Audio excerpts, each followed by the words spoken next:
Alright, hello everyone, welcome back to the show. I'm your charming, self-proclaimed, yet still humble host, Mukluk, and today we are back in the wonderful world of Guild Wars 2. It is a Guild Wars 2 ride day. Cello Frag and your community, welcome back. Thank you for the raid.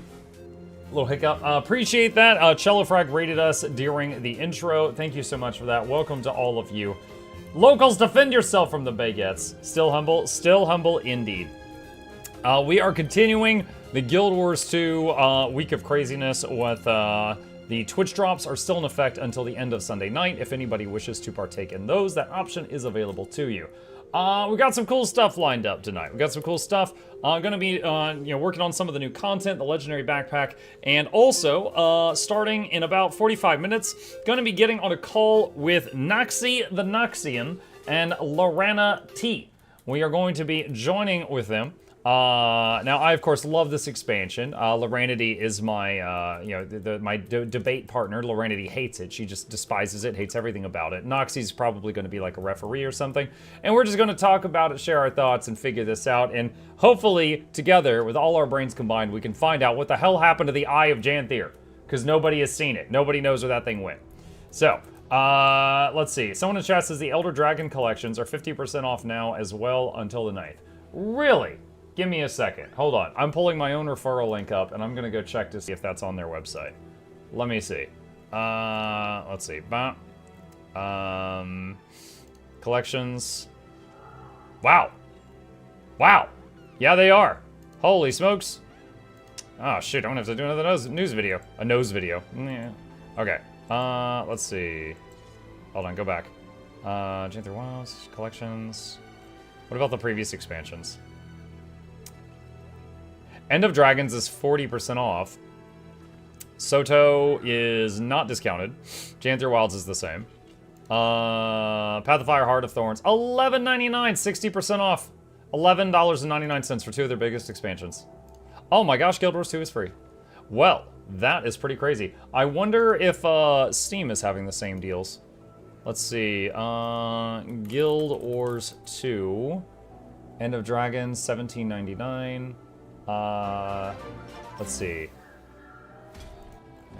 This is a hostile takeover. Stow away your baguettes and embrace the schnitzel and German culture. Schnitzel? Have fun tonight, guys.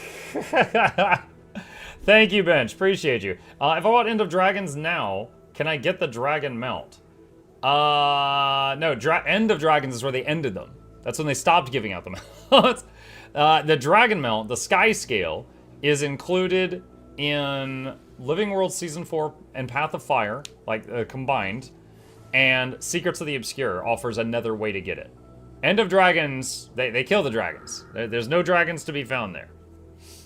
POF and 8 Hot was always on 75%. Why did they go back up? Well, no, what they did, no. So it's when you buy Path of Fire, you get, or so when you buy Heart of Thorns or Path of Fire, you get the other one for free. So it's buy one, get one. And then on top of that, they're on discount right now. They include Guild Wars 2 base game promo on Steam Game Show. Probably promo is so people who watch they can buy a cheap price. That was pretty cool. I didn't know that they were stepping up their marketing game. That's nice. Only like 3 good trailers from Summer Game Fest if you want to watch them before the patch discussion. 3 good. What were they, Jarmon? I didn't even know the Game Fest thing was happening today. So I was not ready for that. Let's see. Did you check Epic? Let's see. Guild Wars 2 Epic Store. Let's see. I don't want to open the Epic launcher. It takes for freaking ever. Let's see. What about the DLC? Yeah, it's on sale on Epic as well. Pretty cool. Pretty neat. Yeah, I'll have to make a news video on that. Gotta plug the referral link. RE9, Resident Evil 9, 3 Horror. Wait, RE9 3 Horror. Lies of P DLC. All 3 are in the VIP channel. Let's see. Hang on a sec. What do we got? Illililil? What do you mean illililil? Okay, hold on a second. Alright. Lies of P. Okay, one sec. What is this? Alright, so I did play Lies of P. Oh god. And I very much enjoyed, okay, yeah, YouTube broke my ad blocker literally yesterday. Lies of P was an awesome, awesome Souls-like game. I did play it. I'll have to like freaking relearn how to play the game. All right, what's going on here?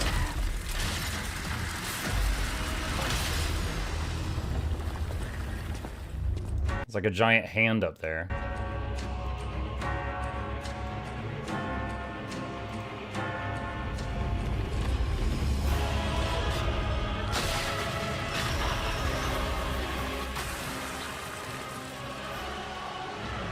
Ah, there's an old man in the egg. It's the nightmare fractal.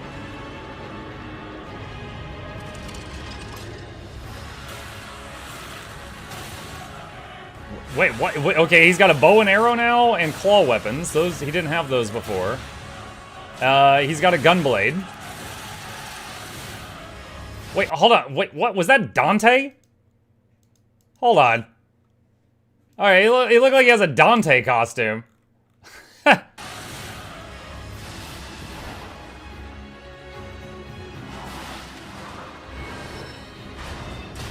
Oh, that looks painful. That looks like that swamp thing that killed me 1,000 times.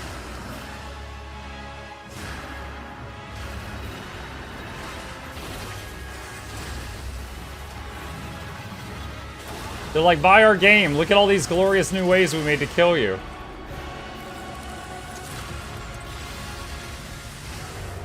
Lies of P Overture. Oh, man. I'll have to relearn how to play the game. I did clear it. I beat it. It was a while ago. It was a while ago. King Wizard says, do I need all legendary masteries to craft legendary weapons? Depends on the legendary. It depends. So, to throw the items in the Mystic Forge and combine them, you don't need the masteries at all. But for example, for some of the Gen 1 legendaries, all you need the mastery for is to make the precursors. But you could buy the precursor off the trading post, and then you don't even need the mastery at all. So, yeah. Let me see here. Okay, hold on. What was the other one that the community wanted me to watch? Ill. I-L-L. Oh, that's the name of it. Why didn't you just say so? Okay, what is this one? Mundfish Powerhouse.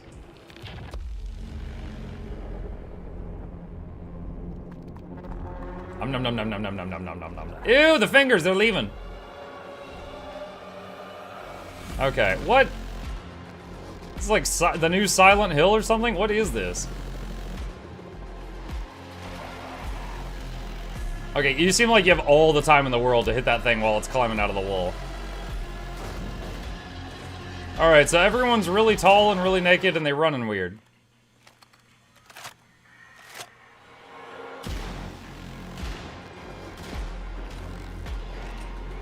This looks like a game that Bluebell's gonna want me to play.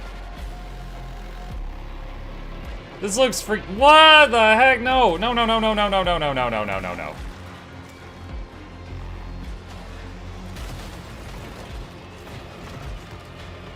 Friggin' StarCraft Hydralisk. Oh, you can kneecap him. Oh, I like him. That's my favorite character.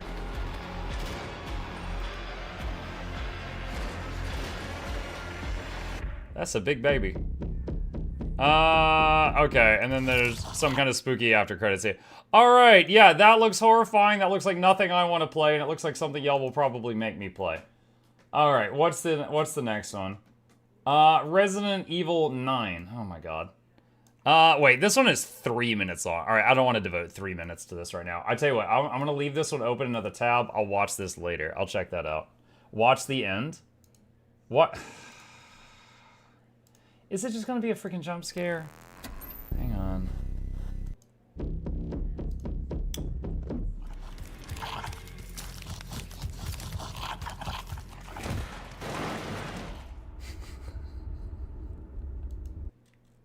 Not what I expected. Get away from me. Not what I expected. That's what it feels like as an Asuro when we're trying to attack a Norn, chat. Just getting punted away and trying to get back up again. Alright.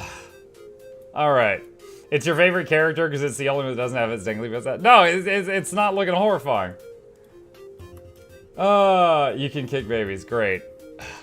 That reminds me of, What was that scene? It was in Tales of Berseria, which Shugo sponsored me to play once.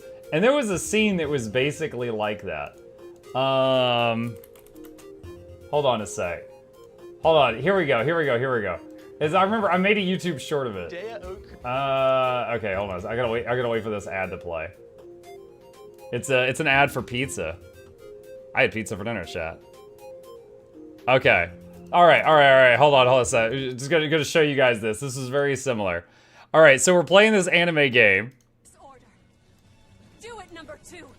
All right, so she's got these slaves. This kid's named Number 2. He doesn't even have a name, and she orders him to kamikaze, just run in and blow himself up. Pretty dark. The kid's gonna blow himself up.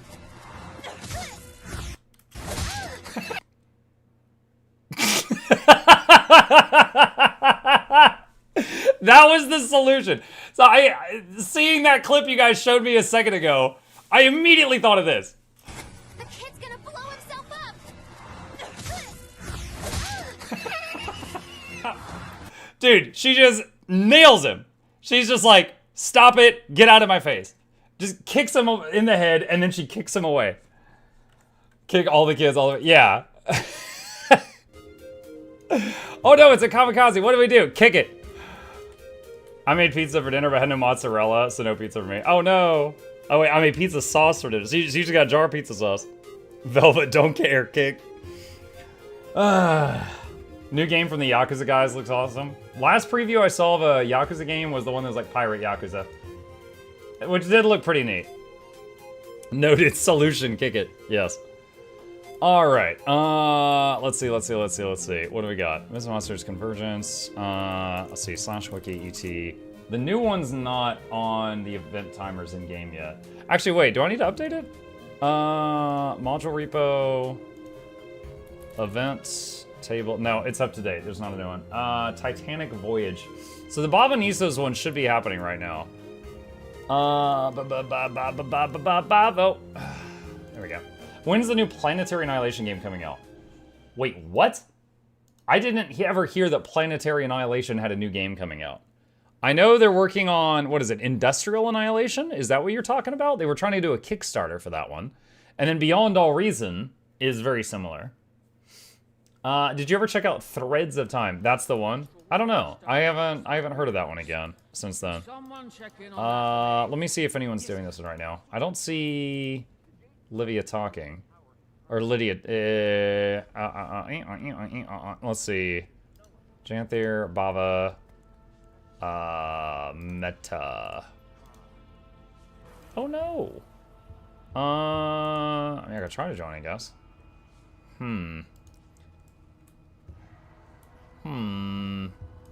We'll see if I can join one or not, if it's possible. Mike, can I link you an interesting thread about Janthir Wilds' plot that I just read? Sure. Arceus says, I love Tales of Berseria. Velvet being an absolute menace for 90% of the game was a nice change of pace from the usual 52 choose main characters. Yeah, it was alright. It was alright. I liked it enough that I finished it.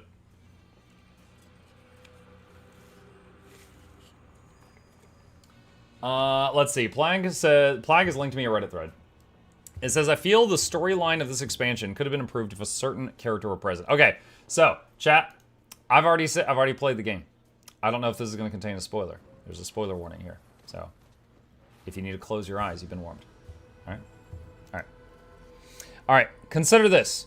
Mabon never dies in Soto. He stays by the player's side, largely filling the role of Isgarin. Isgarin, instead, remains the aloof figure who manages the wizards, but doesn't otherwise get his hands dirty unless absolutely necessary, such as when he intervened in the E-Park fight. Okay. For the duration of Janthir Wilds, we explore Mabon's past and his regrets. He's with us the entire time as we destroy the 3 new Titans, all the while hoping desperately that destroying them will fix the problem. He's dismayed to find that even with the 3 destroyed, the problem remains, and he resigns himself to take us to Baba Nisos, revealing to us what he's responsible for, how he left a Titan alive along with an open mist gate. Once there, he learns what's happened to save us. Wait. Oh, okay. I was under attack. To atone for his mistake, he closed the gate from the inside, becoming a warden of the foundry to ensure that nothing like save us of the 3 happen again. The last of the Mersat and the last of the Titans effectively go out at the same time. Would this have been a much better way? Mabon's death was supposed to be the catalyst that caused the Titan problem to resurface, since he was maintaining the ward around Bavanisos in the first place. I think that this could avoid... Yeah. The way that they wrote it, Mabon dying is what triggered the portal to open, because it was him being alive and, like, feeding mana to the ward. That's what kept it closed. So, that is an interesting thought experiment, but not much more than that. Let's see. Your position in queue is 6. I don't think that's gonna work. Let's see. Are they all on the same map?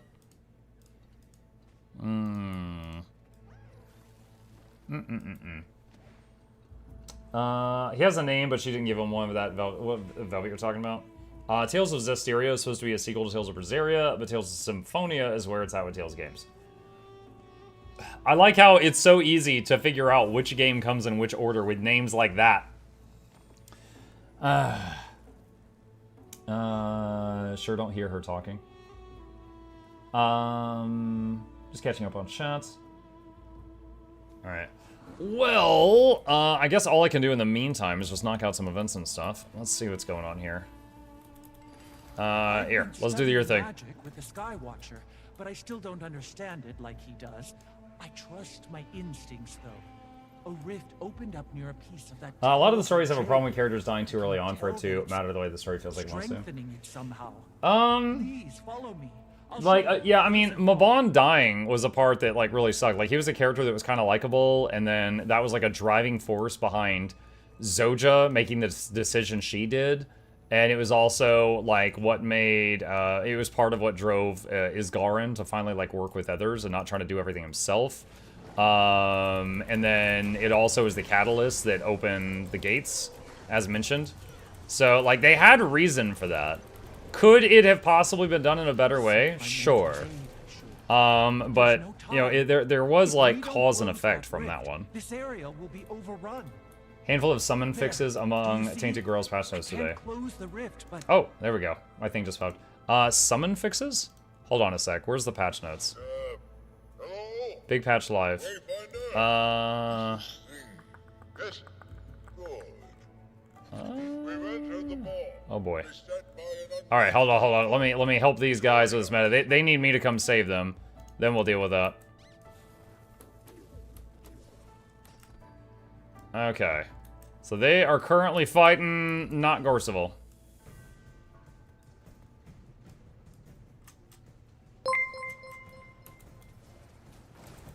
Fandral raided my stream with 57 viewers. Yo! Hello, Fandral.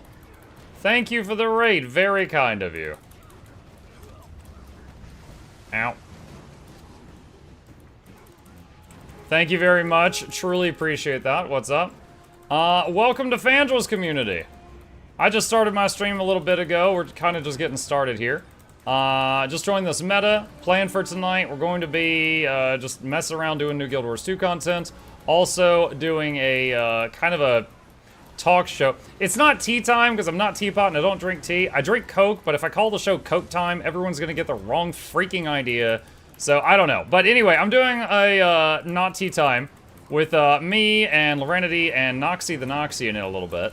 And yeah, Coke time, oh boy, yeah. And we're gonna be discussing like what we think about the story, what did they do right, what did they do wrong, yada yada yada yada yada. So if any of you are interested in that stuff, in a show totally not called Coke time, stick around. It's gonna be good. Right now we're just fighting not Gorseval. Hold on, is there a way station here? There is. No, I'm gonna go get that. Boop, there we go. Let me just borrow this friggin' EMP for a second. Boop. There we go. There's mine. Yeah, nice. For real though, calling it Coke time on Twitch would be perfect. Yeah, I'm sure. That sounds like more of a kick stream to me.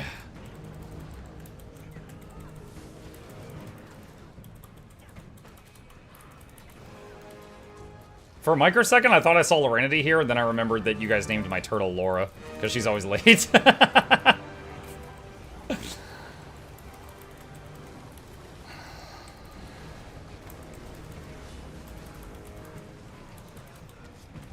about boot time? Could say Coca-Cola time? Could. Leave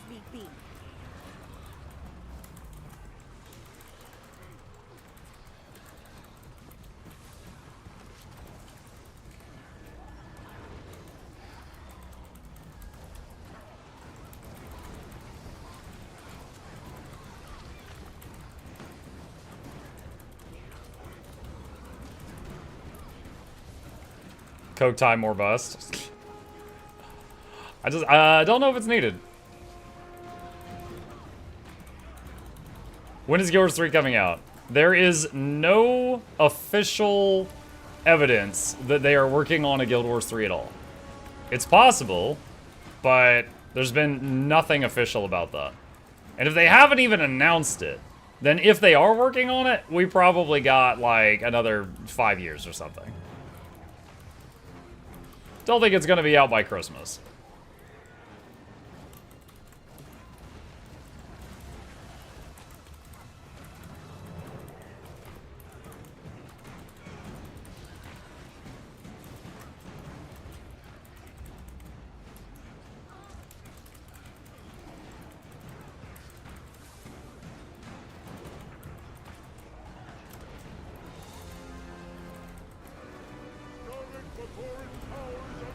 Alright, I'm going to AoE res these guys, and then I'm going to use my EMP on him, and I'm going to hope that they help us interrupt this guy.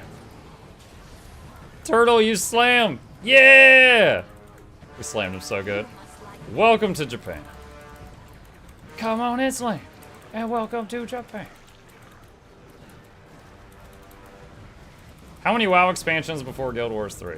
Not sure. I'm sure they can find some more Guild Wars features that they can copy. There's time.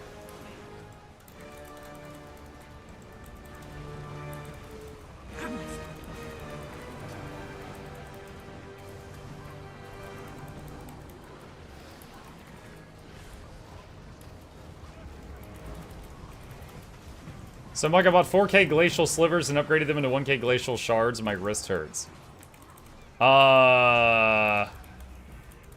Okay. Grats? I don't know what to say to that.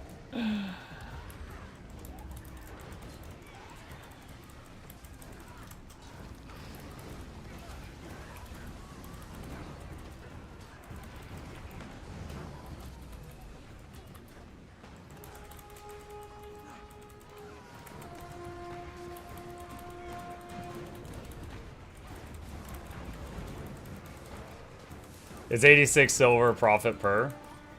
Okay. So you made a bit of gold.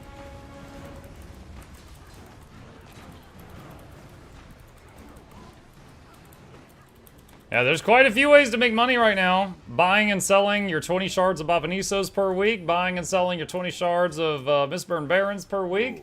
Murdering lots of chickens, cooking the 2 recipes that are only available to people that got them from the Pack Supply Network agents, and then selling those. There's all kinds of crazy stuff right now. You know, Terry gonna put Chick-fil-A out of business, all the chickens we're killing right now.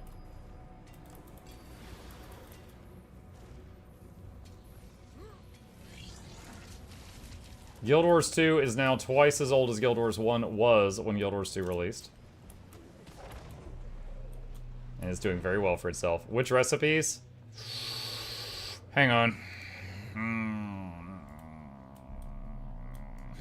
Just a sec. I think it was plate of spicy herbed chicken and maybe the spicy marinated mushroom. I think those two. If you got those recipes, you could literally just buy the materials, make the thing, and then sell it, and do that repeatedly, and make stupid cash. Hold on, let me see if I can show it. Spicy herb chicken. Yeah, gold 79 per chicken wing. It's crazy.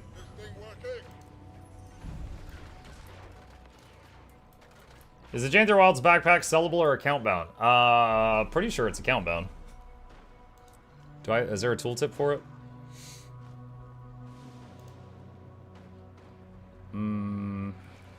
I don't know 100%, but I'm like 99% sure it's account bound because every other legendary backpack is.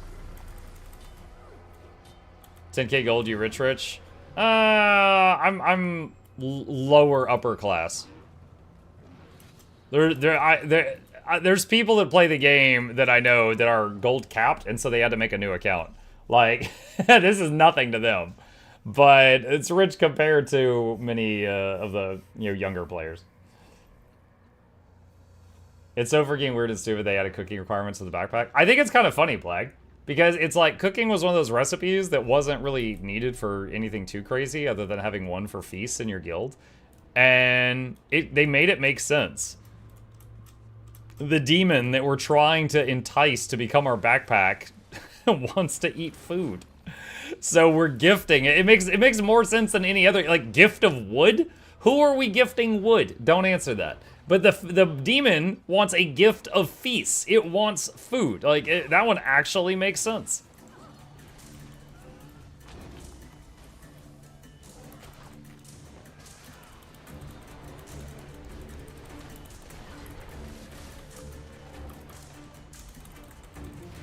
I tell you, but I'll get banned. Again, Charmon? Is it a day that ends in a Y already? Alright, these turtles don't know it, but they're my pets. They're my Blastoises. They are doing my bidding by attacking this wall, and I am going to keep them alive back here by spamming hyper potions on them. I choose you!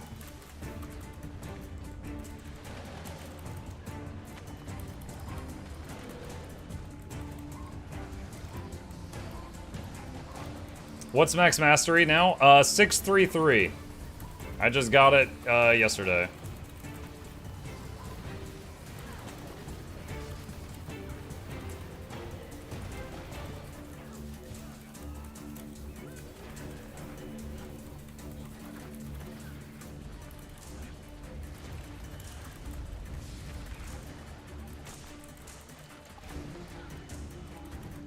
Oh, that was unfortunate. My quickness well, luckily I had a lot of it stacked up. My quickness application ability got interrupted twice in a row there.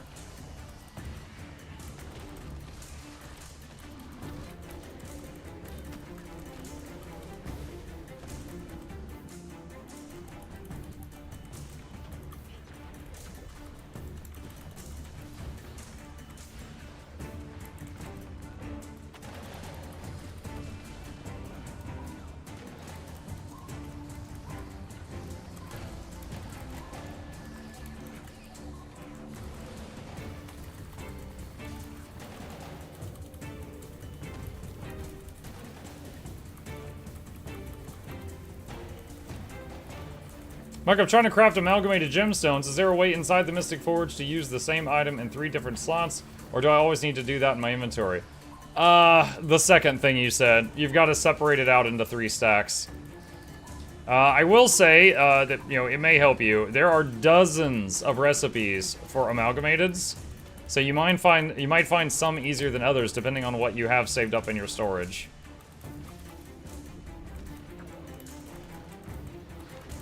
If you go to the amalgamated gemstone section of the wiki, there's a lot of them.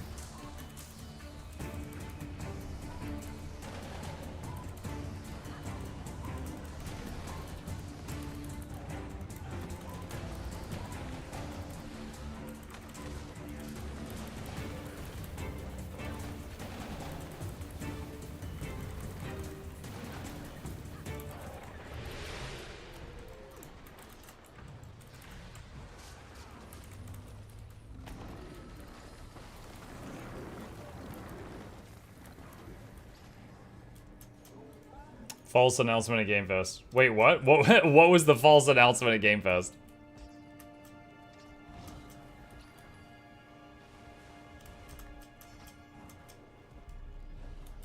Guild Wars 2 trailer popped in? I mean, how's that a false announcement? Double XP weekend?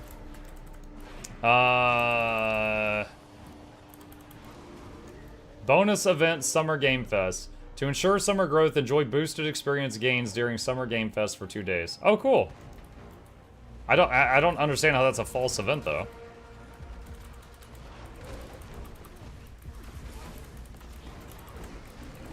What's false about it?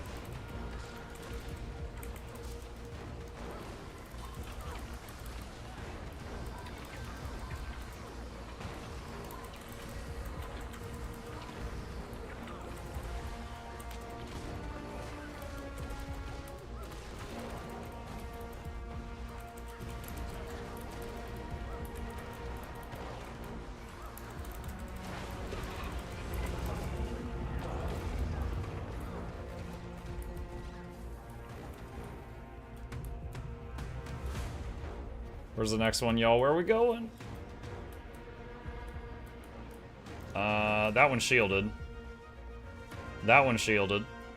We gotta find a different one.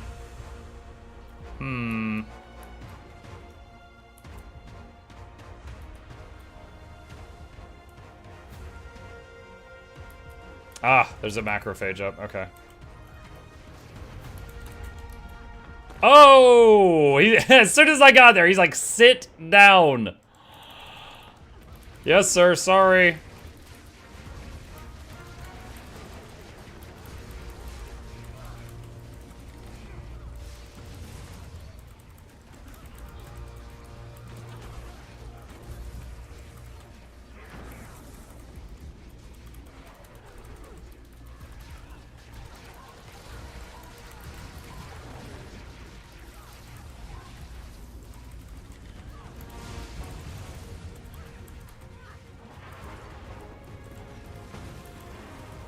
Alright.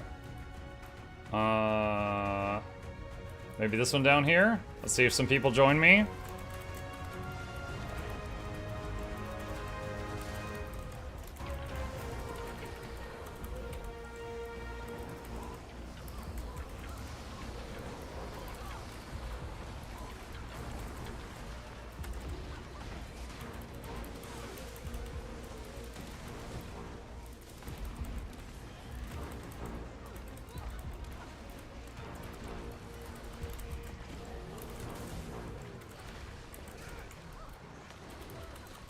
Green numbers! Yes! Can we crossplay in PvE from Europe? No. The EU players are on one set of servers and the NA players are on another set of servers. Now, you can choose, like, let's say you're an NA player and all your friends are in EU, because you fled France or something, I don't know. Then you can choose to make your character on the EU servers and play with them. Like, you can do that. You might get a bit of lag, but you can do that.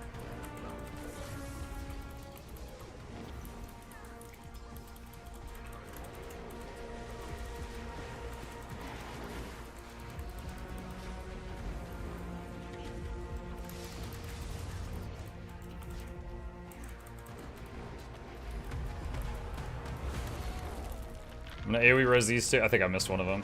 Okay, yeah.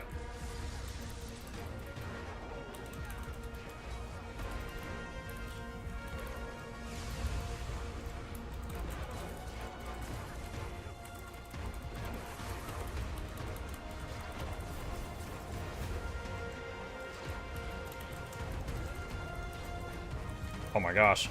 Oh my gosh! Man, whoever had that laser beam was just waving it all over the place.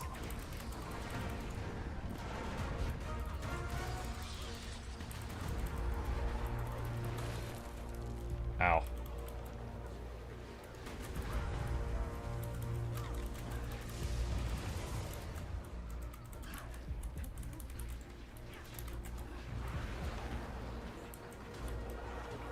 Okay. Next up.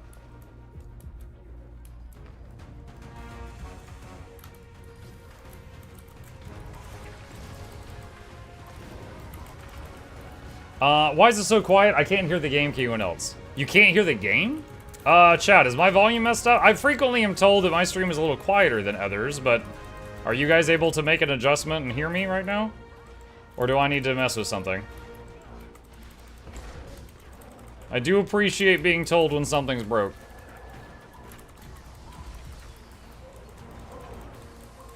You're fine, you're fine, you're fine, you're fine. Okay, I won't touch anything then. Thank you. I think I'm gonna go downstate here in a second. Nope.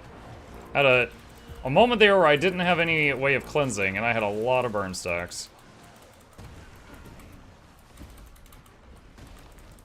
Davis says I'm broke. Hi, broke, I'm down.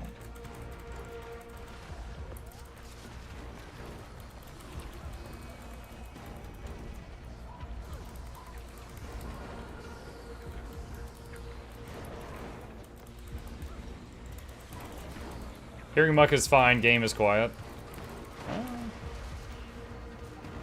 Turn it up just a touch. Just a tiny bit.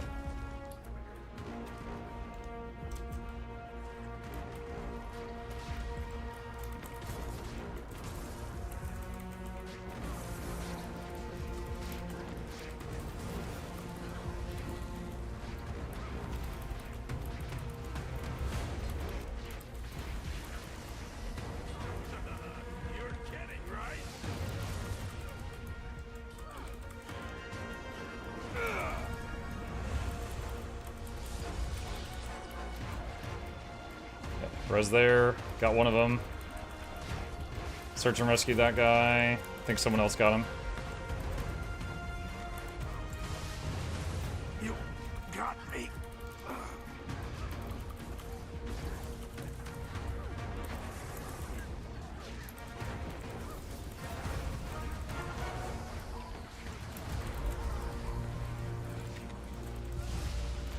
Muck, if a Guild Wars 3 would be made, would you prefer Asura still be playable or just have them be evils like a farm XP?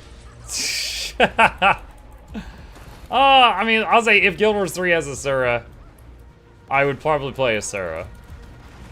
But if they have other races, like, hey, who knows? You know what? What if there is a Guild Wars 3 and it's completely different races? What if there's okay, what are the races people wanted that they never got? There was Tengu. There was Koden. I don't know, Skrit? Okay, if it was those three choices, I'd play as Skrit. I would want to try Skrit. Largos? Yeah, that was one. Largos would kind of take the place of the Sylvari, I think, for like the pretty people. Quaggan? Oh, there we go. Foo. Did you already play Guild Wars 3 and you're hidden us the content? Yes, I am hidden us the content. That's right. I already know all about the next generation of Battle Royale, Extraction, Looter Shooter, Deck Builder, Souls-like, Roguelike RPG, but I can't tell you guys about it. So, you know, bite me.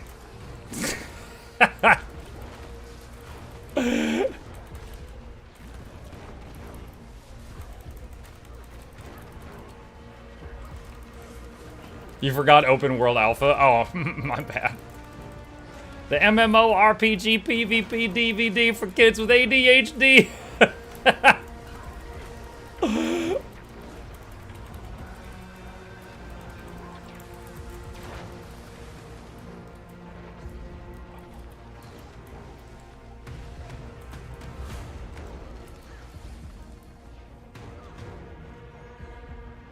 First time Twitch streaming. Thanks for all your helpful YouTube videos. You're quite welcome, Mia. Thank you for the kind words. I'm glad you like my stuff.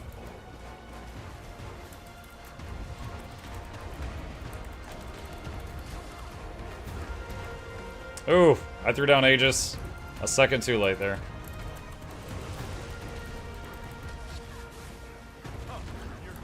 Is Guild Wars 2 worth playing in 2030? Yes.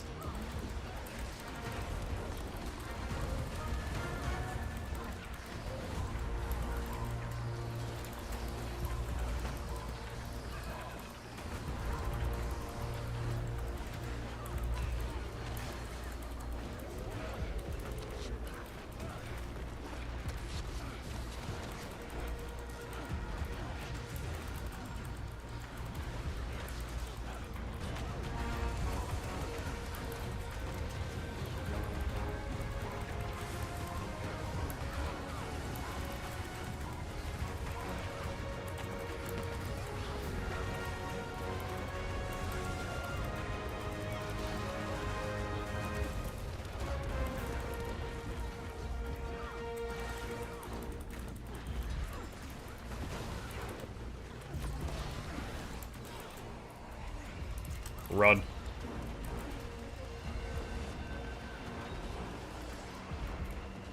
Oh no, that guy! He's like, I can take it. I'm like, no, no, Private, you can't take it!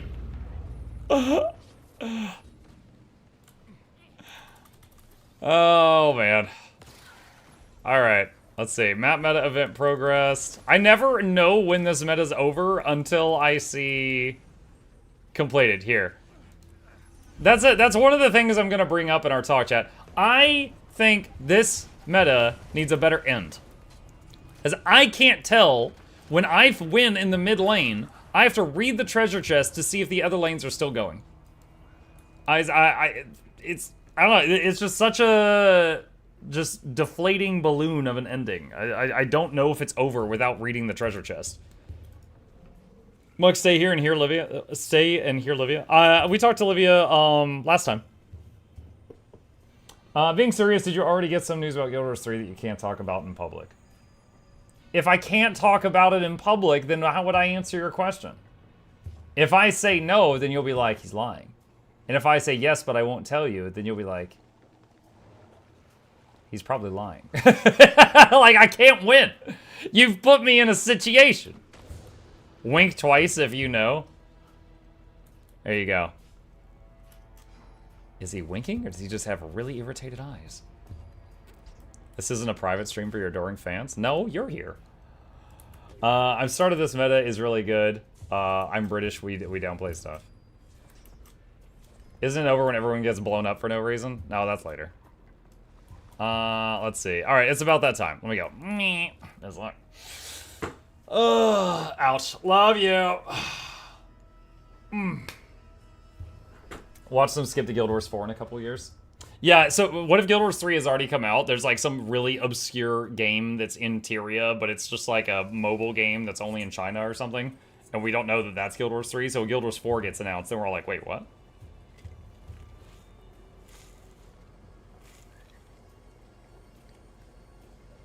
Camera? Camera's fine. Still showing my ugly mug. We're good. Alright. Let's get the show on the road. Let's get this show on the road. I don't know, should I hang out here in Mistlock? Or should I go somewhere else? Okay, let's go up here. Let's get going here. Alright. Let's see. Ready when y'all are. Please join. Oh, I cannot type. Making so many typos. Please join a voice. Oh, Noxxi says hi. Hi. Please join a voice channel on my Discord, and I'll pull you into the booth. This is to make sure Noxxi has a visual on stream. Then we can share cameras if you are game at Laura. Okay. Salar says, how challenging is the content of this game? There is a very wide spread of difficulty. There is a lot of extremely easy content, and there's also content that the world first took over a week to obtain because it was so freaking hard. Alright? Like, there is a very large spread of difficulty. So it depends what you're looking for. Alright, Mug Talk Show hype? Yes. Muck Talk Show hype? Yes. Alright. Alright, jumping into the booth. I see Noxxi's already here. Hey, Noxxi! Hello. Alright, hold on. Could you just make a noise? Yes, blah blah blah blah blah. Blah blah blah. Blah. Okay. Alright, so there's Noxxi, chat. Where are we gonna put Noxxi? This little freaking gremlin right there. Okay, we'll put her on top of the buff bar. Alright, we made a thing off stream so that you can see when Noxxi talks. Alright, so we are waiting on Laura, and I am going to get my turtle out that chat named Laura the Late. And that's going to be her until she joins. It's always Laura. Yep. Alright. So there's Laura right there, chat. And we got Noxxi in the voice. Let's see. No, just waiting on you. I guess I could go ahead and make a nameplate for her. Let's see, add text Loranity name tag. Text Loranity. Oh my gosh, that is obnoxious. Okay. Well, where we're gonna put her? I don't know. We'll put her. Yeah, on the right. I don't know. We'll figure that out when she gets here. Okay, and then I'll need to do like a capture for Discord. Okay. Next to Noxxi. Yeah, we'll figure it out. We'll have to move some stuff around for this. Waiting on her to get here right now. Let's see. Where are my notes? I have notes. Okay, so let's see. We've got. I made some stuff.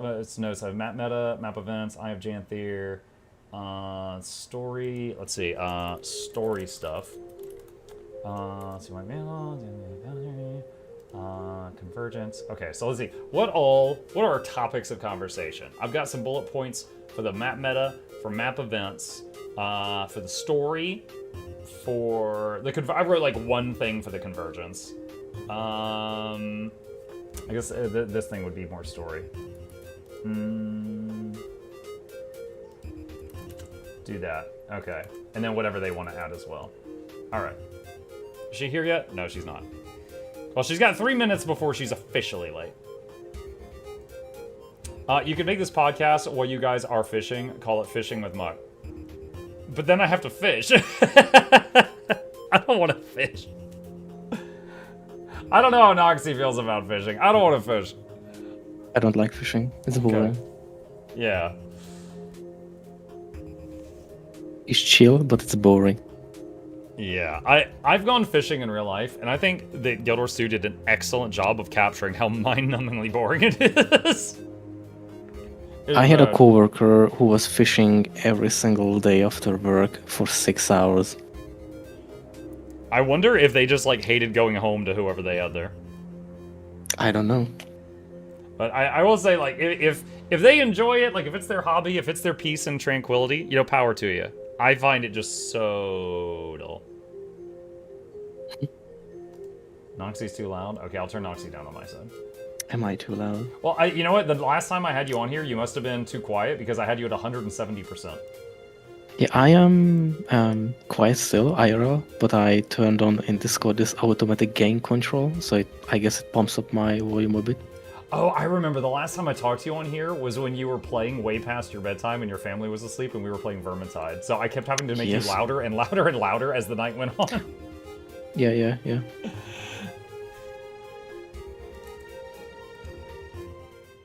Alright.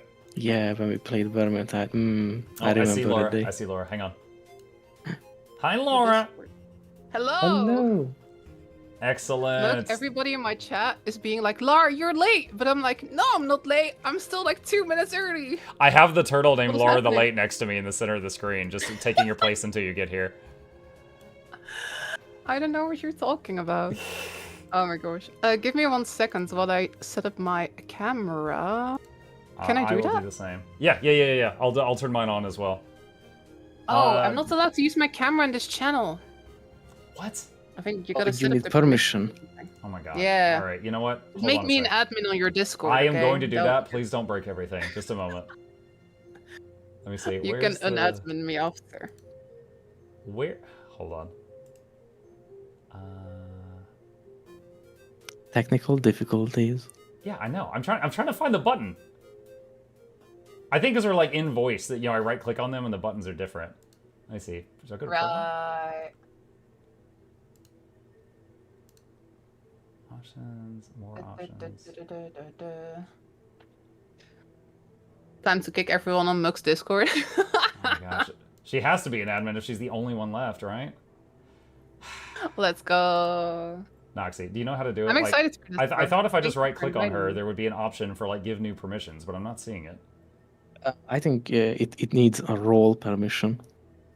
And you have to set it in there that it allows it. Okay, hang on. Noxxi the tech support? Maybe. if it actually helps, then we'll see. Alright, search members. Lorana T. Alright.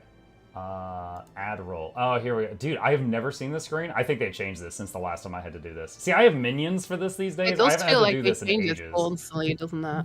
Alright, Just like management. it's Okay, you now have the ability to burn this to the place to the ground. Please do not use it. No, I'll be very risky. Okay, you want to try your camera shenanigan again? Yeah, I think I have to leave and rejoin, maybe? Oh no! I'm still not allowed to use my camera. For some reason. That's weird. Just to see if it would work. Hold on. Hold on. I'm gonna drag you down to another channel. Hang on just a second. Okay, are you able to do it here? I can use it here. I can, yeah. That is super weird. Okay. Alright, I pulled Noxxi down here. Alright, this go ahead and do it here. Let's do it. Let's turn mine on. Oh man. It looks so weird. So my camera on like Discord, I don't know why, but it's reversed, like it's mirrored, you know? So whenever I see it, it always looks so weird. I don't know why it does that, but it does. Okay. Okay, I'm quickly setting this up so my viewers can see you as well. Same. And then we should be all ready to Hello go. there. Mukluk hi. Ready for this. Wait, what happened? Noxxi, the little gremlin thing we made for you just disappeared. What happened? I don't. We just The moved to little a different gremlin channel. thing? Yeah, the little gremlin thing. Because Noxxi doesn't stream with a camera. Noxxi uses the little like gremlin thing that lights up. We are She- such professional streamers, aren't we? Hold on, is it Like, we, partial? we prepare these things beforehand. Wait, hey, you weren't available before the stream. I got in here with Noxxi and set up the gremlin before the stream. You weren't. No, that's all good. That's all good. Hold on a second. I need to go to the Noxxi layer. My stream's gonna look broken for a second. Where? Yeah. Okay, there we go. All right. Hold on, chat. I know everything's dark. I'll bring you light back in just a moment. All right. Okay, yeah, that's... I don't know what's happening. You should check Fujitech, the site, if I show up there. Yeah, you are still showing up there. And I Hold on, got I got the clip. Hold on, I'm gonna show it on stream. You are still showing up there, and there's a little. Laura has like an anime elf thing. You're like a green gremlin, and the gremlin is still lighting up when you talk. That is Let me try working, this. but it's not showing up on OBS anymore. Maybe disconnecting works Oh, I because you think moved me. I think it's because it's linked to the channel, isn't it? Like the Okay. Fujitech thing. Isn't supposed. Noxxi, try disconnecting and reconnecting, like the call. Yeah, I just did it.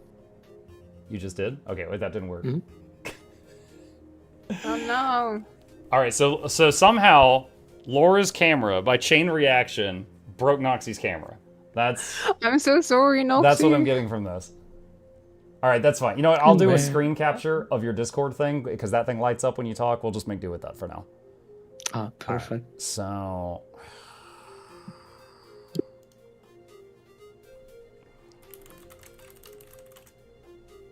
a second. And I can turn on hand camera if you want, you know. hand camera?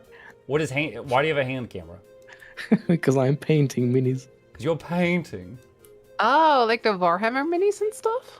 Not really Warhammer, Oh. but that's a bit Okay. expensive. Oh, like similar, I guess. All right. Just random miniatures. Let's see. Window capture.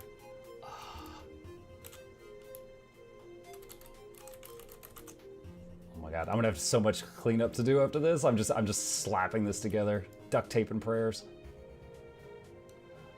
So I think that the Fujitech thing, because I've used that before, I think it's like bound to a specific Discord channel. I think that's Maybe probably it why was. it's Because like before the stream, I wanted to have some kind of like visual indicator for when Noxxi was talking.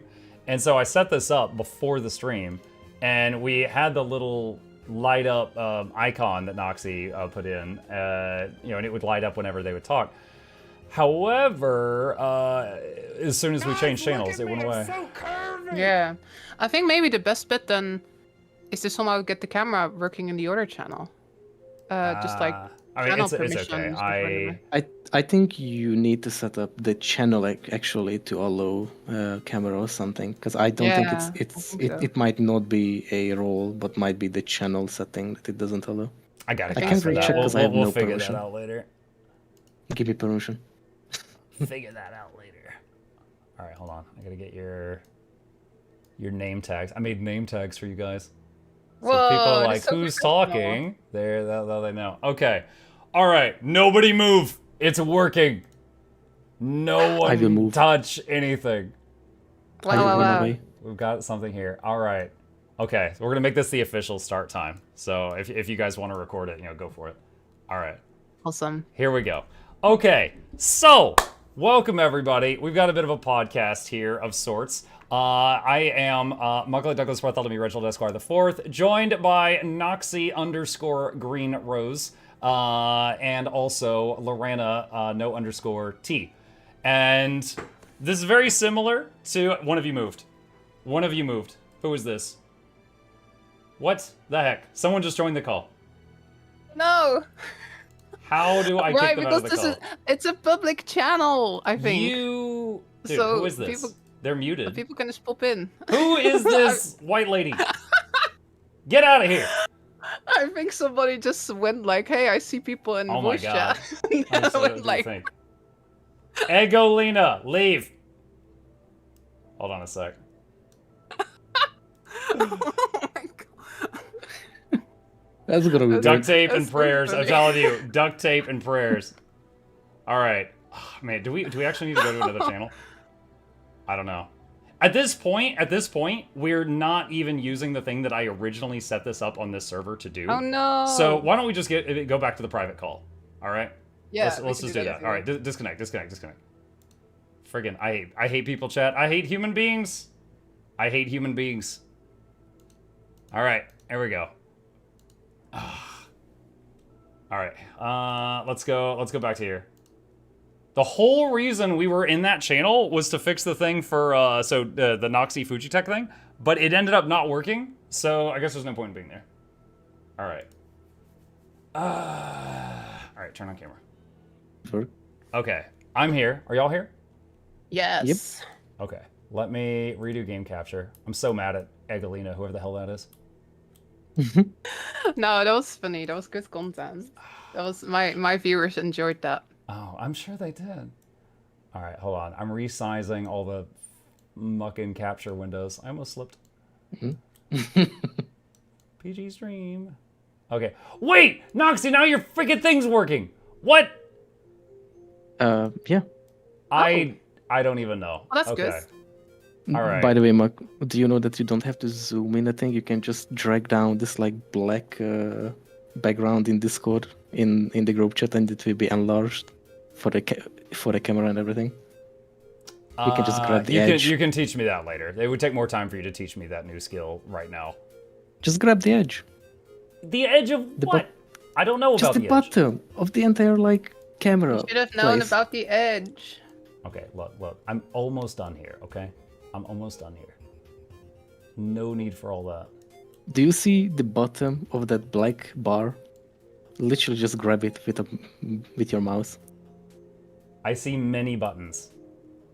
There is no button. It's just the edge of the black bar under the camera and everything. Why are we getting into this right now? Okay, hold on a sec. I'm It's pulling it up on it's stream. between the chat. It's between the chat and the entire camera window. Yeah, like if I click on the black bar, it doesn't... No. The edge of it. Literally between the gray and the black. Yeah, what's the point You of can this? see the cursor. Just grab the edge. Yeah, I that's didn't... Why there. why are we resizing this window? We don't need to do this. Why? Because you were resizing it on OBS. Why you do Yeah, that? and you know what? Resizing this has just broken everything I just did. So thanks for that. Like, look at this. Look at my stream right now. If I resize it, look what it does to poor Laura. She's just getting like just ping ponged all over the place like the DVD screensaver. All right, it doesn't help. It's not helpful. Okay. All right. All right. Wait, did she just turn her camera off? Oh, there we go. All right, it's fixed now. Okay, Margaret. We got this. We got this. It's content. Yes. Man, I'm not even gonna say it. I'm gonna just say it. Muck you, Egolina, if you're out there, muck you. All right. Hold on. What This is this? whole technology thing seems awfully stressful. Can Oh I my interest you gosh. in a Probably just cheese having a emoji? fun time in cheese Discord. emoji? Yes, cheese that's emoji. that's the next 2 hours. It's just us breaking things. Okay, so getting started for real. Welcome everyone. I'm Mukluk. Joining with me today is Lorenity, who is waving, and Noxxi, who's also waving. Possibly, we'll never know because Noxxi doesn't want to use the camera. The little green gremlin above the buff bar is Noxxi. So we are going to be talking about the final patch and also the conclusion of Janthir Wilds. Spoiler warning. Spoilers may abound. There will probably be lots of them. So we are going to be talking about all that good stuff. Now, I am taking on the role of someone who enjoyed the expansion. Lorenity, of course, absolutely hated everything about it, despised it, and she gets out of hand sometimes, so Noxxi's here as like kind of a referee. So that's what we're doing. Also, cute cat. Dark I see Lara, that's what this is. that. Laura After Dark, that's right. So, first off, how's everybody doing? Yeah, I'm doing well as well. It's been Drops week as well, right? The Twitch show's been going on. So I'm sure it's the same for you two. Just lots of Guild Wars 2 streaming. Mm-hmm. It's been fun though. Been having a good time. Been playing the patch a lot. I was supposed to get my Switch 2 today, but then it got lost in the mail, so that was less fun, I guess. But apart from that, I'm doing quite well. What about you? How are you doing, Milk? I am doing good. Like you, I have been streaming a lot of Guild Wars 2 because business is booming. So we have been doing a whole lot of that until at least end of day Sunday for no real reason. But yeah, there's a lot of cool stuff with Guild Wars 2. Their marketing team is making an effort. They apparently had a commercial at Summer Games Fest today, I was told by other people. Did they? And their expansions are on sale. You should totally use the referral links of someone in this call if you're going to buy some. And I think they're on sale on Steam and Epic and also standalone if anyone's interested in that. Big value. But yeah, so talking about the story. Now, quick background here. I have played Guild Wars 1. But for me, Guild Wars 2 was the crazy addictive game. Guild Wars 1 was just kind of a fun game I played through one time. Well, actually twice at this point, because I played the Laura's Return to Guild Wars 1 recently. But I just played through the story until I was done with it, and then I put it down. So there are some things that I never saw, such as the Foundry, which Laura recently was freaking out about. And I was like, what is she talking about? Because that was in a mission that had nothing to do with the main story quest of Guild Wars 1. So, when it comes to Guild Wars 1, Noxxi and Laura are both my senpais. They know far more than I do about it, and I will have to defer to whatever they say. Guild Wars 2, I can chime in a little bit more. But, so first, we got the story here. We got the latest expansion, or not expansion, but we got the latest drop of content for Janthir Wilds, the 4th and final drop, which had Baba Nisos. We were following the trail of Mabon, trying to stop the Titan threat, and all this good stuff.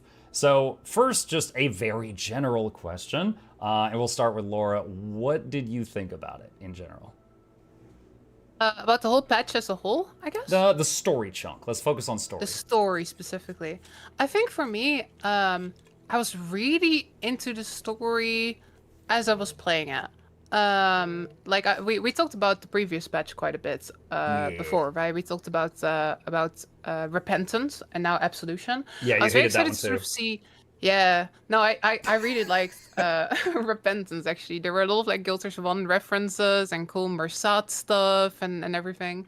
And like sort of some big mystery that I was getting really excited about, like who made these titans and stuff. So I was playing for the patch and I was really quite enjoying myself. I was liking all the stuff with the Mersat and the Titans and the cool reveals and stuff. But the one thing that I did feel was that like I felt like there was this amazing build-up and I was really, really into it. But then I do think that I was kind of expecting like a big epic boss battle at the end. You know, sort of the big epic conclusion, the epic cutscene. This kind of like blows my mind and then like gets me really excited for the next expansion. And that part I felt was missing a bit. So for me, I think the patch story was like something that I thought was really high quality and something I was really into. I just kind of wish there was like more of it.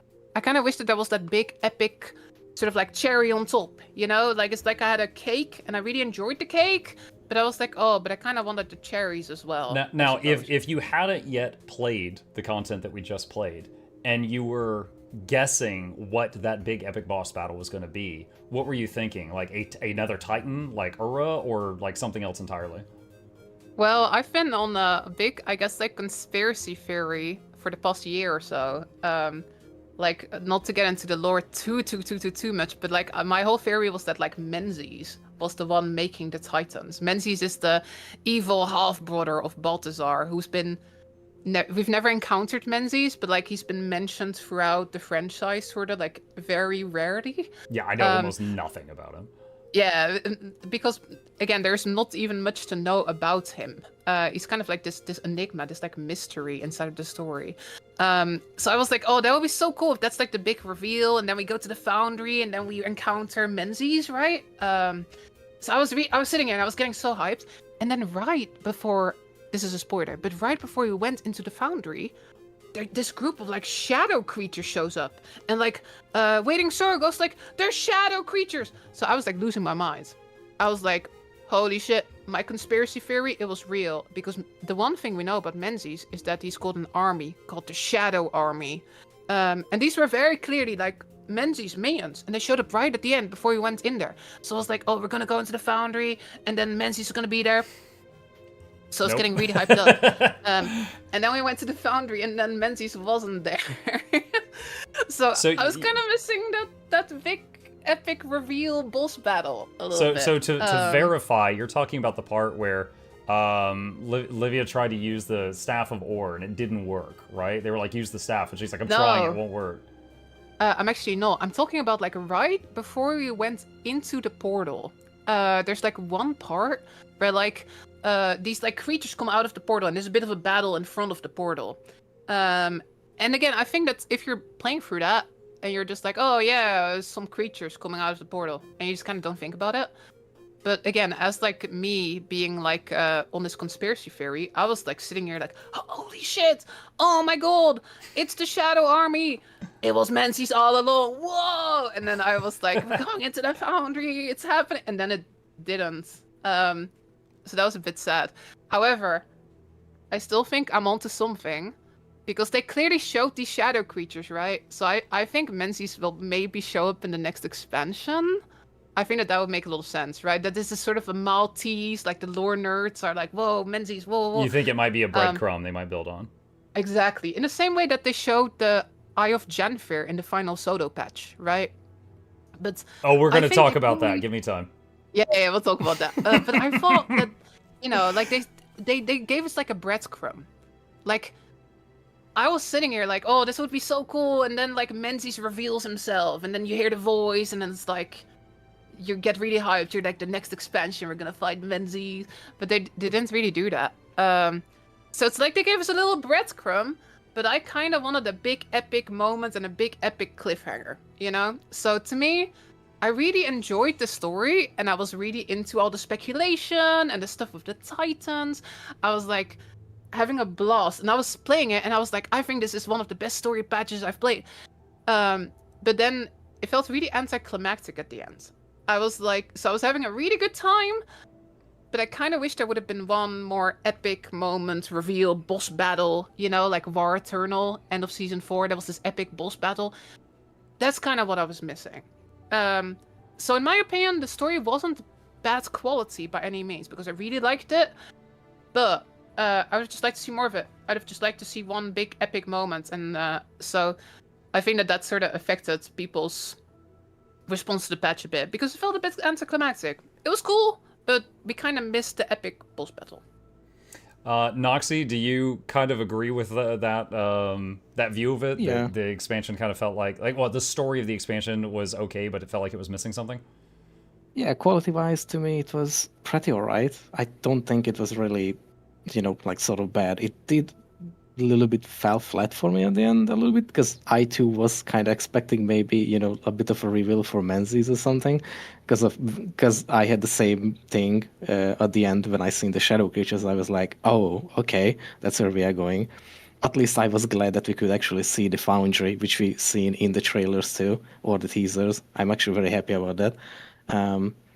However, the very end was a little bit, I don't know, a slight disappointment for me, because underwhelming. Yeah, very underwhelming, because we went over, we found again, spoilers for others, the three Titans ghosts or whatever, and it's like, oh, big talk, and they just die in like 5 seconds, and oh, phew, we did it, go back. Yeah, we hit them with their Horcruxes. Okay. The other thing I don't understand, which just bringing it up, how is it that Mobon is there as like a spirit, which is, I understand how the mists work, because I'm very into the mist things, but to me it's a bit weird that nobody questions if it's Mobon or not. Like, how is it that he just pops up, but nobody questions if it's him or not? Like, everything is alright. They bring up the Sorry, go ahead, finish your thought. No, it's just like that they bring up that he keeps talking about the scepter, this scepter, that it has to be sacrificed, whatnot, and then they just give him the scepter or what. In the end, I was kind of a little bit confused, and then he just stays on that side and then like closes the door, and I'm like, what? Why? Like, he then later talks that like we like didn't even really needed the scepter exactly, or something. I'm a little bit confused about that anti-close gating, that we just gave him effectively the scepter, and it's gone.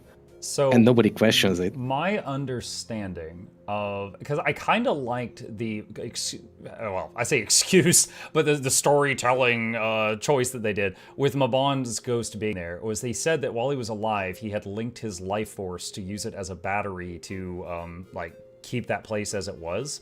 So when he died, because of that link, it kind of anchored his spirit there, and so like a part of him was remained there because of the, you know, the connection he had made between him and it. And honestly, with all the fantasy stuff I've seen in the past from various genres and books and games, I thought that was a really fair excuse. Like, okay, he connected his soul to this thing to use himself as a battery, but that also meant he couldn't go to the other side, heaven or whatever is in the afterlife for Mersat, because, you know, he had tied himself to this thing. And so I was like, I was totally accepting of that, but I do like the theory you just teased there that like, okay, we saw something that looks like Mabon come out of a portal, but who really knows? Yeah, especially since we're making a new backpack out of a demon right now. You know, it could be anything. I didn't know anything about Menzies. I did think that when they dropped the lore bit of that the three people had become the three Titans, I was like, oh, that's really cool. Like, that was the biggest jaw drop moment for me in the patch, hands down. Like, in terms of story, that was really cool. I did find it good, like, in the trailer for the Foundry, they did this cutscene transition where it looked like a ton of people on Skyscales flew through the portal, like a whole army went in there, but then you just kind of go in there alone and you break 3 Voldemort Horcruxes in front of them, and they're like, ah, you suck, and then you leave, and I was just like, that's it? Like, I was definitely a little underwhelmed, too, that was all we did in there. I think it's because it's such a cool setting, right? Like the Foundry, it's like from Guild Wars 1, and like it looks really cool. I think that they made it really feel like the Foundry from Guild Wars 1 as well. So it was really epic going in there. So I was just having such a good time. And then again, I also liked the moment you talked about with the Titans, the sort of that reveal. I also really liked, I liked Mabon being back. I was kind of happy. Like they'd been talking about him so much and like his memories. I was like, oh, we get to talk to him a little bit. So again, I was so into it. But then there was this moment where we beat like those 3.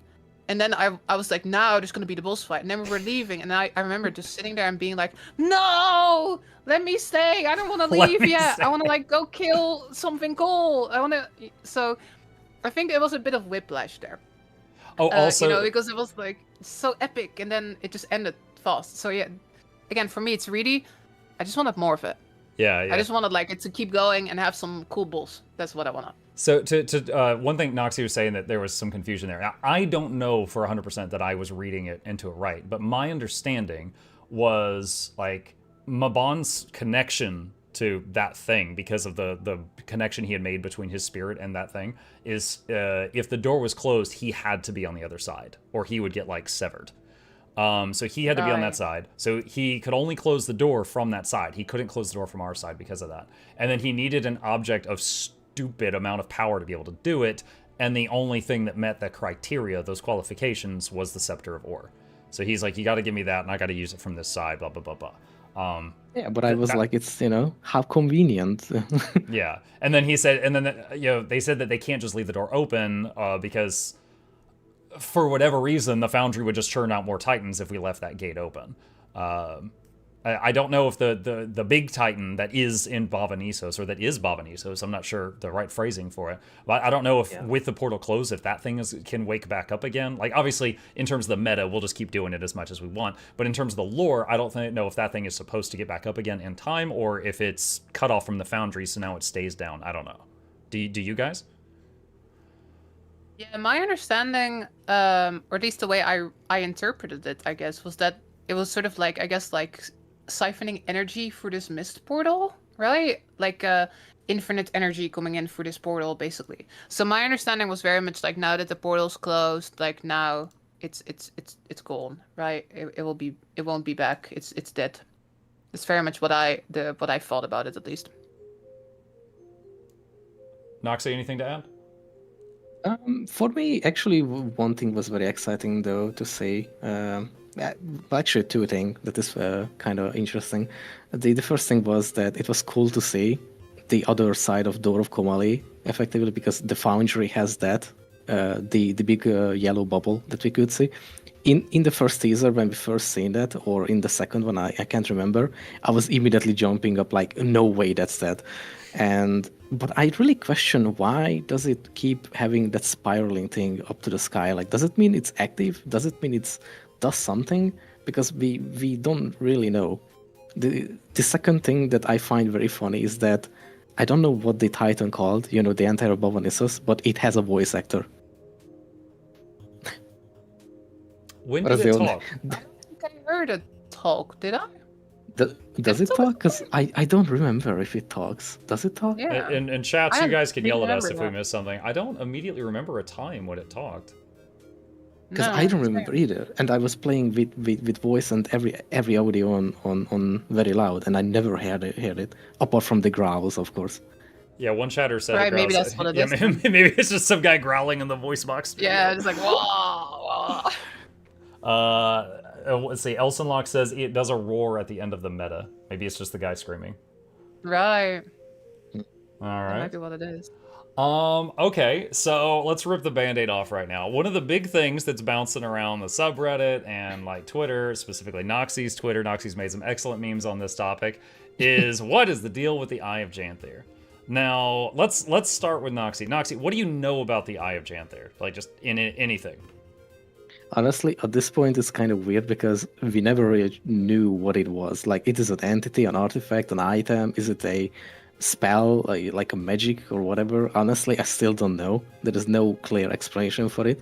I think the old Guild Wars on Wiki says it's like an entity, but nobody really knows who created it. We knew that the Mersat used it.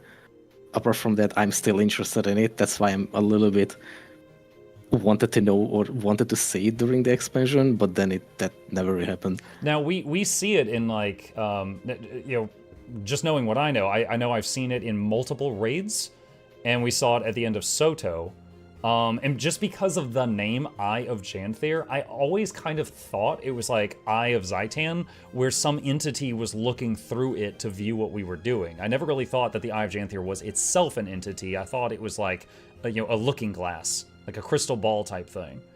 What does that sound right to you, or do you think I was just way off? Honestly, like I said, there is no clear explanation for it or what it is. But the old Guilds from Wikis mentioned, I'm not sure if it's still the same thing, but it mentioned that it was an entity. But nobody knows truly because it was never explained. But it is used for observation, and it has its own thing with the chosen one and such for the Mersat. But the only thing I can say is that there was actually one interesting thing that I think someone mentioned already. It was that maybe Mobon was using it because Mobon mentions that. I think he mentions that he's seen us fighting Epoch, and only the eye was there during the fight. Okay. Whoa, I hadn't thought about that. That could be super cool. Yeah, I think the thing with the eye is like, it's been this mystery ever since the first game, right? Like, it's this mysterious floaty eye, and it's being used by things, but we don't really know what it is. And then they kind of used it like that a bit in like Season 3 and the raids. At the end of Season 3, they used the eye. So it's always kind of been this mystery. We know it's like a bit Mersat's related, but we don't know too much about it exactly. And I think, with this expansion being Janthir Wilds, I think a lot of people were like, wow, this expansion is where we'll finally figure out what the Eye of Janthir is, right? And then I guess we kind of didn't. Honestly, I kind of liked that we didn't, because I kind of like it as a mystery, Yeah, I understand though. It's been like 20 years since Guild Wars 1, and I understand that some people are like, well, I've had enough of this mystery. I want to know what this thing is, but I kind of like that it remains a bit of an enigma. It's like the mysterious Eye of Janthir. But I totally understand that there's people who are like, yo, just tell me what the heck this eye is. It's been 20 years. I totally get that too. I see the picture. Yeah, I was showing off one of the memes you made. Okay. Well, so I expected to leave this call knowing more about the Eye of Janthir than I did when I went into it, but I'm gonna be honest, I didn't learn much. Sorry. How dare you not have all the answers? Dang it. At least it didn't have a Primaris finishing, to it, I guess. Okay, based on y'all's knowledge of the Guild Wars universe, us like finding those white mantle spirits, they were apparently fueling one Titan each, and we went in there with an old object that they owned, their wallet, their house keys, whatever, and just waved it in their face, then blasted them with the Heart of the Obscure. Did you find that to be an acceptable method of us killing them? That, to me, that felt like the most made up BS. I was like, what? Like, they're not liches. They didn't have their souls bound to their old wallets. So I was really flabbergasted that that was the solution to take these down. Also, the fact that when we were fighting them, they waited patiently in line and did it one by one. The other two would always just like stare at us. Yeah. So I think just in general, this is kind of a new Titan thing in a way. Because in the past, like, we've known that the Titans are sort of made of these, like, tormented spirits. Yeah. Like, that's something they've mentioned all the way back in Guild Wars 1. Right? Like, there's sort of these, like, tormented spirits, and then they're forged into a Titan. But, that's kind of where the whole lore kind of ended, you know? It's like, oh, tormented spirits, they become a Titan. So this whole thing about the spirit still being around, and then you can like take them down, all of that was pretty new. So yeah, I think you could say it's a bit made up for convenient plot device, I guess. I didn't mind it too much though. I thought it was kind of cool, like after the reveal, like seeing them again, and then like blasting them. But yeah, so I didn't care too much about, like, I was kind of into the whole thing, like, yeah, you gotta, like, find a memento so you can sort of pull them back. I was pretty okay with that. For me, I think it was more the fact that, like you said, they kind of waited on the line. It just wasn't a very epic fight, you know? Like, I would have liked for it to be an epic boss battle or something. And it wasn't really that. Yeah, but lore-wise, it was like, oh, this is new, but it's fine with me. It's kind of how I felt as a you know, fantasy genre nerd, I do think I love the idea of, because I always thought of the Titans as Earth elementals. I didn't know about the souls thing that you mentioned. I kind of like the idea that in the Foundry, each Titan basically has a soul there that's acting like a battery, and that if we can get to them and take them out, we'd stop that Titan from being respawned anymore. Like, that's kind of a cool storytelling device. I'm down for that. I just thought me running in there with, you know, their personal effects and then blasting them with the Soto heart for some reason, which, you know, is like, it had not come up at all until that moment. Or just like, hey, ooga booga booga, blam, and then, you know, shoot them with the other thing, and it's like, that's the solution? I didn't care for that. That's just my personal taste, you know, I didn't really care for that. Noxxi, do you have anything to add on that subject? I actually find it really weird because in Guild Wars 1 that was never a thing, and I don't know why only those three had this weird ghost stuck there and they could even talk and remember who they are or who they were. And like, because technically a Titan is like an amalgamation of twisted souls. They are more souls stuck to it. They're basically Gorseval in some sense, just naturally in a way. I actually don't even know why Gorseval is not a Titan in a way, but I guess because maybe that was artificially made or something. I don't know. Do you think it could maybe be like the Gorseval and I forget the name of the new Gorseval, but you know, the other one. Do you think it's possible that they're like a failure? Like they're the result of when they try to make a Titan, but something like just doesn't work? I wonder if that could be from the other white. No, because Lestallion. Because they basically mentioned that there were some other white mantle later on too, because we can see that they were trying to make camps, but I don't know if it was just the three white mantle trying to make a camp or something, because that's a little bit big for three people, but I don't know honestly. So I don't know if it was previous people who died there who just turned into that thing, and being inside a Titan technically, Bavanissus now, or Savus or what its name is. I wonder if it's because of that. Because it's like Titan made or something. Because if you look at the other so-called Titans inside Bavanissus, they are just technically a immune system, which is kind of cool to me actually. That they are not Titans; they are just a part of a Titan, looking like a Titan. Yeah, I thought it was cool. At the same time, I thought it was weird. Like, this thing is dead, and I'm doing air quotes. And it's been dead so long, it's like fused with the city and the architecture there. There's like buildings like growing through its body and stuff.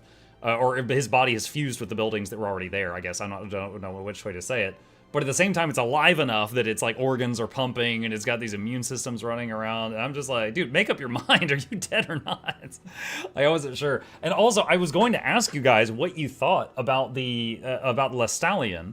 But you telling me about how the souls were twisted into Titans actually makes his existence there make a little more sense. Because as someone who primarily just knows Guild Wars 2, and has even done Guild Wars 2 raids, which many players have not, when I saw him there, I was just like, are they out of ideas? Are they out of budget? Why did they just copy this guy from the raid wing? I have no idea why this guy's here. And that was it. It was confusion. Now, he does mention, I believe he has a voice line where he says something like, I'm free, the crystal cracked, or something like that, which would signify, I guess, the souls were trapped in a crystal there somewhere. Maybe we did something when we were breaking in and he, like, oozed out. But it makes a little more sense that there's tormented souls there after what you guys just told me.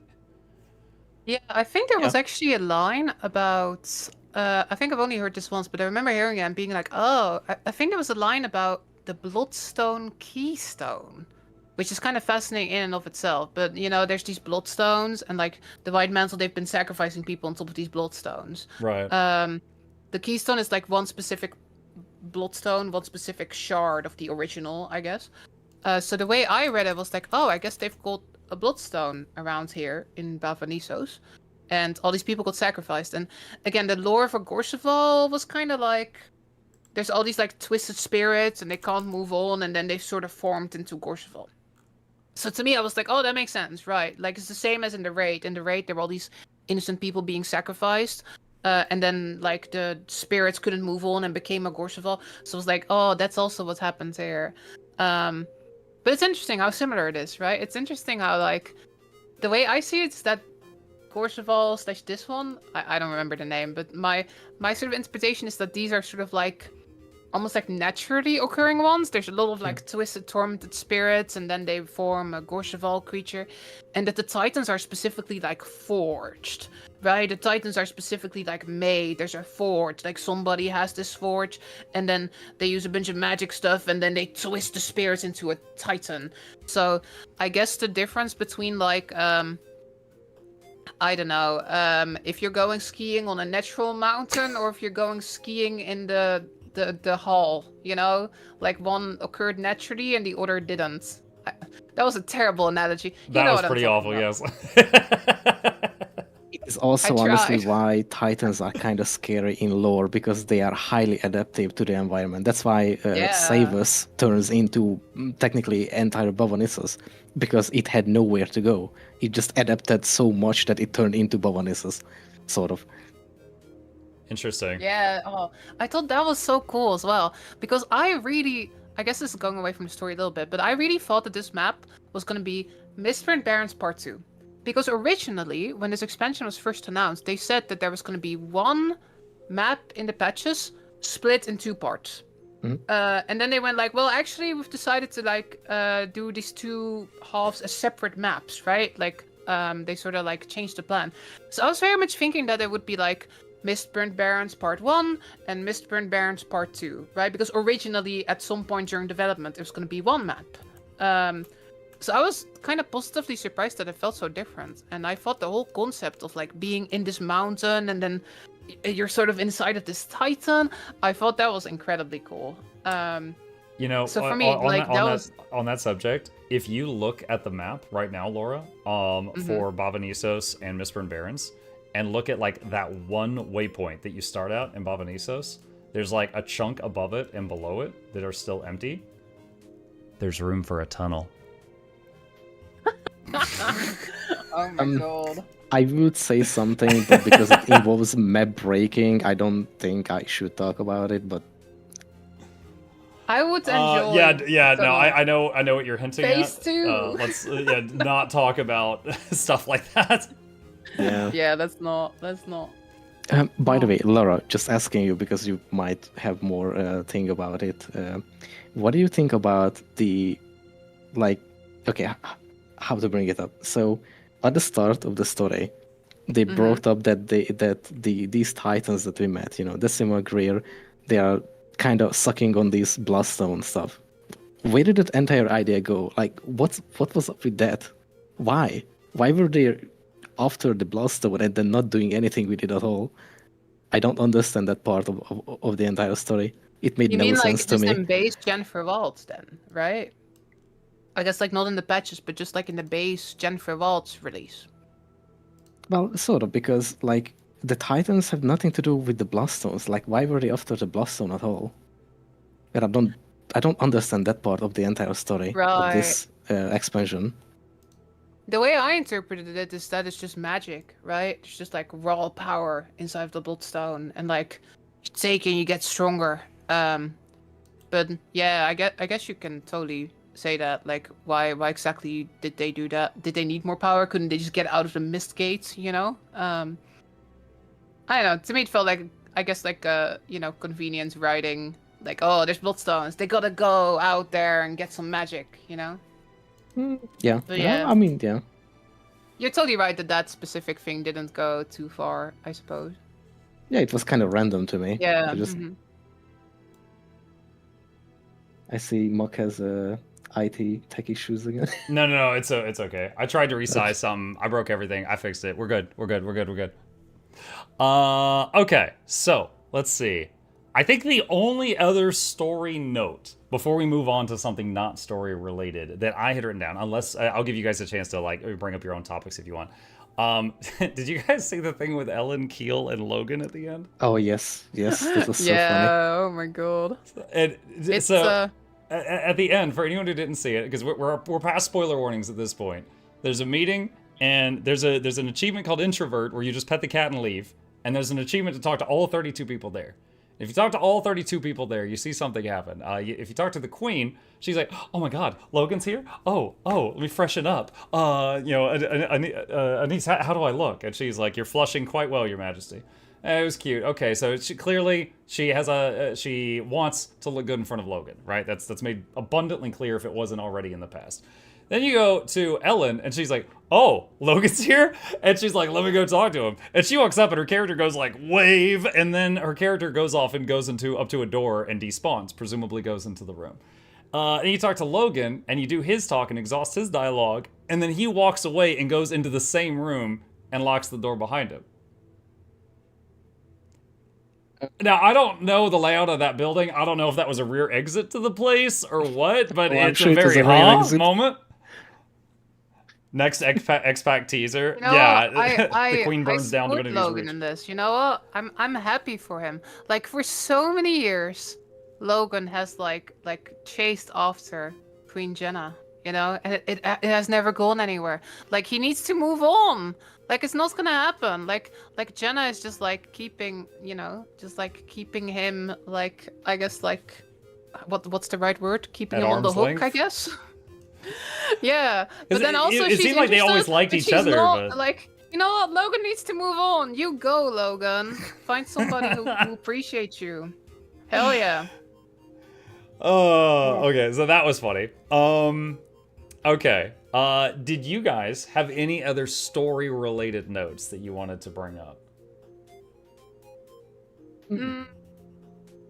I liked once again the little notes everywhere. That was a big thing for me in Repentance. I like what they've started to doing with story setting, where they put like the little notes everywhere, and then like the lore nerds, we can like dive into that. You know, and all the people who don't care, they just move on. Maybe if they want to do a collection, they press F and they move on, right? But like for me, as somebody who really likes the story and the lore, it's just fun like going around and finding every little note and then trying to piece the story together. So that was cool. Most of the notes were from the 3 White Mantle people in this one, right? Yeah. There were also ones from the like there was 2 at least. I don't know where was it exactly because there were a few books in this update too. That was from 2 of the old what are they called? Forgotten, right? In the old Guild Wars mission where you have to capture and fight them as bosses. I don't know which one is called. Eleanor Reach or the other one. One of the 3 missions around the Augury Rock, where you have to fight them as like a PvP team kind of thing, and it was so cool to read their names. I'm like, I remember that name. I remember the name from Guild of Sun. I was so hyped for that. That was nice. Okay, see, I didn't even pick up on that one, so that's cool.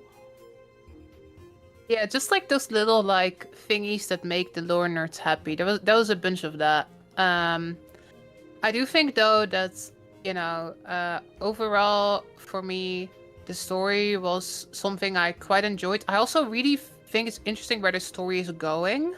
But my main piece of feedback, I guess we've already talked about it, but my main piece of feedback is I think especially now that we're sort of waiting till October till the next expansion, I think I would have liked to see sort of a cliffhanger, I think I would have liked to see sort of this big epic tease and then like I can't wait for the expansion to come out, but they sort of pretty neatly wrapped everything up, and I was pretty happy with how they wrapped most things up.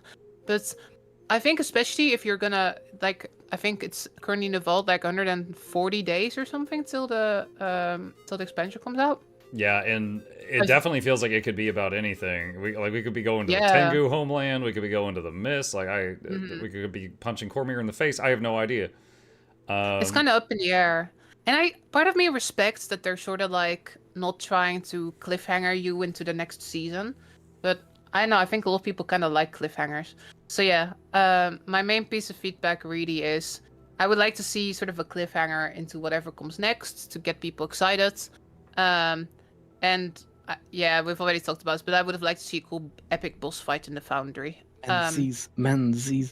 You said Menzies is like a relative of Balthazar's, right? So that would basically be like half-brother.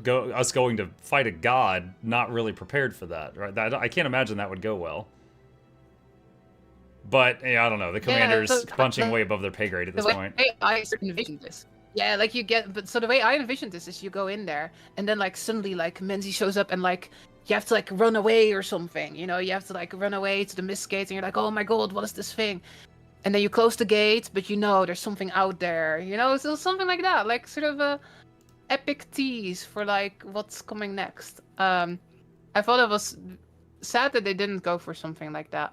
But at the same time, I did enjoy every second I played of the story. I just thought it was very enjoyable. I did think about one more sort of story-related thing. It's a different story. Have either of you... I don't know if you're going to or not. Have either of you started the legendary backpack Orax? Not yet, but I have my friend on it. Yesterday night. Okay, so Noxxi, not yet. Laura, did you do the thing that's the story chunk? I did, yeah. Okay, I thought that was really cool. For those that haven't, basically there's this one wizard guy and he's playing with a radio and he accidentally phones up Satan, aka Orax, and Orax is like, yo, let me into your world. And the guy's like, what? That couldn't be a bad idea at all, sure. Also, the commander's here. You want to talk to him? And he's like, oh, the commander. Yeah, I want to talk to the commander. And then so you start talking to this demon on the other end of the phone. And the demon wants to chat with you. And when you ask the demon their name, they're like, oh, well, our names get longer as we get older to show off our achievements. And then he just starts, and he just blah, and it's just this massive thing. However, there's probably more lore in there that I didn't pick up on. But one of the things I did see was Sealer of Ippos. Now, for those who don't know, there is a legendary in the game, Generation 2 legendary, called the Binding of Ippos. And it is a book, and while you have it unsheathed, your left arm of your character gets really large and dark and void-like, and gets claws. You get a demon left arm. And do you have that legendary by chance, Laura? I do not have Ippos. Okay, I did, and I'm pretty sure I got special dialogue because of it. Really? So the thing, the Orax was like, I want to come to Earth, but I don't want to do it the way Ippos did. They're stupid. They're dumb for getting all tied up like that. I don't want to be bound like that. We can work out a different deal. And they're like, I need to find them. I wonder how they're doing these days. And I had an option that said, I have it on good authority that they're doing okay. Because they're in my back pocket. That's so cool. Additionally, I thought that was so cool. I heard from other people that when I first saw Lextalion, there's a line that I'm sure both of you heard. Your character says, it's just like Gorseval. And from what I understand, people that have not cleared the raid, they don't have that line. And I thought that was a nice touch as well, because I haven't seen them do that for a few seasons. I remember when they brought back Living World Season 1, and I was fighting Scarlet Briar in the Tower of Nightmares, I think it was. Or I was fighting something in the Tower of Nightmares. I think it was Scarlet. And she referenced the Infinity Ball that my Asura chose as their first invention at level 1. And I was like, what? You know, like I had almost forgotten about that. And it's been so long since I fought something in the game that referenced like a past achievement that I made that not necessarily every player would have made. It was such a small thing. I thought that was really cool. Because I saw it twice in this patch. Yeah, there was also this moment at the start where you had to like choose whether you wanted to side with Livia or not. And then there was like the text on the screen like, the characters will remember this or something like that. And I remember seeing them being like, wow, is this like a Telltale game now? Like, you know, like, are they gonna be angry about this later or something? And then I think there was like one voice line later where they sort of mentioned that again. Because I thought that was cool as well. So yeah, being Guild Wars 2. And also the whole Epos thing is so cool, right? Because like Epos is kind of this like mysterious thing. We don't know much about it, and it makes everything feel interconnected when they do little references like that. Right, you know? but now we know that Epos apparently voluntarily got sealed up. Like, it basically went to Orax and said, yo, I want to visit Tyria, seal me up so they don't have throw a fit, and then throw me over there. You know, and then we ended up with it as a legendary focus. But anyway, yeah, I thought that was really neat. I'm still working on it. Like, I think at this point, I've gotten all of the story out of it that I'm going to get, but I've just got the collections to do and stuff like that.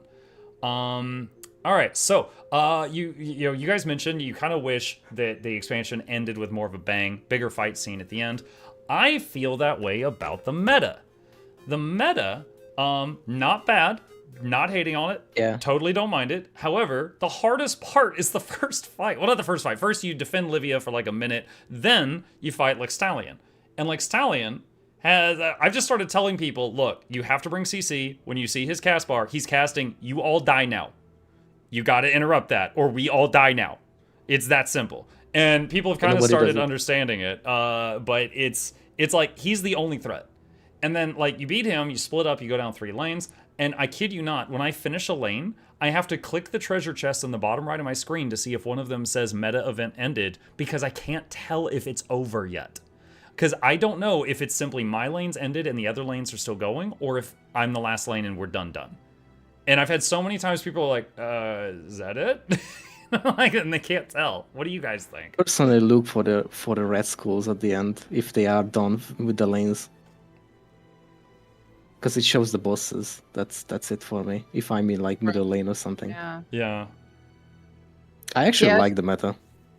I do too. I just wish there was something bigger at the end of it. Like, I guess I don't know. Maybe I'm just used to like, you know, Dragon Stand where the lanes then converge back together and there's a big thing at the end. This felt like 80% of Dragon Stand without the end.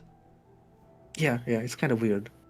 Yeah, I feel like it would have felt better if they just would have taken the boss and put it at the end instead. Like, you do all the lanes and then you fight the big boss. It feels like it's a reverse meta a little bit, doesn't it? I remember fighting the Gorsefell like boss and then being like, whoa, this is just at the start. I wonder what kind of boss to have at the end. And yeah, it's kind of the same thing, I guess. You sound like Rose when he was like, oh, I can't wait to see what the Zaitan fight's gonna be like. They've been playing this up for so long. It's gonna be amazing. Yeah.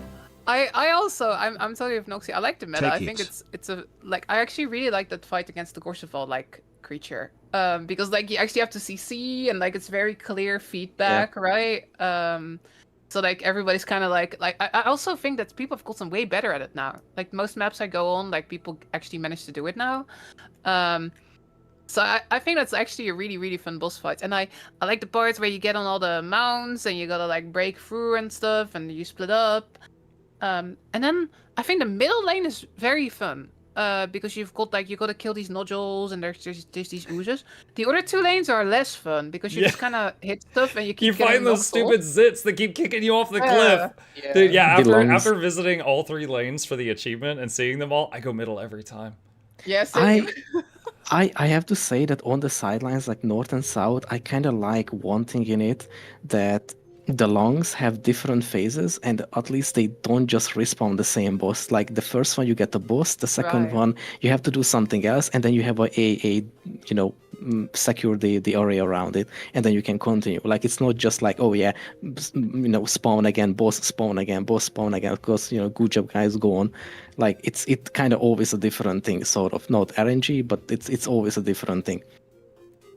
The one thing about the map as a whole that I wish was different, and I'm curious what you guys think about this, is I kind of like it when the NPCs make me feel like, I'm part of the world, not just the guy carrying everything on his back. So like, for example, if you've got a quest and the NPC is like, hey, we have to go get these 2 things. Which one do you want to get? I'll go get the other. And then you go get one of them and you come back and they're like, all right, you got yours. Here's the one that I got. Basically they've been doing something while you've been gone. That's what I want to hear, is you haven't all just been standing here while I've been doing everything. That's what I want them to tell me.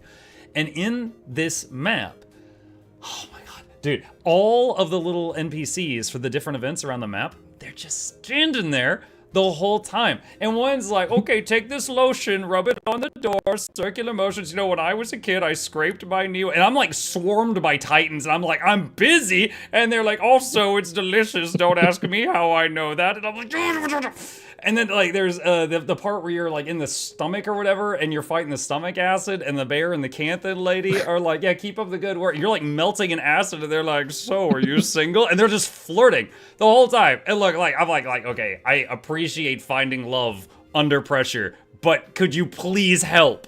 And they're like, no, man, we set up the boxes. You're on your own for that. You could literally die with 10 titans on you right in front of them, and they're not even swinging with those weak NPC attack. And I was, oh my God, I was a little irked about that.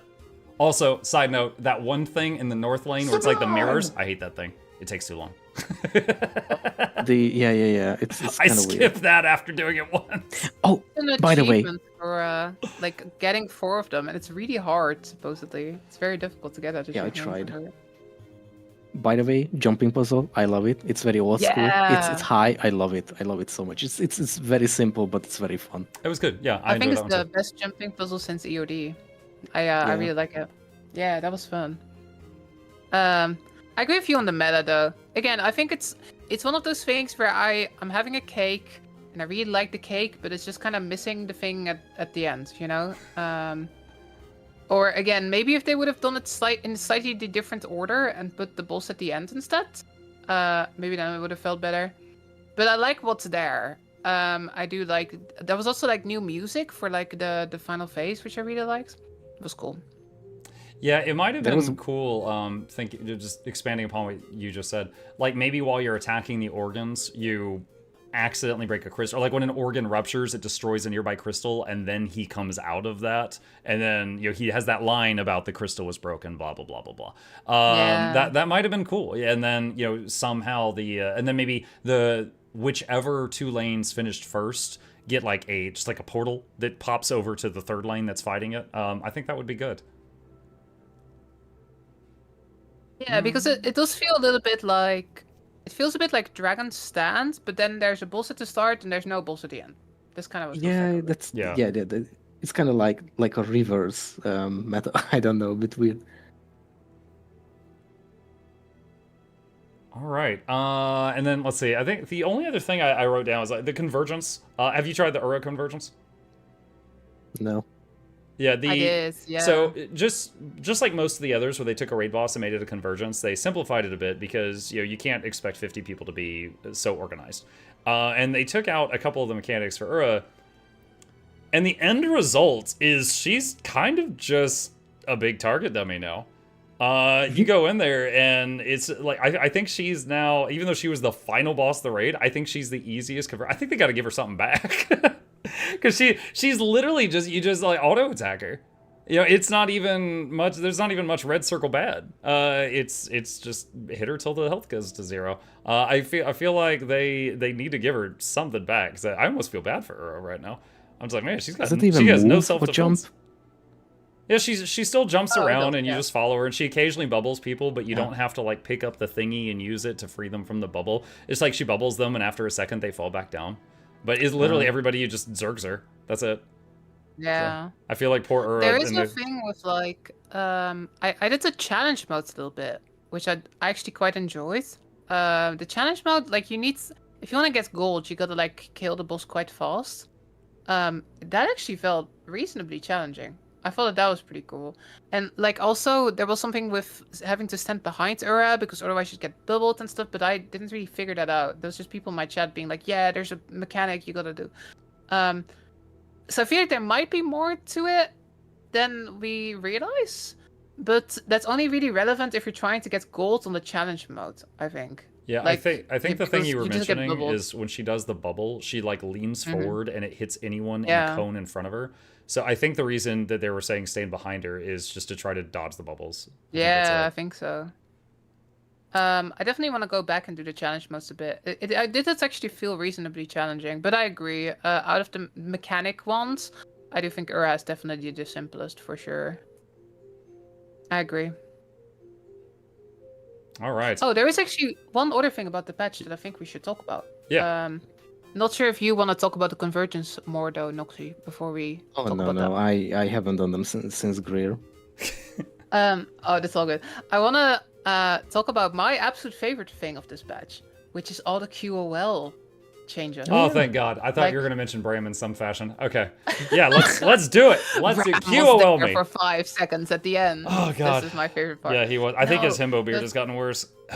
Okay, I was QOL. so What's up? happy because for me the hugest one is that they made the Rift currency an actual currency. Before, like, you would do Rifts and you would get all this essence and it would just fill your bank. I had like 2 bank taps just filled with Rift essence. Oh, because wow. you can refine it into Amalgamated. like the stuff you can stack, but then you gotta use Ectos and it's really expensive, and it also feels bad to throw it away because you need a lot of it for certain legendaries.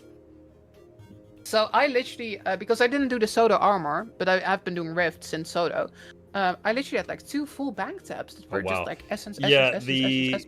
whenever I would have it spill out of my material storage, I would just make it amalgamated. So I wasn't doing Yeah. what you were doing. That was expensive though. Like to make an amalgamated, you needed to also use Ectos and stuff as well. I guess I it makes felt sense it if was you the know you're price gonna I use was it paying anyway. to free up bag slots, Yeah. so I was just like, okay. Makes I sense. I will be very honest about that. Like, I don't want to sound ungrateful that they did that change, but that should have been the thing from the start. sure. I'm happy that they did it regardless. Still, like, you know, better later than never. But I feel like they should have really thought about that because you need ridiculous amount of that even for Yeah, it's the like legendary tens of armor. thousands for the Like, obsidian. yeah, Yeah. like it's ridiculous. I agree. I mean, they kind of just did that. Isn't one of the new map currencies in Bavanisos, isn't it like it won't go in your map Yes. storage, but you feel like it The should? MRSA thingy, because you can't deposit it anyway. It's not a collectible or anything. It Yeah. just sits in your inventory. Yeah. So they did, you know, just kind of do that. I thought about. Oh, let's rant. I thought about something else. Okay, so they did a thing in Soto where if you, let's say you were just playing the story, okay, you're just doing the story in order, and then suddenly you're in Eparch's throne room, and you're like, how the hell did I get here? Because you were supposed to do the meta right before that step. Oh, yes. But you had no idea about that. And a lot of Oh, that people was so complained stupid. about how jarring that was and confusing that was. And so they went back and on the story step before that, they added a bonus objective of go do the meta so that you at least had some inkling that they kind of wanted you to do that at that point in time. And I was like, good, they learned. Good for you, ArenaNet. No, they didn't. They didn't learn because they just did it again. Because I played through the story and then I got to that meeting at the end, and they're like, we have killed 4 titans. I'm like, we've killed 3 titans. They're like, yes, we killed 3, and then we killed a 4th. And I'm like, no, wait, what? When did we kill a 4th? Who was it? Was Joko secretly a titan? Who are we talking about right now? And I was so confused. And some people in chat were like, I think you were supposed to do the meta. And I was just like, oh my god, here we go again. So I'm angry at them about that. It's like, you just learned this lesson. And then they made the same mistake. They need to have some kind of indicator there. Meta go here for story to make sense. Okay, rant's over. Well, I mean, Because they They did... Oh, you go ahead. Sorry. no. They also did it with the Wizard's Tower in base Soto. There was like a moment where I was like, now optional objective, go do the Wizard's Tower meta because it takes place here in the story, or you could just do events or something. I think. part of me wonders if like there was quite a little feedback in the last expansion about filling up the event bars, right? The green bars. Part of me wonders, yeah, like part of me wonders if like they sort of took that as like, oh, we shouldn't do this anymore. But I guess like Arena, we don't like the filling the bars with events, but we do like the optional do the meta here. That's pretty cool. But yeah, I totally agree. They should have done the same thing. Yeah, because they literally did it, like you said, yeah. Yeah, I got no problem with the meta being like a crucial component of the story that they just turn into a big fun event. I just want to know where it goes. Yeah. You know, because otherwise, again, you get that jarring moment where it's like, what are you all talking about? Or how did I get here? Or what year is it? And you're just suddenly in a room and it doesn't make any sense. So, okay. That was something else that I was like, in the middle of it. Yeah. I think I got pretty lucky there because I had already done the meta before I even went there. But yeah, 100% agree. Is there anything else we need to talk about? Well, there was like the portal scrolls and stuff, like more QL stuff, right? Like you can now get the Wizard's Portal Tome. I thought that was awesome. And the Gobbler. There's the Portal Tome of Portal Tomes, and there's the Gobbler of Gobblers. There was the new the new Fractal. The new Fractal. Oh, I actually like that. Yes. Kinfall. Yeah, that was. I actually enjoy it. I did too. I think that is not going to end up being one of those ones where people skip when it's the daily, which I think is really good. Like there's definitely a balance between, because like whenever I was like, what is it, like Lonely Tower, I'll be like, oh yeah, Lonely Tower is kind of a pain. I get so many comments where I do Lonely Tower every day. Well, good for you, but some of us just find it to be a pain because pugs frequently fail at doing Lonely Tower challenge mode, and people often want to do it on challenge mode. Kinfall, I think was pretty straightforward. You're not going to get lost. It was not so challenging that I think pugs are going to struggle with it, but it was challenging enough that you needed to keep your eyes open. And I really liked the mechanic at the end with the ground explosion / air explosion thing. I thought that was cool, and I've been told by others that is frequently in some of the Final Fantasy games. I don't know if I know you play some of those, Laura. I don't know if you've seen that. It was new for me. I thought it was really neat. Also, there was some juicy lore in that Fractal. Did you pick up on that? So cool. Because for those of you that haven't played the Fractal yet, it's effectively about the Kodan encountering Jormak. And I like that a lot because it makes the worlds feel bigger, right? Like we've encountered the Kodan, we've encountered Jormak, but like it makes sense that those would exist together as well when we aren't there, right? So I thought it was cool, like seeing that encounter. I also liked there were some little Easter eggs, kinda. They mentioned that there was like one of the bears that had died before the Fractal. Did you know who it was? Yeah, that was actually that was Pokey's mom. Like that was the whole thing in the story, right? About about how it were was grieving her and stuff. Stoic Alder's wife / Pokey's mom. And the voice, which was presumably Jormag, who was like hissing at them and stuff like that. It's like, he was saying awful things like, she died screaming and she wouldn't want this, blah, blah, blah. And then one of the bears, which you're taking the role of, so you don't know who the bear actually is. One of the bears is like, you keep her name out of your mouth. It was like Will Smith, and it was going to go up there and slap him and stuff like that. And my first thought was that one of us, the players, was playing young Stoic Alder. Now, I don't know that for sure, but my first thought, because I was like, who is going to get the biggest emotional response from someone saying, yo, I'm going to tease you about this lady's death? And I was thinking her husband. Now, that it could have been someone else. It could have been just like a bear from the village that was close to her or something like that. But my first thought was that we were playing like a group of bears that had Stoic Alder in it, and they were younger, and they went to the place where she died, and they were taking down the creature that killed her. Now, there's a lot of me guessing in that. I might be way off, but that was how I read the story. Yeah, same for me. I quite enjoyed that.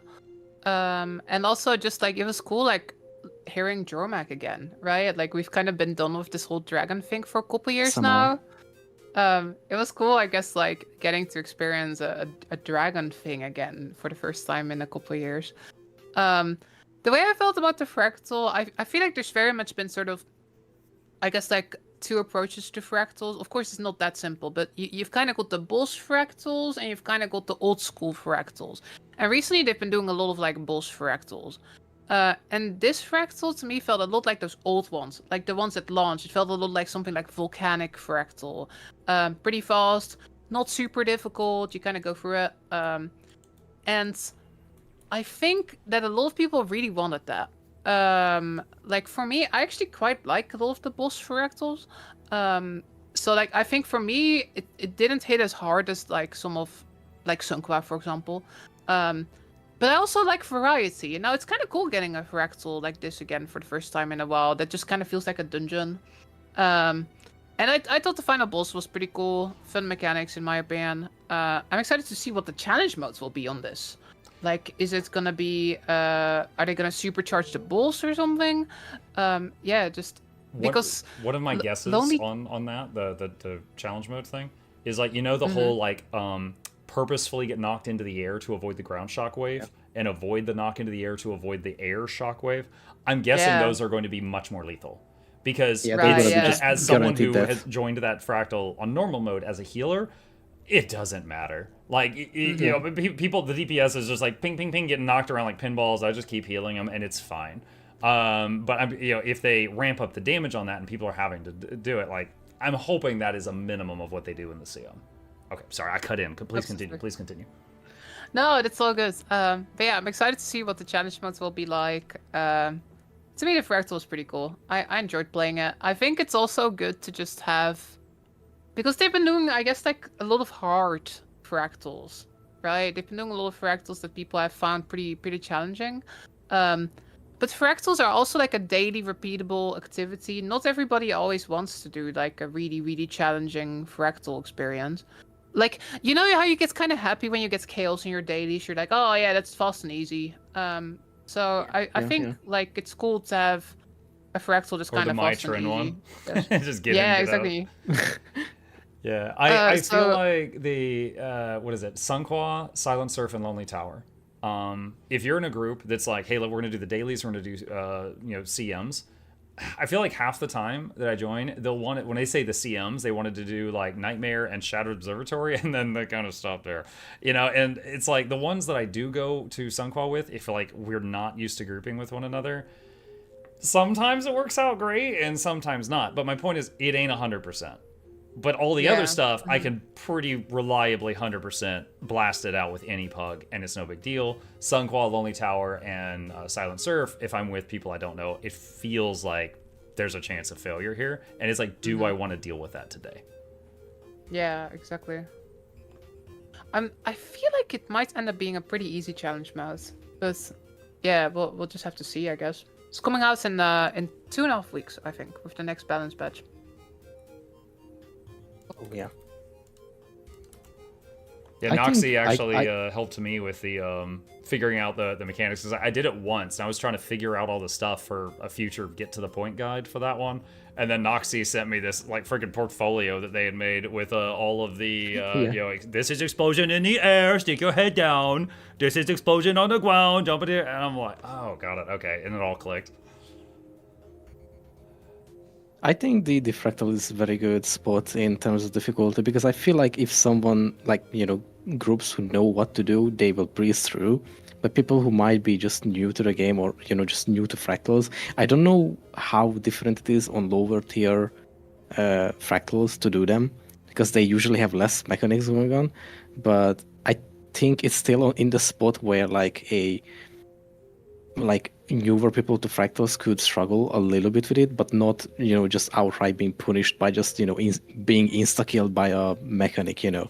But they could struggle a little bit on it to a little bit learn, I guess.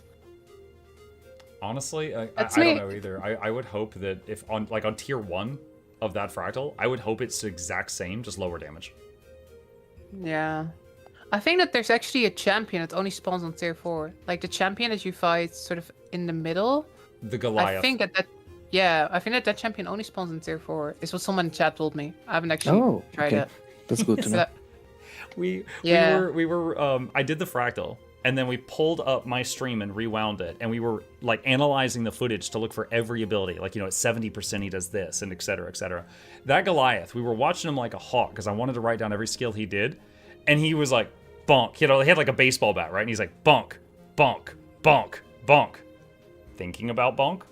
Bonk. And I'm like, is this his only move? I legitimately think his only attack is bonk. He just keeps chasing people around and hitting them with an ice bat, but it does damage. I had to heal people, but it was kind of funny because I was just like, I was watching this guy like a hawk for his entire health bar, and I'm like, he doesn't do anything else. He just bonks.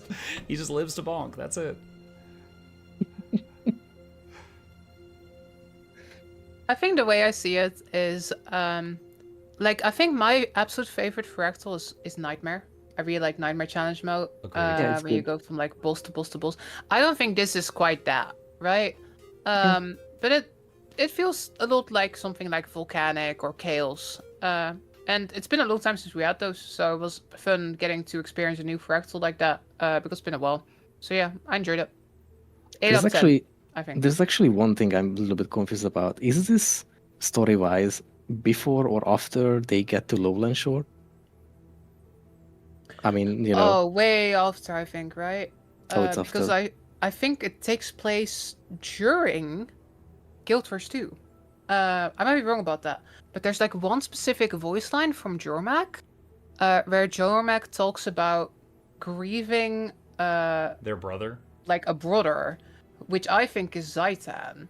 So my sort of understanding is that like this fractal takes place Pick like up on that. That's nice. yeah, well, I'm not sure if that's how. It was just like a brother. It wasn't like, oh, all my brothers, right? So it's like, I think it's like right after Zaitan was killed, but maybe before Mortemolf was killed. Yeah, or it something. could be like that. I'm so used to when Jormag yells, you know, brother, that it was Primordius. And for the life of me, I forgot the other dragons were brother too. It's just Primordius is the twin brother.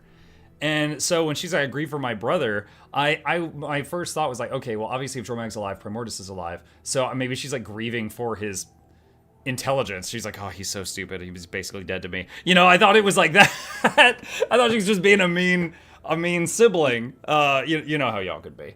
Yeah, because I'm sure Jormag would grieve Primordius, surely. Yeah, exactly. Yeah, I know, shut up. But I didn't even remember at that point in time. I was like, oh yeah, Zaitan is a sibling too. I forgot.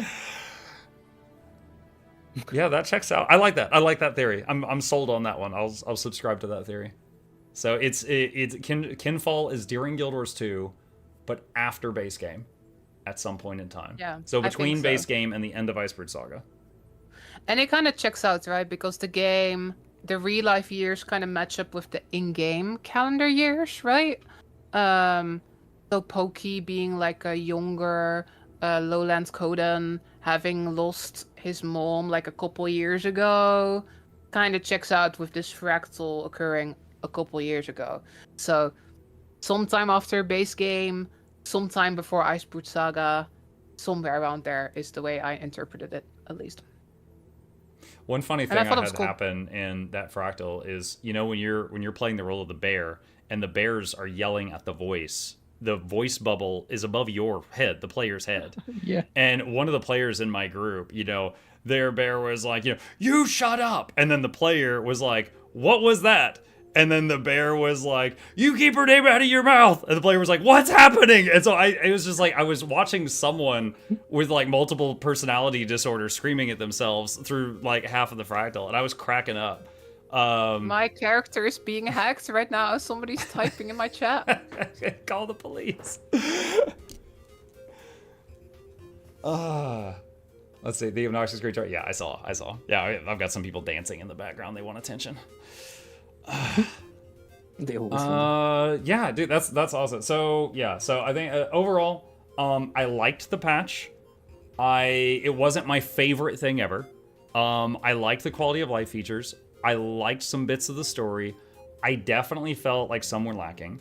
I think overall, Janthir Wilds, I got more enjoyment out of it after you two explained some crap to me, which I think is an unfortunate bit of storytelling that could have been improved upon. I'm saying this as constructively as I can. To give some examples, you guys both told me a lot about what happened with the Mersat and the Seers.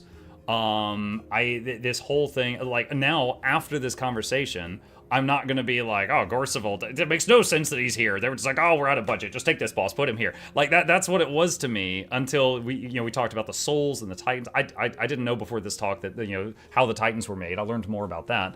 I learned they were from the Foundry. But that's it. I thought the Foundry was just like, oh, just 3D print these things. Let's go. It was just like Earth Elementals. Just here we go. And now I know, like, oh, there's more to it than that. So again, I learned that not from the game, but from this conversation, which I think they could have done a better thing with. One thing that I was talking with my community about recently, the old cinematics that they used to do. As an example, do you both remember in Living World Season 4 when Aurene looked into the future to see, could I beat... is it Stardagitus, I think? She's like, could I beat Krakator doing this? Nope, dead. Could I beat doing this? Nope, dead. And it was this amazing cutscene with killer music. Oh, yeah. And I can't imagine the budget for it was that extreme because it was mostly still images, flashing lights, and special effects. It wasn't like a fully rendered, people moving around and stuff like that. It was an amazing cutscene. I think that for me, the story would have made more sense if while we were in like Mistburn Barrens, and we were learning from Mabon's spirit about what happened with the Seers and the Mersat, if we had some of those. Like, imagine one in that valley that was full of spectral agony that I did not understand. Imagine if there had been a flashback that Mabon gives you where you see, like, a bunch of people screaming, maybe that was it who unleashed it? It was one of the Mersat, right? And then maybe she's got like her arm extended and like red wave coming out and killing them. You're like, oh my god, like a genocide happened here. But I didn't know that until I went to Loranity, and then she told me more about what was going on. So I think this expansion in a few spots, like a little would have gone a long way. Now, I understand that they've got some little lore books that are hidden in a corner underneath a bush that you can see on a full moon on leap year. But, for the rest of us, I think a couple of little cutscenes like that would have done a lot of mileage. Yeah, I totally agree. For me, that wasn't too much of a problem because, like, I'm going over every single little lore book and, like, piecing it together and stuff.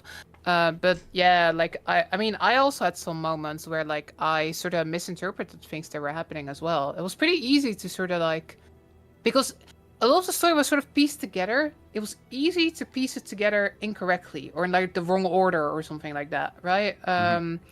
I saw a bunch of people on Reddit being like, can someone just explain what just happened? And then, people commenting and sort of, like, breaking it down. I think I feel very similarly about the patch compared as you. I think I enjoyed the patch. I think there was some really awesome stuff in the patch. I think if this was sort of a regular patch, I think it would have been one where I was like, yeah, this was a really awesome patch. I think that some of the more negative response is also because it was the finale, right? It's like it was like the final patch of Janthir Wilds, and so again, I think it was a high quality patch, but I think that, again, sort of coming back to it, I think that there were people wanted, I think, a bit more of some spectacle at the end, maybe like a big cutscene or, like, for example, the meta event, the big boss at the end, right? So yeah, that's sort of how I feel about it. High quality patch, but sort of similar to you, a little bit would have gone a long way. Even if it was just a tiny little cutscene or a tiny little piece of art or an epic voice tease or something. Or maybe, like, again, the meta tweaking it a bit so that the boss is at the end. Tiny things would have, like, I think, like, elevated the experience a decent amount. But yeah, I still had a pretty fantastic time with it. And you, Noxxi? I mean, to be fair, going back on the slightly previous story, I think the most brutal part of the story was when you learn how they, ended the Seers by luring them into the valley. Yeah. And then just effectively, doing that to them. That was like super dark to me. That was like, like that holy. I was like, okay, that's something for sure. To be fair, like overall, if I may talk about it, like overall, the story from start to finish, my main critique is that kind of like a two thing. One I'm really disliking, but it's still better than it was in Soto. This very, fill the green bar thing. Like instead of getting story, it's like, oh, go fill that green bar, do that event. It's like telling me, which I will already do. Don't tell me to do that. I get it. I will do that on my own because I want to. But yeah, that like I wish they would just fill it with actual meaningful story instead of just like a filler of like, yeah, go fill that green bar.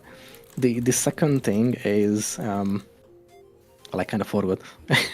But no, it's the sort of pacing between the updates. Not like I have no problem that there is, we have a good chunk at the start, and then there is like a few chapters each update, because overall for the entire expansion you get as much or even more chapters than like previous big expansions. That's like basically the same. There's no change. However, what I notice a little bit is that for every update, they have like a theme going on. It's like they, instead of sort of continuing exactly like having a very nice flow, it's like they make the first, like, let's say 12 chapters because they know that that's where it will end for the first release of the expansion, and then each update has its like own wrapped up little part, and I can feel this like weird stop in between, not because it's being delayed by like 3 months, but because even if you replay, it has this weird little like halt in it. It just suddenly a little bit different. You're instead of saying having it a doesn't very flow nice together? flow. Right? It's Yeah, like yeah. you got episode 1 and there's a start and a middle and an end, and then there's episode 2 start, middle, end, right? It's like almost feels like as if they would make the first, let's say 12 chapter, because I think there was 12 chapter first, and then they like, okay, that's where it ended, and they like ask themselves, okay, where should be the next 3 chapter go? Like they don't have an idea at the start of where it will end. They like do the first 4 release, and then they stop there, and they're like, okay, how could we continue this? So you can. I'm not saying that that's the case. I'm just saying that it feels like that, sort of, Right. because it kind of breaks the flow between. I kind of, after hearing that feedback, the first thing I think of is the biggest example I can think of in the game where they wrote a story and then they just kind of made a cut right here. Like, it was very clearly, like, if you play it later, it's fine. But if you hit that, like, on launch day, it was like people were screaming, was when the thing with Aurene in Living World Season 4. Yeah. And then there was a big cliffhanger. And then afterward, all right, do you both know what I'm talking about? Like, yes. The people that were playing it when that was the only thing out, it was like, oh my god, what's happening? For like months on end until the next update came out. But the people that played it later, it's like, oh no. And then they start the next chapter and they're like, whew. So it was very much something that was, maybe they got a lot of complaints. Maybe they felt like people hated that. TTS and I wonder if the adults maybe and they are talking. are trying to not fall into that again. I'm not sure. But it's a thought that I have, that I wonder if they are considering feedback like that and then they're trying to avoid that. Be curious what it would be like to play the whole thing in one go, because I kind of didn't, right? Like, I played it very much as this came out, as I think you two did as well. I'd be curious what it would feel like if you sort of like buy the expansion and you just play all the patches in a row like this, right? I'd be curious how that would feel pacing wise. I don't really know. Do you mean specifically Janthir?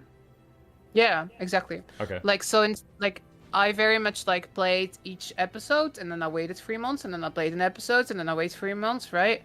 But I'd be curious what it feels like if you were to buy it now and play everything in one go. I'd be curious what that pacing feels like. Because I don't really know. Didn't really experience that. Yeah. Just trying to think. General question. Let's say you had to give Soto just an overall number grade, like 7 out of 10, 8 out of 10, something like that. And then you gave a number to Janthir. Like, for overall, like the whole expansion, if you just had to say, I think Janthir was a little bit better or a little bit worse or whatever, how do you think that you would compare the Janthir to Soto, just as like a full package, like after doing all the things? That's a good question. Part of me isn't really sure if I changed my mind, right? I feel like sometimes my opinion changes from day to day. But but maybe I'd put Soda like a 7.5. There's a lot of stuff in Soda that I like. Specifically, I really liked Sarah's challenge mode, and then also the legendary mode. I got a lot of mileage out of that. But I wasn't super into the sort of the Nios story, the Nios map, the Nios patches. I like the base story a lot though. So I think in the end for me, Soda's probably 7.5. Some high highlights, but also some parts I didn't like. I think for me, Janthir Wilds is more like an 8.5 or 9. So significantly more enjoyable. And that's also because it added a lot of the features that I like. So it added homesteads, which for me is something that I'm still engaging with. Yeah, homesteads for me was really like that sort of killer feature. It added the land spears, which I've enjoyed a lot more than the Soda weapons. There were some good Soda weapons that they added in those patches, but like the spears, I'm constantly playing them on like almost every class. It added the return of raids. I really like raids, so like that was really cool to like go back to that. I liked going to Janthir. I love Lowland Shore, which is like my favorite map in the game. So even though it's not a perfect expansion, right? I can sit here and talk for hours about how I think that the finale should have been slightly different and should have had more of a finale feeling to it. But I still really enjoyed the overall package. And for me, I enjoyed these patches more than I enjoyed the Soda patches, I think. So I'd rate it quite highly. Again, despite my criticism of the finale not having that epic finale feeling, yeah, still for me it was a very good experience. Okay, yeah, like I think all of us, if we sat down, and wrote it out. We're all sitting. Let's be honest. If we would all have some things that are very positive and some things that are negative to say about any expansion. Noxxi, what do you think about the Soto versus Janthir question? If I could rate as well Soto a little bit, I would go 2 ways. If you want the legendary armor and work on the legendary armor from Soto, I would say it gets more enjoyable. I would give it like maybe a 5.5 out of 10, just because there are some weird things in it. If you don't do the legendary, I will be real, there is no reason for me to play Soto at all. It's like it was just made for the legendary armor, except for the strikes, of course. But apart from that, there is literally no reason to go back there. For me, at least. I don't find anything. No loot, nothing that I need for anything else. And it's kind of weird. Janthir Wilds definitely improved a lot in many ways. Storytelling too, a little bit. Being a bit more consistent, at least. I would say somewhere around like maybe an 8 out of 10 for Janthir. Wow, obviously, 5.5 versus 8. Yeah, I mean 5.5 would be with legendary armor. If you don't do legendary armor in Soto, I would say brutally say 3 out of 10. Oh my god, that legendary armor is doing a lot of heavy lifting. Yeah, because it gives you a reason to be there and cycle through the content in Soto. In Janthir Wilds, I would say 8 or say 8 because I did enjoy it way more. It has its own flaws. I like the story. I do have criticism for that too, but I don't know. It's a bit more put together to me. And I like the metas. Well, the so-called meta. Well, there's actually technically one meta only, which is the last map, but I like the other things. It's kind of enjoyable. That's a big jump for sure. And I will also say that rift hunting in Janthir Wilds is way more enjoyable. Oh. I haven't spent much time doing that, so I would say if I try to answer the same question that I made you guys answer, Soto, like, okay, you like the homesteads, that's like your big thing, Lorenity. For me, I love buildcraft. I'm not saying I'm the best at it, but that's what gives me a lot of joy. I have a lot of fun doing that. The expanded weapon proficiencies and the weapon master specialization.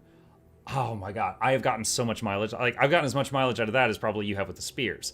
Like, I just, on all my characters, I'm probably using something that came from one of those two. And so, like, those were massive features for me. I think for new players, an easier way of getting the sky scale was a huge thing.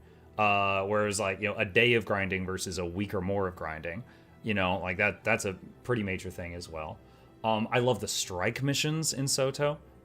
Raids are cool. I would say I personally probably like strikes more, because when I'm in the mood, I can just go with anybody. Raids usually need a little bit more coordination, you know? And like Saris, I think was an exceptional one. He's a great character. I wish they hadn't killed him off so fast. He's a lot of fun. He's got he's got aura. He's great. The CM, I had the privilege of doing the CM for that once with a group. They invited me back, but I was like, no, untied, undefeated. I'm retiring after that. That was something. I haven't even looked at LCM, but he was great. And for me, the only major down point for Soto was the story. This is not a Soto review conversation, so I won't go into it too much, but that is what I felt was the weakest part. Janthir, it had good features as well. There was the homestead, there was the spears.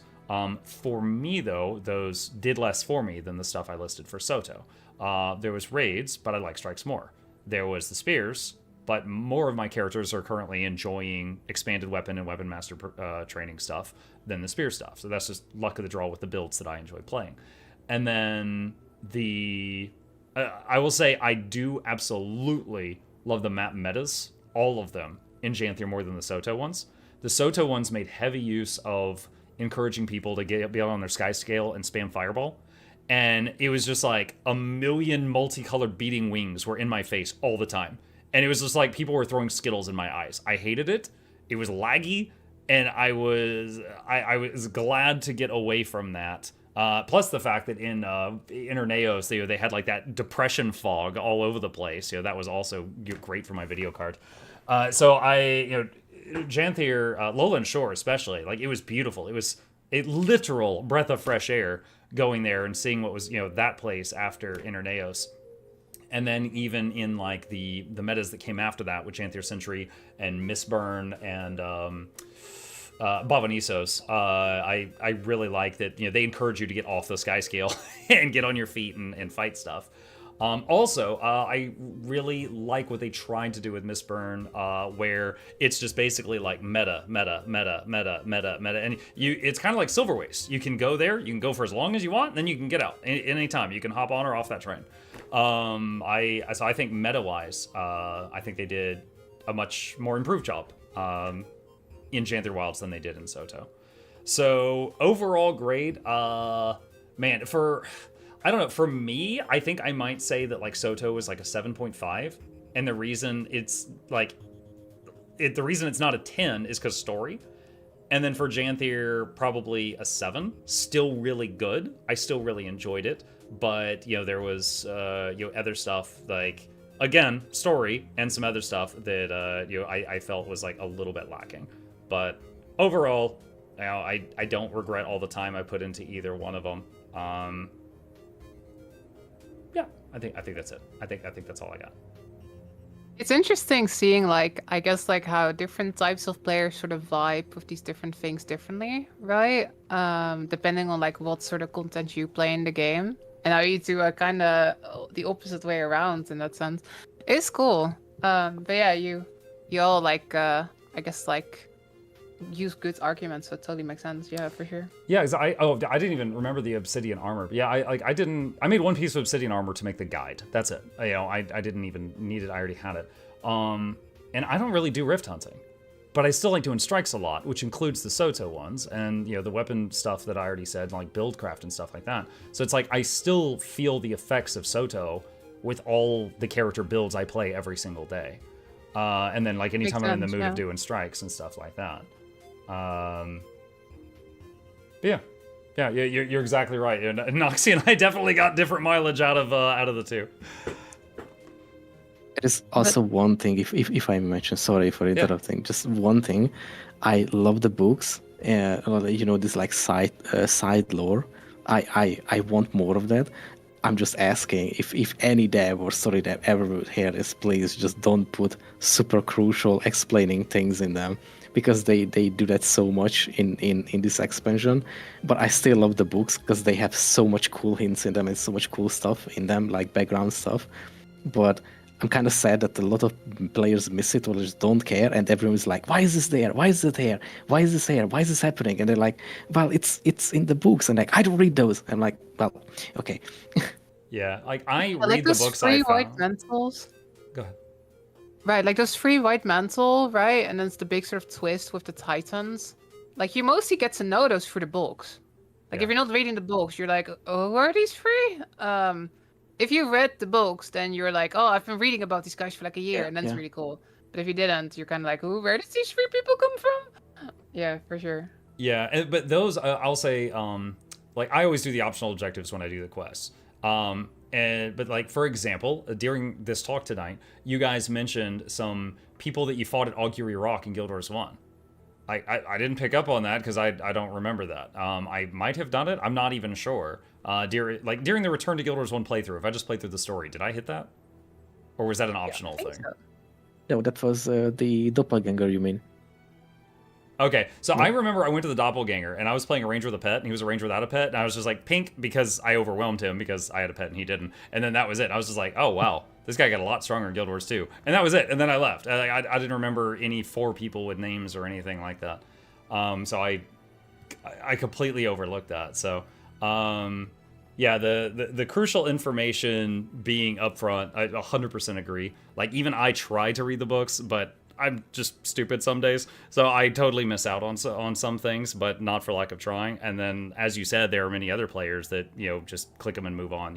I do that in some other games where I care less about the lore and I just enjoy the gameplay. I don't read the books and stuff like that, depending on what I'm playing.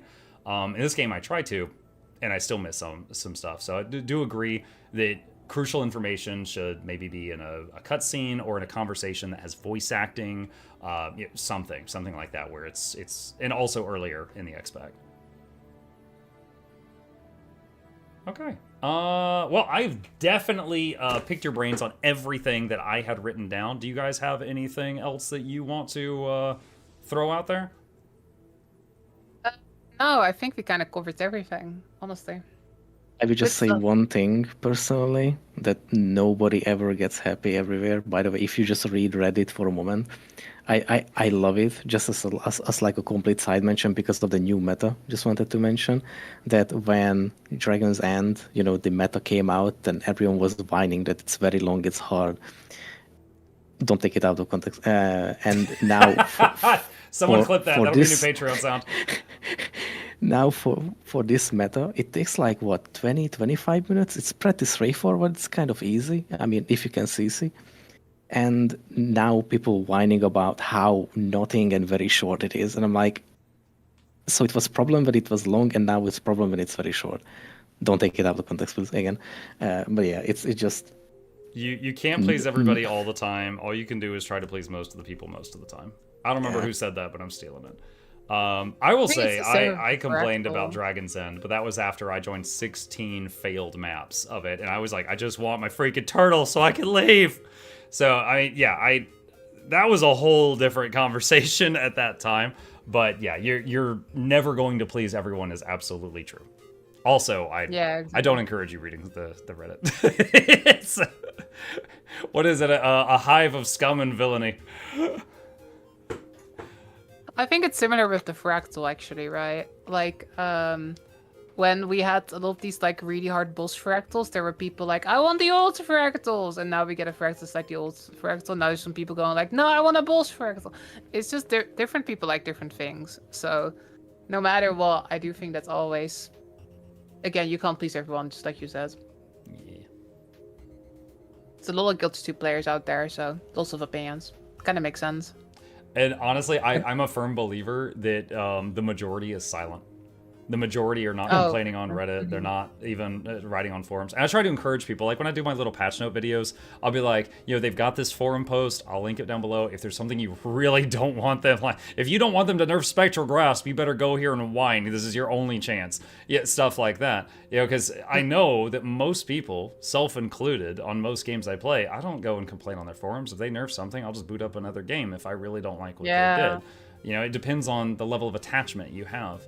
But yeah, it's I hope that Guild Wars ArenaNet as a company, I'm pretty sure they will, but I hope that they are experienced enough to understand, like, to kind of let that wash over them. That there's always going to be some people that complain. You're not going to please everyone, and hopefully that doesn't hit anybody too hard. because it's certainly not the same, but like we as content creators deal with the same thing, you know? If we make a video and 99 people say something nice in the comment section and then one person says something vile, you have to kind of learn how to tune out the vile ones, or, you know, just shadow ban them or something if it's really bad. Yeah, I get it. I get it. I mean, to be fair, For there is, you know, typically this thing that I don't like either with people that when they doom and gloom about the game or like the story, and it's like you can read into it what they say and just realize it's like they just saying that, oh, the story is bad because it's not the way I like or want the story to be. And it's like, okay. Yeah, right. I mean, again, different people like different things, I guess, right? Makes sense. I think it is good to offer your feedback, though. But, you know, it's always also, I think, important to also be respectful, be respectful, right? Like, offer your feedback, but at the same time, you know, some people, I think, on the internet sometimes take it a bit too far. Definitely. It's good to like share your thoughts, because, you know, I do think that feedback is important when it comes to things like this. But yeah, also, you know, try to be respectful as well. Don't get too into it. Like when people, sometimes people get too heated up and then they go type and like it's too intense. Passion is good, but keep it comfy, I think. Okay. I like that. We've got the fortune cookie advice at the very end there. I think that's a great way to end the meal. Thank you both for joining me. This was a lot of fun. I thought about having 4 people on this, but because I was like, you know, just in case there's technical difficulties, maybe we start with 3 and then maybe do 4 next time. And lo and behold, I broke everything. So probably good that we did that. But appreciate you both lending me your time, and maybe after the next expansion comes out, we can do this again if you're willing. I'm up yeah. for it. All right. Yeah, this was fun. I enjoyed this. All right. I'll end the call here, and till next time. All right, thank you. Bye, Bye, guys. everyone. Okay. Awesome. All right. Let me clean up here, chat. I ruined my streaming scene to bring you all of this here. Let me see. Let me remove this and remove this here. And there we go. Okay, first day streaming. It was a combination of things. So the little thing that I had set up, because okay, Noxxi doesn't stream with a camera. For any of you who have never watched Noxxi stream, Noxxi uses just like a little character, kind of like the day I was sick and I was hiding behind this dude in the corner. Noxxi has a character like that all the time. So I was trying to set up that character because for people that watch Noxxi, that's how Noxxi is recognizable. Okay, so I was trying to set that thing up, but we couldn't get it to work in a call. We could only get it to work in a chat room on my Discord. I don't know why. Then, so I was like, all right, Laura, can you join a room on our Discord? And she's like, sure. So she joins the room, and then her camera won't work in that room, and she says she doesn't have permissions. So I'm like, fine. So I just literally make her a mod of my Discord, hope she doesn't break stuff. And then it still didn't work. And I was like, okay, it's been 10 minutes. I don't know why this is happening. Let's just go back to the call, and I'll just make a new thing for when Noxxi talks. So we went back to the call, and then all of a sudden Noxxi's gremlin started working. I'm like, I don't know why it's working, but I'm not going to touch anything. So then that was the reason for all of those steps. Oh yeah. Oh, and then there was the brief moment that we'd used an open chat room and did a Discord call, and some random person joined in. I was like, oh my god. Noxxi isn't the Green Goblin. Noxxi is a Green Silvario on some days. Tell her I said that. Let's see. Kod says, Logan is Menzies. Mabon is Menzies. He's gonna jump out of another portal waving his scepter around. That would be kind of funny if he didn't have to sacrifice the scepter and this whole thing was just a ploy to get it. I heard that. Good night. Good night, Nox. You're up past your bedtime. Go to sleep. That was good. I'm really appreciative that they lent me their time. That went pretty well. But yeah, we talked for a bit about having like a 4th content creator, like, you know, Fandral or Aurora Peachy or just someone else, having them join in as well. Now, of course, every additional person you add to the call means each person has less time to talk. But I thought of doing 4 just because I had seen, you know, some other people do collabs with like 4 people. But we opted to do 3 just because in case there's a technical difficulty, which there was one. So it worked out. Next time use Skype for less troubleshooting. No, I'm reinstalling Ventrilo. You know, it's tried and true. I trust it. What is Laura's cat's name? Oh shoot, I don't know. Chat, any of you who are regulars at Laura's stream, do you know her cat's name? I've got someone asking me. Cot says it's Pooh. You know what? That sounds right. I think that's correct, because that rings a bell. I think it's Pooh. Like Winnie the Pooh. Not like Pooh like doo-doo. I think it's Pooh like Winnie the Pooh. With the H. That was an interesting change of pace for streams. Well, I hope you enjoyed it. You're still here, so I'm guessing you enjoyed it enough that you stayed. Real talk, in my mind, Soto is like here, and Janthir is just a little bit lower. They were both good, but my enjoyment of Soto is a bit higher. I was shocked to hear Noxxi give Soto a 3.5 out of 10. I was like, what? Are you serious? I was actually shocked by that. Hey. Chip says hi. I don't know if y'all heard it. What's up?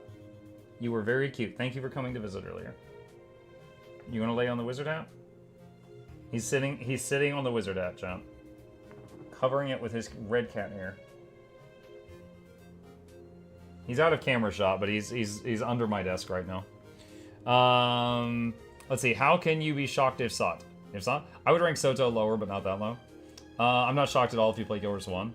Yeah, I mean, Janthir had a lot of Guild Wars 1 theories and connections and stuff that I just didn't pick up on. So Janthir definitely hit the nostalgia, right? For Guild Wars 1 players, Janthir was hitting the nostalgia a lot.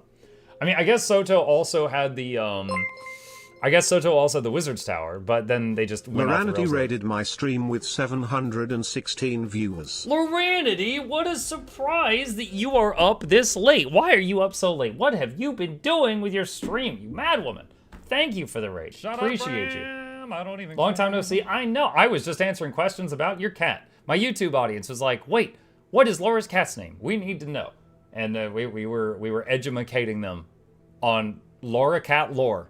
Because that was the most important thing to talk about today. I never want to set footed Soto maps again except parked alts. Yeah, I have parked alts in Soto. I do strikes frequently. I've got the expanded weapon, like this character right now, right? I'm on a ranger. I'm on an untamed using staff. That's from Soto. My other weapon set, I have a mace and warhorn. The mace is from Soto. 2 of this guy's 3 weapons are from Soto, right? So my favorite builds all use Soto stuff. And then I love strikes. The obsidian armor option was good for new players. The sky scale option was good for new players. So, but you know, I use the homestead, but I'm not a decorator. I use it just to generate money. And for me, the homestead is just a faster farm each day than the home instance.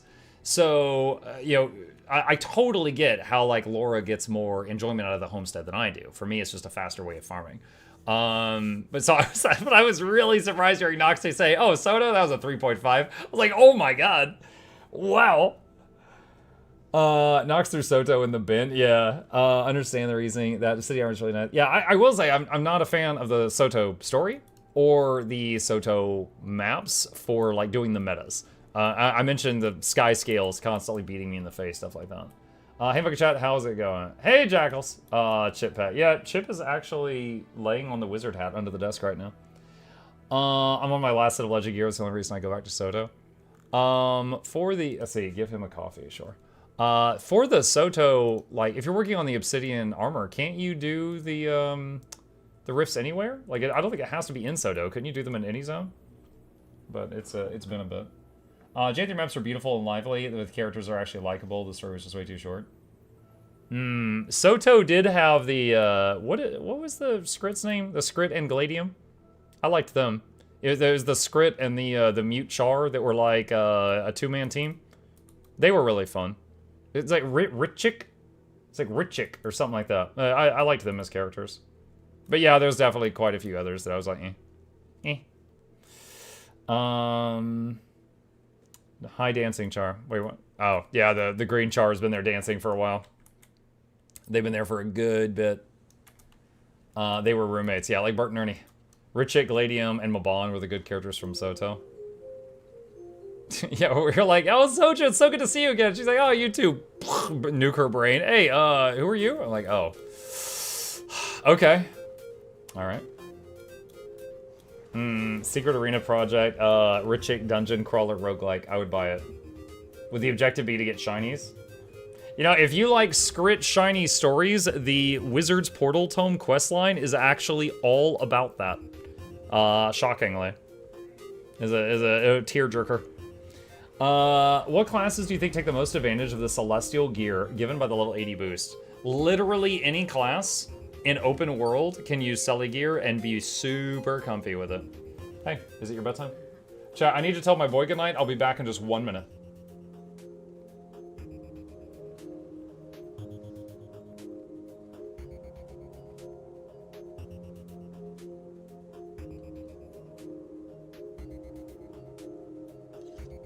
Okay, he's off. Soto added my least favorite weapon from my main. Janthir Wilds added my favorite one and then nerfed it to the ground. Ugh. Let's see. They really shot themselves in the foot with Mabon. He was so interesting they threw him in a bin. That's how I feel about Ceres.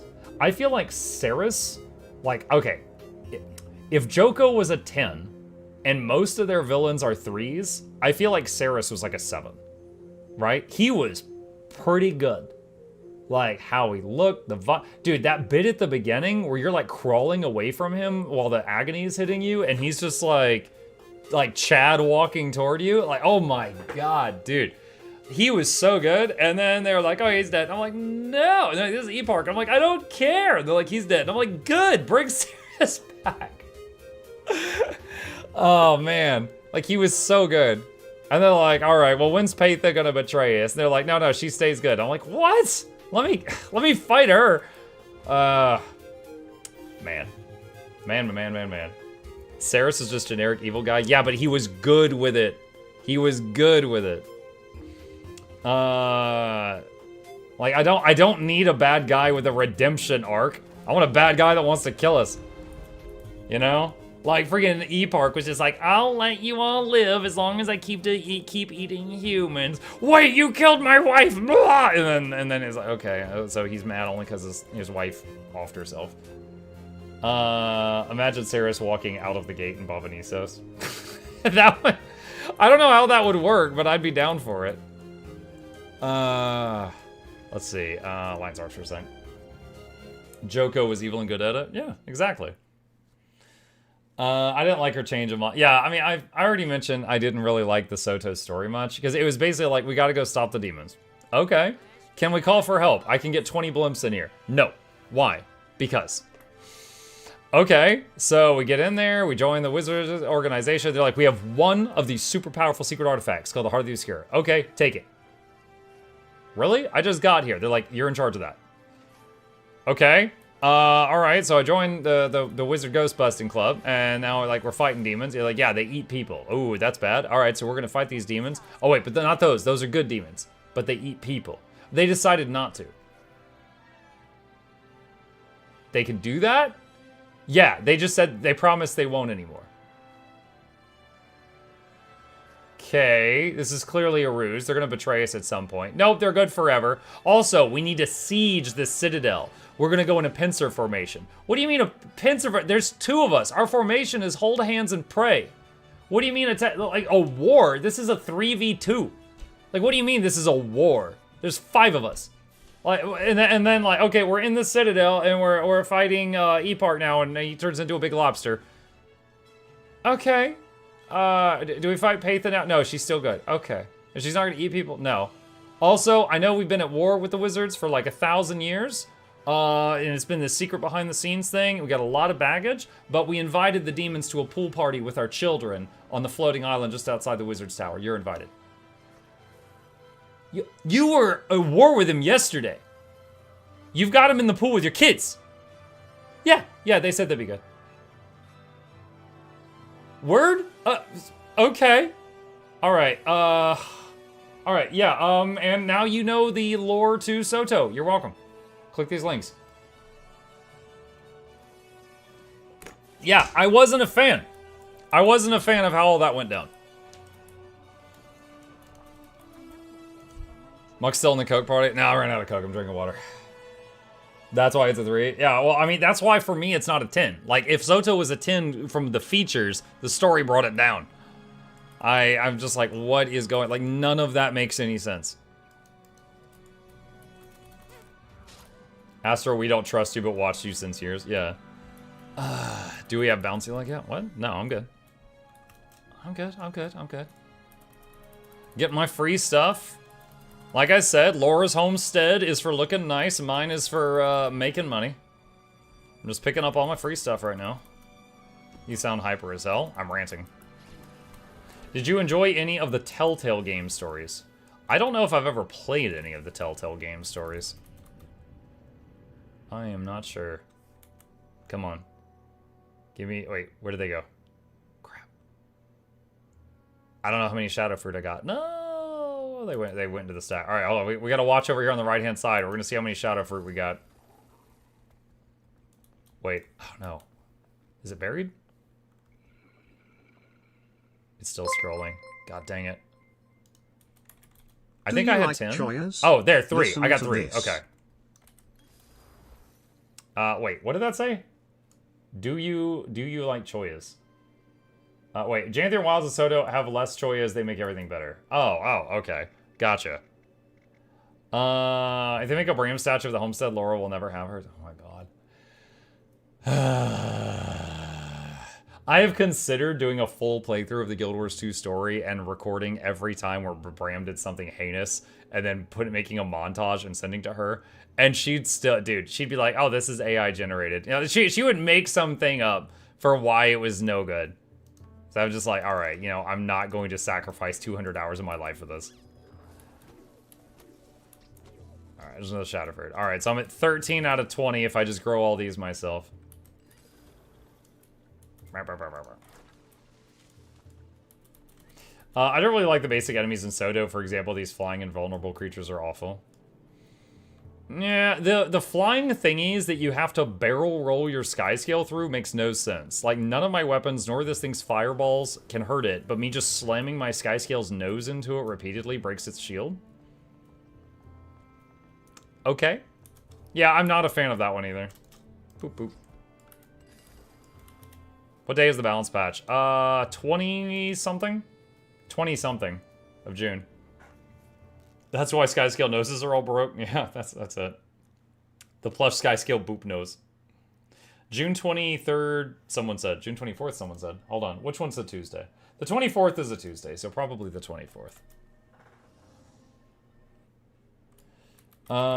Let's see. The turrets at least will reward you with map currency. So does a parked alt. The flying pieces of Adult World are the worst thing about Soto besides the post-release story. You could break the flying thingy's shields. That would have been useful information. Yeah, you dodge roll your sky scale through them to break their shield. Then you turn around and shoot them with a fireball. Very annoying. 24th. Yeah. The 24th. Alright. Guildhall. Tell us again how you enjoy Soto as much as Janthir Wilds. No, the thing is, again, Soto, new way of getting sky scale. New way of getting legendary armor. Both friendly to new players. We got the expanded weapon proficiencies, which I use daily. The weapon master training, which I use daily. Strikes, which I do extremely often. Like, all of those I love, you know? It's just the story. Literally, to me, the only downside of Soto was the story had more holes than Swiss cheese. And I was just like, what the hell is this? And then Janthir had some parts of the story that were like, and then, but the metas are fun. I don't like, the convergence is just like, it's the same raid boss, right? The convergence and the raid are the same thing, just one's more puggable. The raid is okay, it's fine, but I like strikes more, because I can do them with pugs. And spears are fine, but opposite of Laura, none of the characters that I'm currently playing are using those. So it's not a feature that affects me much right now, because my characters aren't using those. How do we get to the game recommendation page? !game rec, all one word. We'll pull up the link to the webpage on my website where you can recommend games for me to play or upvote games that other people have put on there. The current plan is Guild Wars 2 until end of day Sunday. Monday morning, I think I want to do the demo for the... Oh god, I can't remember the name. Dispatch, which I've been told is like a half hour long. And then after that, maybe try Slormancer, which Noxxi had asked me to try and sent me a key for. And then Monday night, I'm not sure what we're doing for Mutiny Monday, but need to continue our playthrough of Tainted Grail Fall of Avalon, which has been amazing so far. And with any remaining, any leftover time would go toward the Baldur's Gate Honor Mode run. The music is so loud you can feel the bass through you. What? You are going to the Dispatch demo? I was legit about to message you about that. Yeah, I watched the trailer for it. It looks really good. I think I want to try it. Mark, what's been your favorite expansion of all time? Hot onwards. It depends. My favorite phrase. If we're talking story, my favorite bit of story in the game was Living World Season 4. There are 3 moments in the game that literally made the hairs on the back of my neck stand up because they were so amazing, and they were all in Living World Season 4. Breaking into Joko's palace and seeing the army of ghosts fighting their old zombie bodies. The Joko finale. The creation of Dragon's Fall. I've got a video on my YouTube. It's super cringe because I was acting like a dork. But I've got a video on my YouTube channel called The 3 Times the Guild Wars 2 Story Gave Me Chills, and they were all in Living World Season 4. So for story, that one. For features, like of any expansion, the one that I'm getting the most out of the features, if it's not like the elite spec I'm playing, like End of Dragons gave me Untamed, then it's Soto. I'm using more features from that each day than any other. Let's see. Okay, yeah, that's done. Alright, so converter. Where's our new converter? I gotta get in the habit of this thing. Show me the goblets. Let's get this. And that. Okay. Lay energy one. Alright. Okay. Boop, boop, boop, boop, boop. What the hell was that? That was the Wizard's Gobbler. That was or not Wizard's, yeah, it's the Wizard's Gobbler. I got a guide on that coming out soon. I actually just need to make a thumbnail. Noxxi's finished editing the video. I need to make the thumbnail for it. It's something that came out in this patch, and it takes the role of all of the converters or gobblers that you had in the game that weren't from the gem store.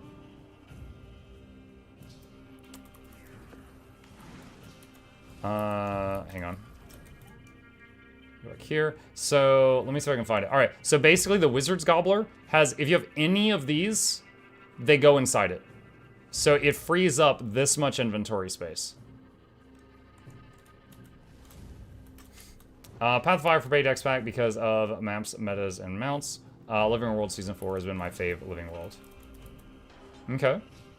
I can't remember the last time I did a Path of Fire meta. The elite specs were good. The mounts were good, of course. I can transform you for a short time. Haven't gotten the item though. I do have some of the items. Yeah, I've gotten the new Wizard's Tower portal tome that holds all the portal tomes, and the new Wizard's Gobbler that holds all the gobblers. I've gotten both of those. The portal tome, the guide is done. It's in early access right now on my Discord. It will go public on Monday. The Gobbler one, the video's done. I need to make a thumbnail for it, which we can actually do on stream in a few minutes. Do some content creation time. And then probably have that go out on Tuesday, I'd imagine. Oh, I need to do a video on the sale. Oh my gosh. So there's the new, oh, did I just hit exit? I was trying to hit log out. No, Tyria self-destructed. Okay, just a second. That wasn't my Windows, that was your Windows. Misclick, just a sec. I feel like Path of Fire is the same as Soto for some people. Good lengths of time not going there unless there's a... Yeah, like I literally cannot remember the last time I did any Path of Fire meta or went there for anything. I mean, I know some people go there for like the Pinata daily. What I get from Path of Fire each day, I guess, is mounts and the elite specializations.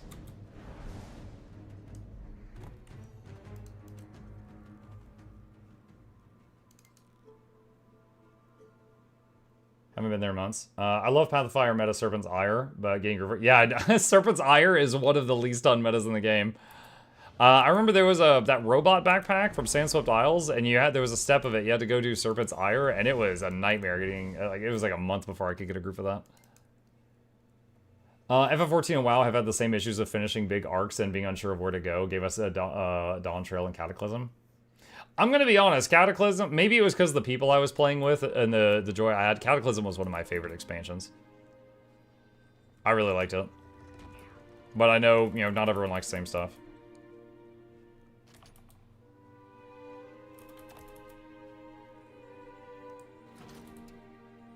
Okay. That one is done.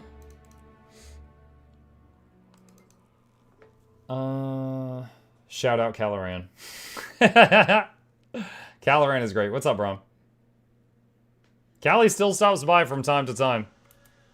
Yeah, I think he's got the longest sub chain of anyone on my channel. He's been coming in for like 70 plus months and doing the Prime sub and saying hi and then leaving. He has like a week. He has like a monthly reminder or something.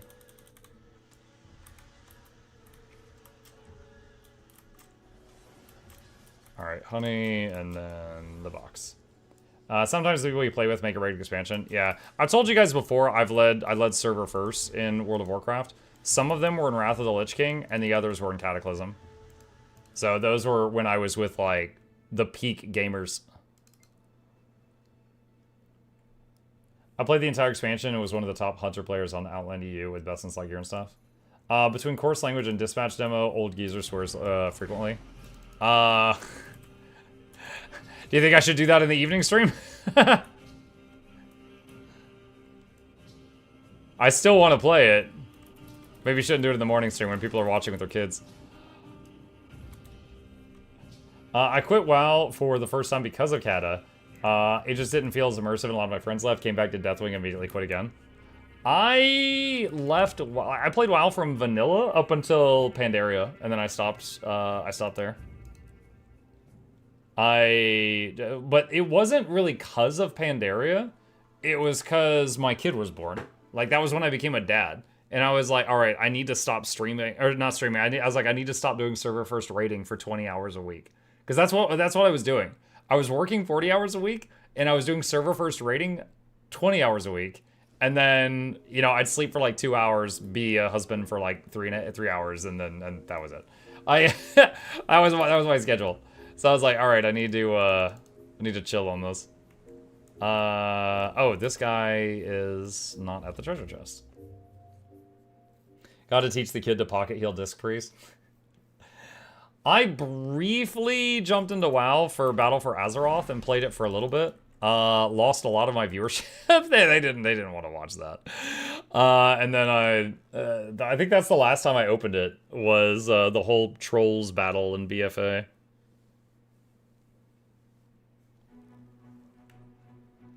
I think Kata was the beginning of the end. The beginning of the end. So you think it was like Burning Crusade, Wrath of the Lich King, and then everything after that was terrible in your mind? One of your first streams, we came in here begging you to tank. It's nice to know that you're still looking for tanks that could do what I did. Let's see. BFA era, I remember it starkly. Wrath was the beginning of the end? Oh my gosh. Alright, now someone else say Burning Crusade is the beginning of the end. We'll just go all the way back to the beginning. Okay, let's see. Merchant Express, alright. Daily routine's done. Got that money. Squish that. Where... Do I have more than one stack of Mersat tokens? Hold on a second. That's Janthir Century. That's Bonvenisos. Oh, there. Alright. Now I can squish. Okay. Hello, baby carrot. I think Daza Allure was cool as hell. Justice for the Zuldazar. Jaina should have died in that raid. I never got to that one, so I don't know anything about Muck, based on demo alone, I think the only user swears from every other sentence to occasionally 5 to 10 times in one sentence. That sounds great. All right, we'll probably do that during the evening stream. Do you think if ANET actually bridged 2 X-Packs together lore and story-wise, something would improve the overall story and would feel less rushed than the last 2 X-Packs? If they could match the writing they did earlier on, yes. And the reason I say that is literally Joko. Joko was a villain in Guild Wars 1 and Guild Wars 2 and in the background of Path of Fire, and then finally in Living World Season 4 we brought him down. And you know what? Everybody freaking loves Joko. So, yeah, there's nothing wrong with dragging out a fight as long as the writing is good. You know, as long as we're like, you know, there's back and forth, you know, it doesn't just feel like stagnant. As long as it doesn't feel stagnant, there's nothing wrong with dragging it out. I love him as a villain, hate him as a person. I mean, that's just like how you talk about your coworkers. Are you talking a muck about Joko? No, I'm just telling a story. BFA had incredible zones of music, not good systems. Like I said, I played a bit of BFA, but I didn't do anything serious at that time. I didn't see the raids or anything. Actually, I played it right at launch. I don't even know if there were raids. Wait, I remember. I played BFA at launch, I got to max level, finished the map completion, and then I got to the gear treadmill. You know, where you run dungeons till your item level gets high enough that you run heroic dungeons till your item level gets high enough that you run mythic dungeons that your item level gets high enough that you run looking for raids till your item level gets high enough that you run normal raids till your item level gets high enough that you run honor mode raids till your item level gets high enough then you run mythic raids. So I got to the treadmill, and then I was like, I don't want to do this again. You know, I've done that for about 10 years, but like I got to the beginning of the gear treadmill and I was just like, I'm good. And I think that was the last time I opened World of Warcraft. And I kind of had the itch to do it again when the whole hardcore mode thing was popping off with the Only Fangs guild. I was like, dude, they're making that look really fun. I would love to do that. Never actually did, but that's the only time I felt temptation to reinstall WoW since I left 13 years ago. And I know it was 13 because my kid's 13 now. The gear treadmills also put me off of Kata. It felt a lot easier to get into raids Wrath of the Lich game, partially because people just cared less. Then they reset and you're back to the start of your grind. Yeah. Yep, treadmill goes forever. Sounds like Handsome Jack from Borderlands 2. Yeah, Handsome Jack was a villain for quite a while, and you know, then finally took him down. He was a pretty good one. One thing I miss from WoW are the playing of Forsaken and the Lightforged Draenei. I love their designs and lore. Yeah, my longest played character on there was a Forsaken. It was Undead. Yeah, I played a Orc Shaman through base game, and then when Burning Crusade came out and the Horde got access to Paladins, we needed Paladins for buffs in our guild, and I didn't want to play Paladin, but I made one. And I was like, all right, I've got this one if we need it, but I'm going to main Warlock this expansion. And god damn it, I got dragged on my Paladin to everything. Because they couldn't do anything if I wasn't there on the Pally tanking. Like Mount Hyjal. They could not do Hyjal if I wasn't there tanking. And so I got stuck doing that. I was like, Guild Wars 2 players, you guys know about Chrono Jail? I was in Pala Jail. And then Wrath came out and you had to have Death Knights. Like, Death Knights were added, and then you had to have them to fight Malagos. So I was like, all right, I'll roll a Death Knight. And then it was kind of fun. I was okay with it. But then just because it was exactly what our guild needed, I was a Death Knight for like the next 10 years. So, so then I was just playing that for a really long time afterward. And dude, I felt like I was playing a different class every 3 months during Wrath because they kept going, oh god, this is OP. Completely change how Death Knight works. Oh god, this is weird. Okay, completely change how Death Knight works. Oh god, and they overhauled the entire class so many times. Pally and Wrath and Kato was freaking busted. Just started playing. Any suggestions? Hello, Twinkie Man. Any suggestions? Yes, indeed. If you are new to Guild Wars 2, this right here, I just linked a video in chat, is an excellent video for new players that teaches a lot of the base mechanics. Strongly recommend checking that out. And if you have any questions, you're welcome to come back and ask us anytime, no matter what we're streaming. Jen says, Muck, so if someone in my guild says I'm in healer jail, it means they want me as a healer, correct? I like being a healer. That means they don't understand that you like being the healer.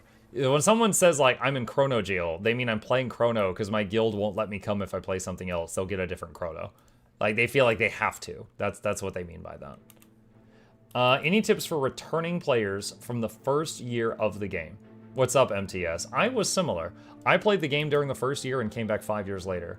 So, what I did, which you may want to do or you may not, you don't have to do this, is each day I sat down to play, I did a bit of the story. So, you know, I continued a little bit of the story, which is the green marker in the top right. I also made a new character so I could refresh myself on how to play. And don't delete your old characters because they get the birthday presents. So they have like a lot of birthday presents and they get the really good ones. And I would do a bit of world map completion every day. So I'd be like, okay, here's a waypoint, here's a point of interest, point of interest, point of interest, there's a vista. Okay, I'm bored. My point is, I would do a few every day, and eventually you get the whole world map done. So a little bit of story progress, a little bit of world map progress, and then whatever I wanted to do with the rest of my gaming session each time I sat down. That's how I did it. By the time I was max level on the new character I rolled when I returned to the game, I felt like I was ready to play all the other characters I had set aside from when I quit. Hunter was fun because big crits to the aim shot when you're fully best slot geared. Wait, so you're saying Marksman Hunter is fun because big number. You are easy to please. Hi, DPS. Not knocking it. Yeah, I have to have people like you to get stuff done, but okay. I'm sorry, Mark, my friend discovered Guardian is liking it. I know this greatly disappoints you. Oh my gosh. Blue class. Do you know if anyone's having issues with the SMS code not sending? I have not heard of anyone with that issue, no. MTS says, Muck, I did 100% world map on all my alts and 0% story. I have a massive amount of presence, though. Oh, wow. Off topic, did you hear that Darktide, the new class, Arbites, two of the voice actors you can choose for your character are Lae'zel's voice actor and Carillion's voice actor? That's awesome. That's awesome. I have to try that. The Liza P Overture dropped again. Dude, I don't have time for all these games. Oh my god. Oh, man. I will say, I don't currently have an idea for Mutiny Monday other than doing Riftbreaker again. So we could just put a pause on Mutiny Monday and, you know, continue to work through some of these other games we're working on. But I don't know. I'm not ready to commit to that yet. I didn't need that, not even World PvP Arena. Just drop my cooldowns and one-shot scrubs. Like I said, WoW player for just over 8 years. Came to Overs 2 11 years ago. Never looked back. There's still content. I've never fully experienced a lot of this game. It's good. It's good. Spooky game on the 23rd. Why the 23rd? I know 24th is the new Guild Wars 2 patch. What's the 23rd, Bluebell? Alright, hold on. While I'm chatting with you guys. Oh, Myths and Monsters about to start. We could do that. I need more Janthir currencies. 23rd is the Darktide DLC release date. I don't think that's a spooky game. It's my birthday. Oh, okay. Everyone save up a week to murder my following week. What about Dune? You trying that? They gave me a key. I have that too. Yeah, I've got Dune Awakening, and also Elden Ring. Hold on, sorry. What is the thing? Elden Ring Night Rain. I've got keys for both of those that they gave me. Let's see. So let's see. Myths and Monsters is in like 10 minutes. Okay, let me see what we got here. Janthir Century.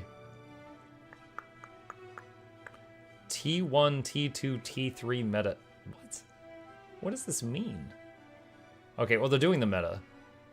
I don't know what all that stuff means.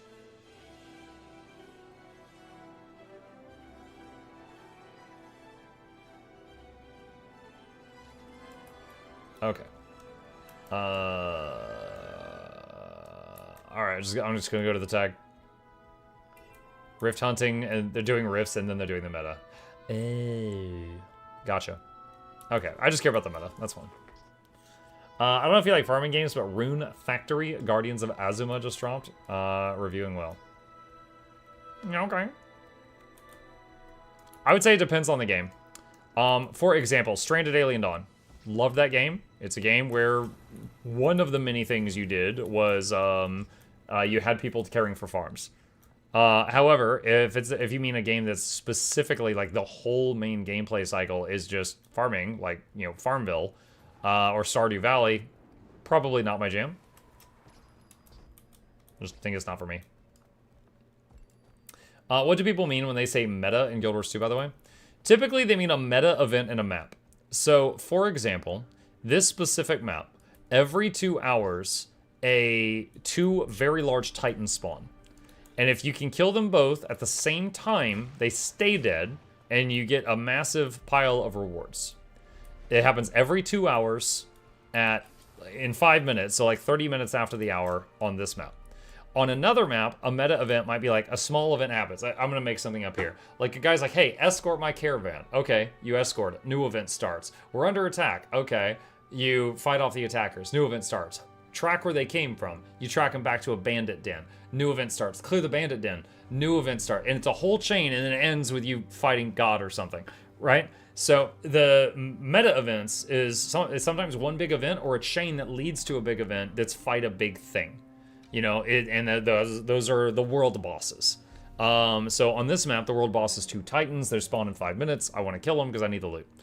So it's typically just like a big map thing that happens on a timer. So for example, this right here, or if you do /wiki space ET, which stands for event table, or event timers, it opens this up, which the red line is your current time, and these are all the events currently happening in the game right now with like bosses and stuff. And so each of these rows is a different zone.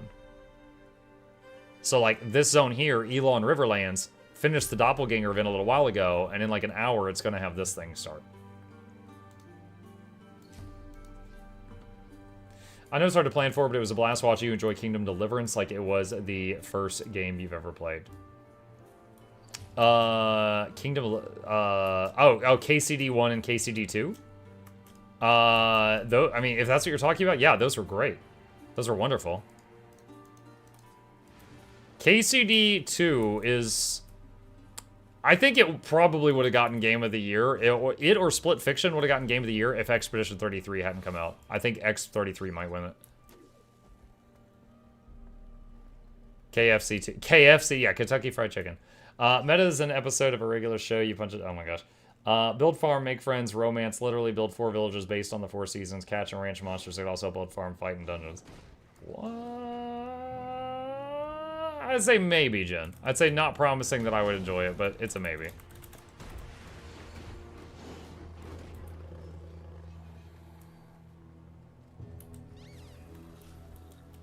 Alright.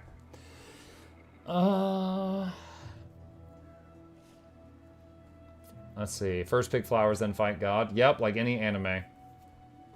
Find yourself in the middle of a meta, you'll realize the game is as dead as some people say. Oh yeah, there's a common story is people are in a low-level zone, they're just doing their thing, then they suddenly see a stampede of players go running past them. They're like, what's going on?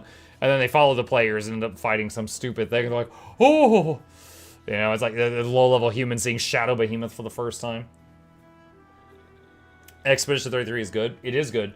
I released a positive review video about it today. I was very happy with it. I got, I think, 54 hours of gameplay out of it.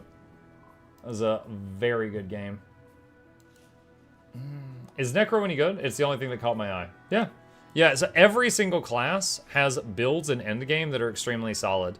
At endgame, a Necro can stay a Necro, or it can become a Scourge, which can put shields of sand on teammates. Like it infuses the sand with spirits and, you know, manipulates it. They can become Reapers, which is like a melee necromancer. They get in the enemy's face and swing a scythe around. Or they can become a Harbinger, which is like a Russian. They drink elixirs and they fire guns. Spooky guns.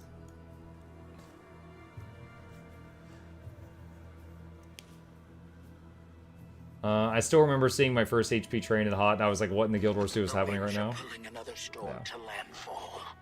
The strangers will emerge from their dens once more. Get ready. There we go. The approaching storm has made some code and seek shelter, and fewer will venture into the dangers from camp. So other events are shutting down, and the big event is going to be starting soon.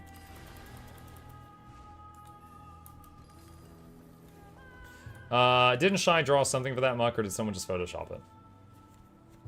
I don't know what you're referring to, so I don't know if I've seen that. I don't know what that is. Mug, go kill the crab. No, I'm just talking with you guys. Weaver is a fun and easy endgame class. Do not listen to the guy that said Weaver's easy. Don't do that to people. Yes, it was way back when I was still picking my skills. They sounded cool. Or just Slav. Russians are the only ones who drink and shoot. I mean, Americans too, but it's funnier to say that, yeah, hey, I've told this before. So, Okay, my wife is Russian. And the other day, I mentioned the Russian squat in conversation. And she was like, what are you talking about? And I'm like, oh, ha. And she's like, I seriously don't know what you're talking about. And I'm like, the squat, like with the track pants. And she's like, I don't know what you're talking about. And to prove my point, hang on a second. Let me see if I can find it. I literally pulled up Google and I typed in Russian squat, okay? I typed in Russian squat and I did an image search. And it was like, look, the whole world knows what I'm talking about, dear. You're the only one that doesn't somehow. And again, my wife is Russian. And she's just like, oh my god.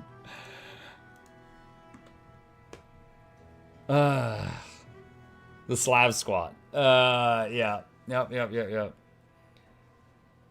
Can't be if you want to be dot focus classes with content DPS. A lot of class heroes can be built with dots. Yeah. So like you can be a condition damage is like bleeding, burning, poison. You know, damage over time. Power damage is just like instant damage. Any class can be Condi or power to various degrees. Like a warrior, you would think is power, but they can do builds that are all about stacking up bleeds on the enemies bleeding to death. You can make a warrior that's all about just doing lots of bleeds on the enemy, and they're effectively a dot class at that point. No. Monk, I'll look up hard base Adidas on YouTube. I'm afraid to play. Floridian husband and Russian wife, the deadly combo. Condi Zerker's phone. Yep. At Muck, trauma dump. Some jerk literally decided to try Weaver last night during Bone Skinner at 10 p.m. Didn't get a single strike done and left after an hour. Trauma? Was it you? Are you the jerk that tried Weaver? Weaver is not as hard as you make it out to be. Okay, Mahuyo. I have videos of me playing Weaver and doing like 30k DPS, okay? I can play it. It's not impossible. What is a fact is that a Weaver doing X amount of damage has to do many, many times the amount of work as any other class to do that same amount of damage. Like pistol, unload, thief that just can go literally go AFK while their character auto attacks for 30k. The Weaver's got to hit like a lot of buttons to do that. Like that's the issue. Yes, it's playable, but it's glass cannon. It has zero utility. It brings nothing else to the party other than damage, and it has to work 10 times harder to do that damage than anybody else has to. That's it. Is it functional? Sure. Could a Scrapper do the same damage, but also has a Resurrect in the back pocket with Function Gyro? Yes. Could a Burn Brand do the same damage and also have projectile block on demand and stability on demand and resistance on demand? Also yes. They bring no utility at all. Also, they sometimes litter the ground with summoned elemental weapons and actually get in the way. I saw a meme comparing Weaver and Reaper with the Sweating Kid. Yeah. Like, again, it's functional. If you just really like having a lot of buttons, it does work. It's just... you're working way harder than everybody else does. Support Weaver's capable of giving so many boons, but no one cares about the boons it gives. Now I'm imagining a dot class, and they're like, dude, I can put out so much cripple, and everyone's like, we don't care. That doesn't do damage, it's cripple. The winds are picking up. The storm nears even more. Our time for preparations will escape us soon. Yeah, I think someone did the sweating meme with a clip of mine when I first tried Engineer. And then I was like, you know, doing the thing where no, sorry, not Engineer. When Engineer Rifle got reworked, and I was attacking, and it was just like, blah, blah, blah, blah, blah, blah, blah, blah, blah, blah. Do you guys remember that? It was busted. And I just went AFK, and I was doing like 35k DPS on a target dummy. And someone used that, and then did like a Weaver, like, sweating for like the sweat meme. I was on the Reddit for a bit. Let's see, 4 minutes till the next one starts.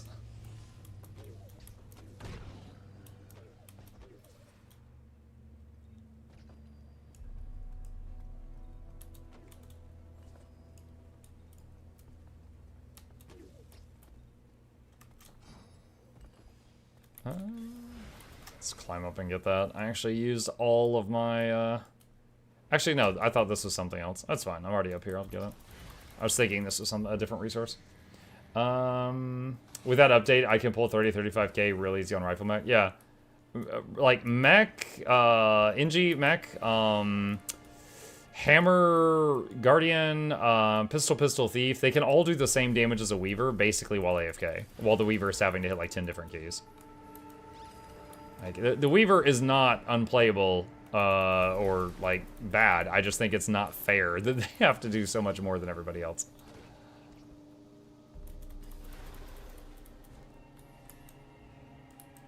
Mike, how in the friggity frag do you have a clear redeem queue at this hour? I cleared a bit of it earlier.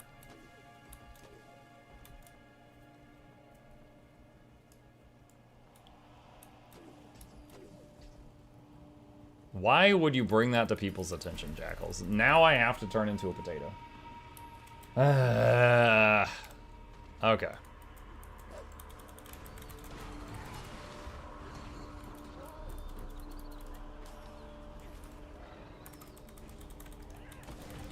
That wasn't on there. I know, but you brought it to everyone's attention, and then someone redeemed it immediately. Bop, bop. Alright.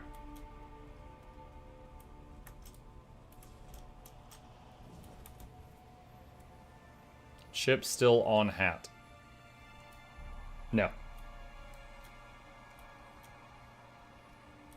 I ran out of redeems. Good, Charmon. No more redeems for you. We're cutting you off.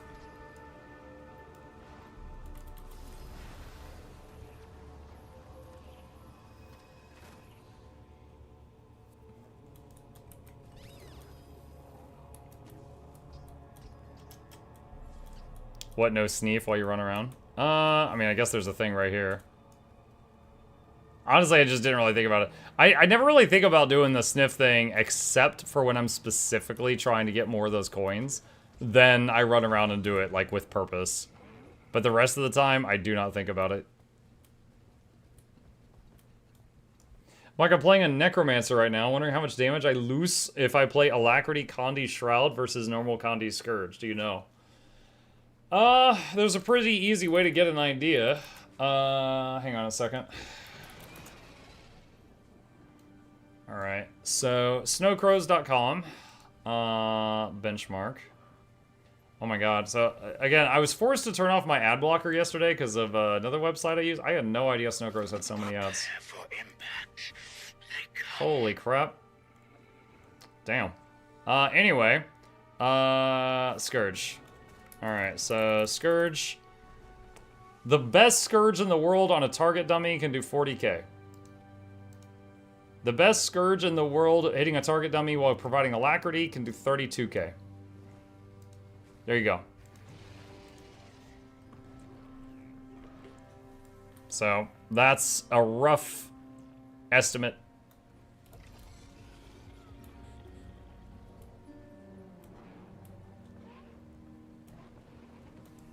Condi Druid first. Apparently. Right now it is.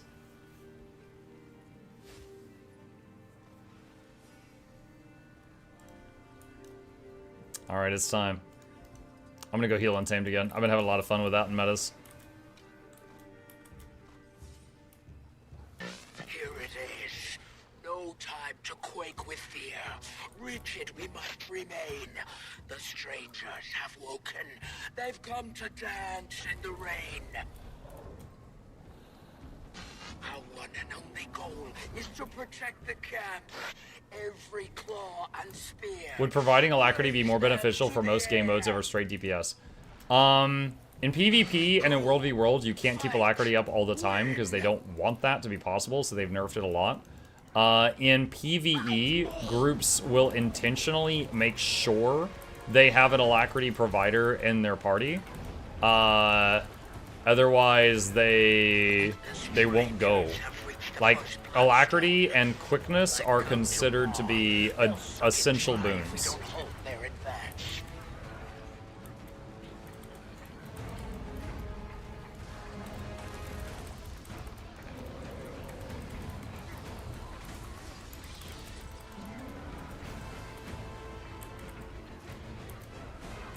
Yeah, in organized groups, you always will have alacrity.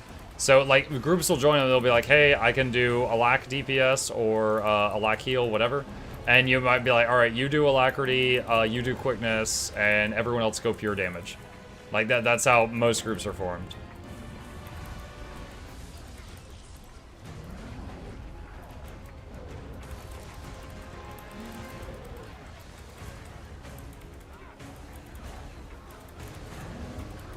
Alac and quickness too, the worst conditions yours too. Yeah, agreed. Yeah, the other boons are also just as essential, but it's usually assumed that your healer will provide them.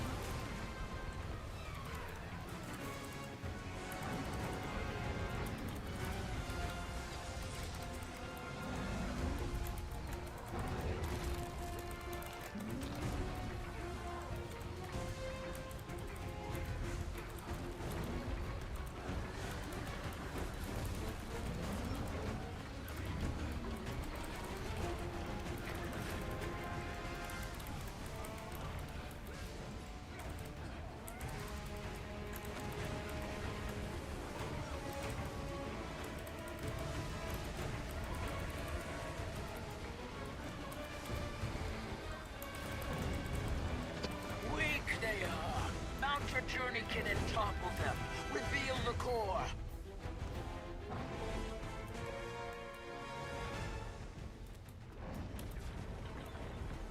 Oh, that guy got hit.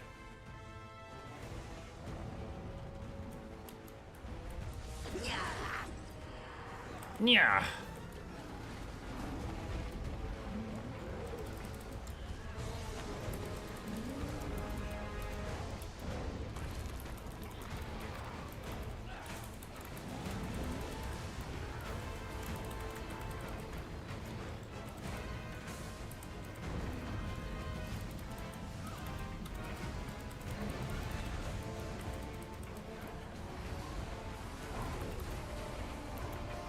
I'm just gonna AoE res there. Got everybody up.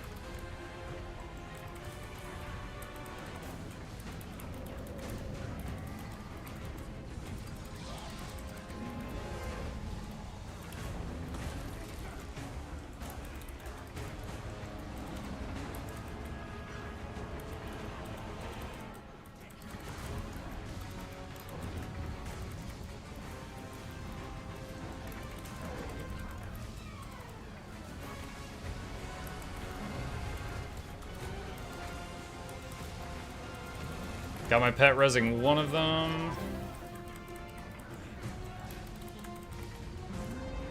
Who is that? Wanna Bark. Thank you for the resub, Wanna. Appreciate that.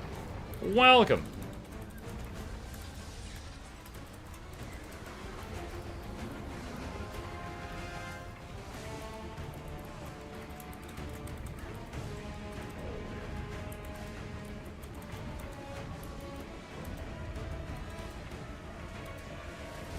Oh no!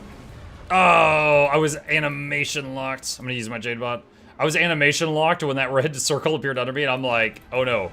Because I knew I wasn't gonna get out of it in time.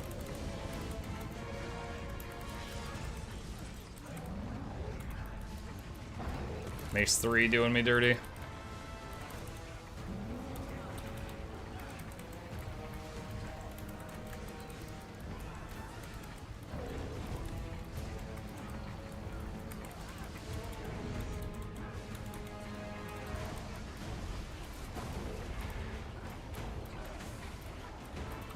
AoE res.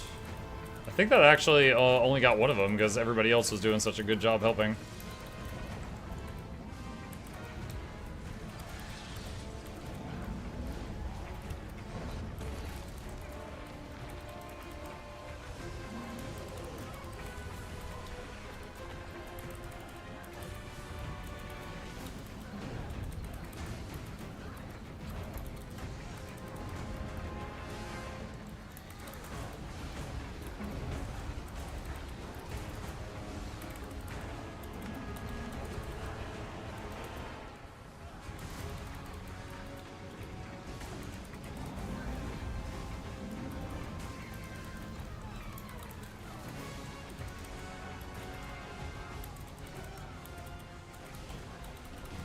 That guy got blasted.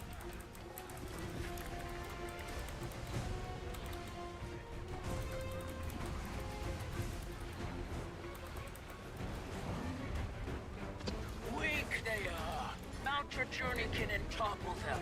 Reveal the core. Atmuk, not really fair. Ranger legit revives up to 10 allies plus get search and rescue, but the minute my thief could revive allies with Cyphus, Steel, Spectre, it's really got nerfed.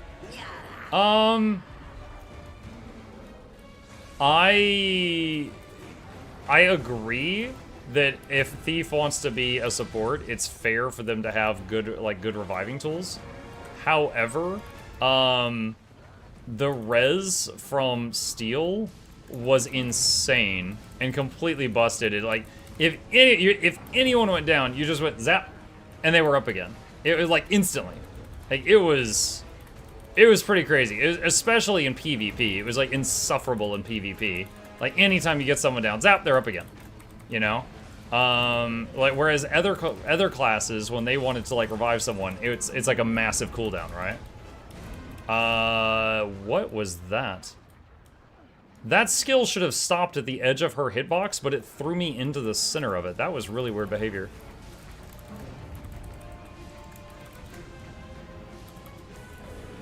Anyway, yeah, that was primarily why that had to be nerfed. It was short cooldown, it was basically instant cast, and it was reviving people just super easily.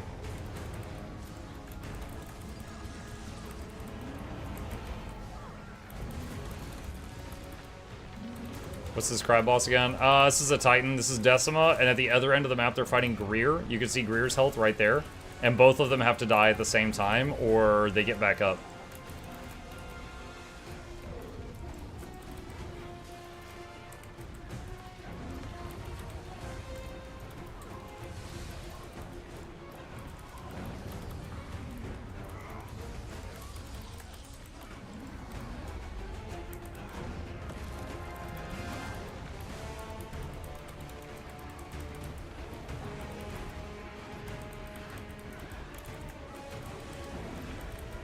So it's like Triple Trouble.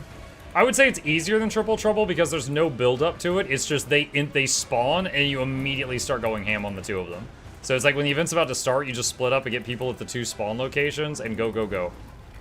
But then if one of them starts dying too fast, you've got to yell in map chat like, yo, we're 2%, slow down on, you know, slow down. Or like, oh, we got 15% more to go, you need to wait on us, etc. When we heal, and we will heal, I will send a bolt through your skull!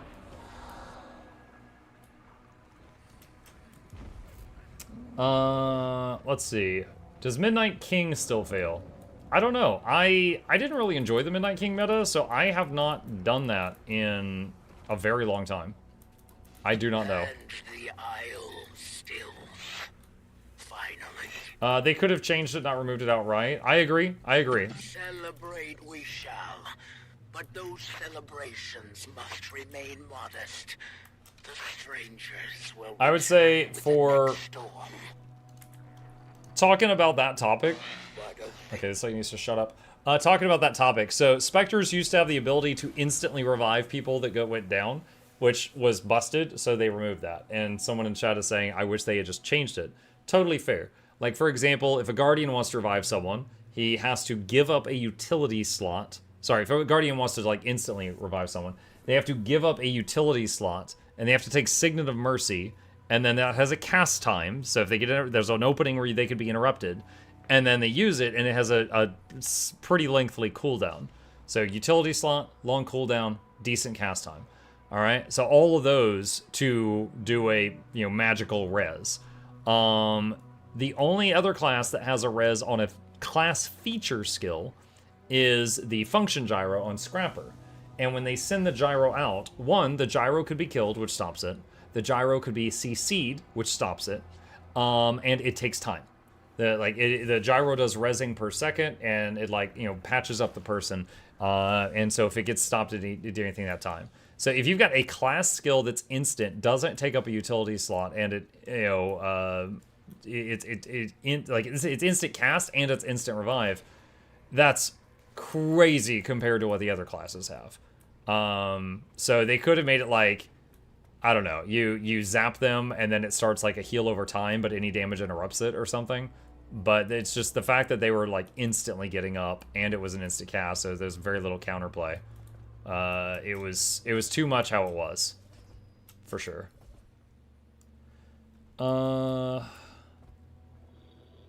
Zarkon says the Midnight Kinks does still fail frequently. They could make it so the ally is the siphon support target. It revives them when you use skills. I mean, yeah, I mean, I wouldn't be opposed to that. Have to convince them, though, not me. Alright, cool. Well, that's done. Let's see,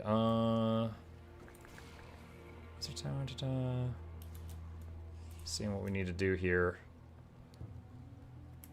Remember when Scourge used to play a lack res? Mm-hmm. Yep. Yeah, there's a period... Oh, I went to the wrong zone. There's a period of time where... So currently, Scourge is a fully acceptable alacrity-providing healer. And before, it was... that but one thing they gave up that they used to have in the past was insane revive skills. They still have better revive skills than most. They still have better ability to revive than many classes, but they're no longer like, no one in my group can die, which is what they were before, you know? We go over to Bava.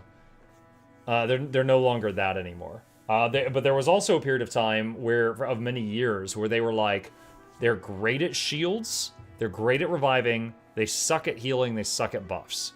Now they're good at healing, good at buffs, good at shields, not as good as at reviving as they used to be. The corpse vacuum was so fun. That sounds really weird out of context, but you're not wrong. As someone who plays frequently with search and rescue on the bar, I feel the same way.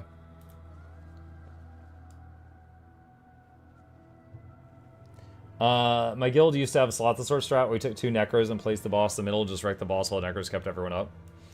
Yeah. I've seen a video on YouTube where a guild with 10 Scourges killed Slothosaur, and they were just standing in all the poison puddles. They just stood in it, and all 10 of them were pumping shields, so it didn't matter. The revive is now completely going away. No. Okay, hold on. Like, say it correctly, right? The revive on transfusion is possibly going away in the next patch. They will still have revive on Last Rites, and revive on Well of Blood, and revive on Lesser Well of Blood from the trait, and revive on Signet of Undeath. They will be losing the revive on Transfusion, which I agree with you, that was the most fun one, but they still have a lot of revive tools. Mechanist has 0. I think Scourge, or not Scourge, sorry. I think Spectre might have 0 to 1. Mesmer supports like Chrono and Mirage have one really terrible one. Like, they're still better than many. I think they're still better than everyone, possibly, except Druids. I think Druids now might surpass them. But it's debatable at that point. Last Rites is still stupid strong. Last Rites just says no one near me bleeds out. So you have all the time in the world to revive anyone around you. There's no pressure. Last Rites is still a crazy strong aura. Who cares about revive? Just don't die. I would say like the 98% of the player base that are not like good enough to do challenge mode content and stuff like that love having revives on the team. Like whenever I play support, I like playing one that has revive options because I don't know the pugs I'm going to be grouping with. This might be the difference between we kill the Bone Skinner in 1 pull or we kill it in 3.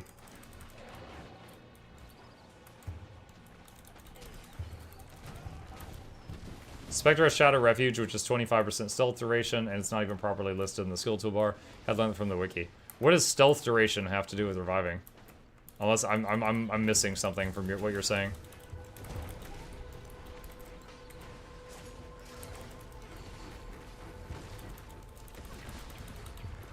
Does Firebrand have revives? Firebrand / Guardian has Signet of Mercy, which takes up a utility slot, which instantly revives someone after a cast time. So, like, you cast, revive. So they've got that. And then they've got a... I think they have a talent that I don't know if they normally run it. I see it in PvP sometimes, where when they start reviving someone, it makes a bubble over the person they're trying to revive, and it will increase the speed of the revive. And then their down state 3 helps revive them and anyone near them.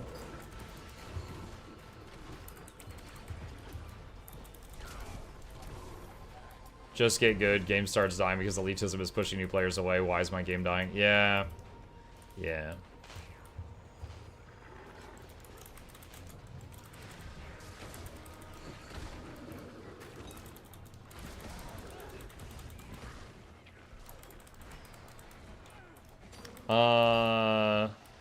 Doesn't Alack Druid exist? Not really. Druid is the only class that can provide Alacrity that doesn't really have a DPS Alack version that's very good. And the reason is twofold. Reason number one, hold on, let me get away from combat for a second. Let me see if I can leave combat. Okay. Alright, so here's a Druid, right? Druid, this trait gives Alacrity. This trait is the damage. They're competing. So if you take the Alack trait, massive loss in damage right there. Not just a little bit, like it's monumental, okay? And the second thing is to generate Alacrity, you have to sit in Astral Form. And sitting in Astral Form doesn't do damage. Unless you have that other trait.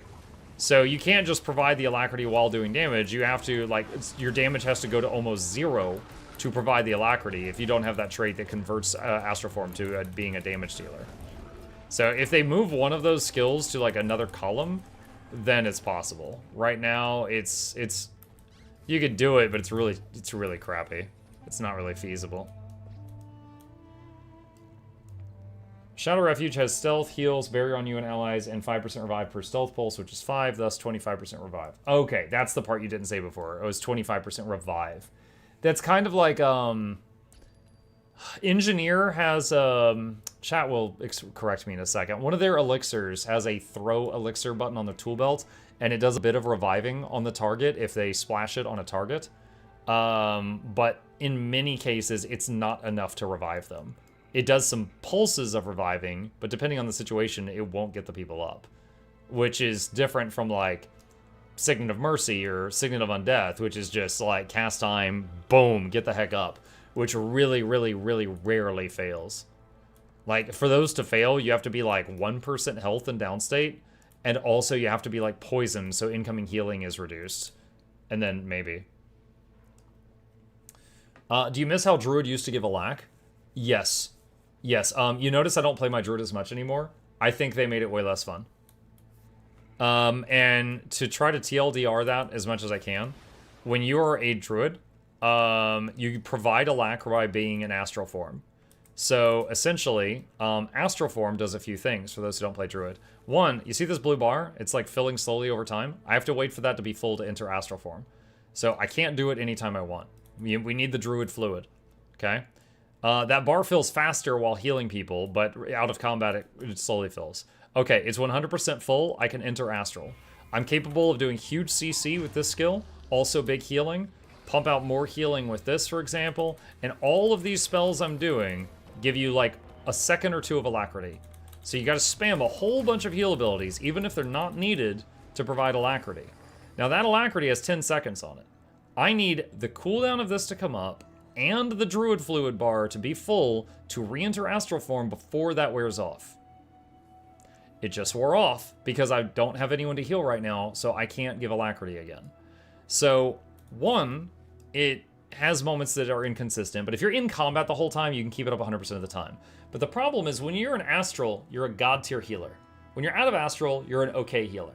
So your ability to heal is doing this if you're constantly going into it purely to buff people, right? So because of that, it's like, it's your biggest, like, I prefer to do, like, reactive healing. Like, big hit happens, I pop my cooldown, big heal, you know? But with this, you're like, I'm a good healer, I'm a bad healer. I'm a good healer, I'm a bad healer. I'm a good healer. And if you have a problem, you better hope it lines up with when I'm a good healer. That is the result of the Druid Alacrity change. Alacrity on Druid used to not come from the Astral skills, so you didn't have to waste your Astral Form to provide the buff.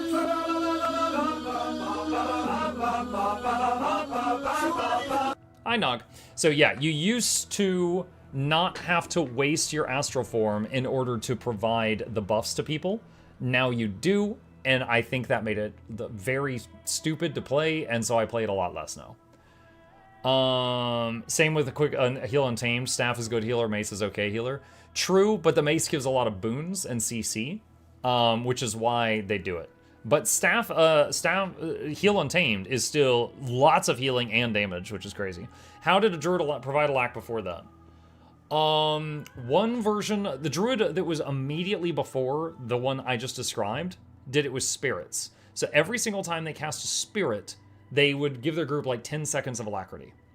So they typically had to have like 3 spirits on their bar, any 3. So you could have like water spirit, stone, and frost, or if you wanted to take healing spring, then all 3 of your utilities would be spirits, and you were kind of forced to having spirits and just casting them every time they lit up, which we also thought was stupid, and they said they were going to change it. They said, you know what, we hear you, we know you don't like having to just whack skills every time they're off cooldown, so we're going to change it. And we were like, yay! And they said, now you're going to whack astral form every time it's off cooldown. And we were like, huh? Wait, no, go back. So that's essentially what happened there. It was a very weird patch. There was another version of it like before the spirits, but the spirits was the one that we had immediately before that. What are your thoughts on Lingering Light? I actually had a series on that. At least now you can pick different utilities. True, but I would go back if I could. Lingering Light is the choice in the middle. Lingering Light basically says your healing to others is significantly increased, and anytime you do healing to other players, when you're with Celestial Avatar skill, it reduces the cooldown of Avatar. So right now, I just showed you that I went into Avatar, and 1, it goes on cooldown, 2, it uses up Druid Fluid, okay? So when I leave Avatar, I have to wait for both of those things to be 100% ready to enter it again. There's 2 requirements to enter it, okay? Lingering Light drastically reduces the cooldown to get back into it. So sometimes you can leave Astral Form, and then with Lingering Light and you healing a party, you can get back into Astral Form in like 2 seconds, which makes that heartbeat that I told you about, it's like way up here.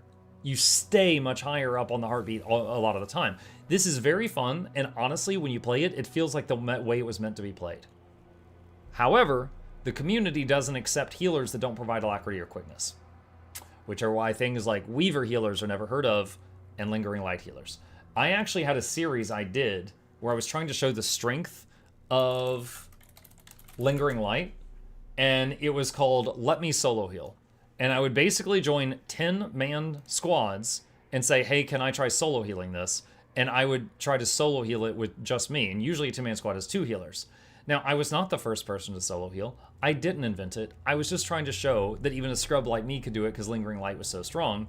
But I got an overwhelming amount of negative feedback for trying to make this popular. And like, dude, I got the most vile, nasty emails and messages in my inbox and whispers and mails and stuff like that. I stopped. This is one of the only series I ever did where I basically just felt like the elitists just bullied me out of doing it, so I just gave it up. Now, again, that's not representative of the entire Guild Wars 2 player base. That's representative of a small group of a-holes. But that, like, Lingering Light is really fun to play, and it feels like the way Druid was meant to be played. But with the way that it works, because you then, if you have a group that has the healer providing one of the big boons, and then you got one more DPS providing the other big boon, and then you got 3 DPS. If you have a healer that doesn't provide one of the big boons, then you have to have 2 DPS providing boons, and then you only have 2 DPS remaining. So the group's damage suffers because you take this because of the way the group compositions are designed in the game. So I do love this skill. Unfortunately, it's kind of like a puzzle piece that doesn't fit the rest of the puzzle, and the puzzle is the game's group compositions. So it is just a puzzle piece that doesn't fit right now. And that's kind of the situation. But it is very fun to play it, because you get to go into Astral all the time in it, which feels like that's the best feeling part of playing Druid is Astral Form, and you get to constantly be in that. Other group now has 1 boon DPS instead of a healer. In the 10-man version, yes. in a 5-man group, like if you're in a like a fractal group, then it's the thing I said. Some Moon DPS are broken and do really high DPS, but if they were balanced, DPS would suffer way too much like that. Wasn't it good heals versus providing might before? No, so, okay, way back in time, Druid had a trait where they... Hang on a sec. This skill gave 2 stacks of might per tick, and it does 5 ticks. That's 10 stacks of might, and it would do that for 10 nearby allies, not 5. Most buffs in the game these days hit 5 allies. So if you had a 10-man group and one of the 2 healers was a druid, then that would have might covered for the entire raid. At that same point in time, some of you may remember Alacrity. Alacrity providing Renegade could provide Alacrity for the entire raid in a 10-man group. So if you had a 10-man squad, you would get 1 Alacrity, Alax covered, 1 druid as one of the 2 healers, and you've got might for the whole raid. And then you would get like a burn brand, like a quickness providing heal brand, or sorry, quickness providing DPS firebrand in the druids group, and then a quickness providing something in the second group, and then fill the rest with whatever. There was also spirits gave 10-man buffs at the time, and warriors had banners. They would give 10-man buffs at the time. And it was funny because like warriors complained that they didn't like being what they called banner slaves because they felt like they had to take those skills. And so then they took banners away, and now warriors no longer had guaranteed spots in groups. They were just like any other DPS, and they're like, oh wait. And it was like, well, there's the equal rights you asked for. There you go. You got it. Banner warrior, 7.6, yeah. The thing is, I like buffing people. I like supporting, so like if I were a warrior main, I would have like loved doing banners, but yeah.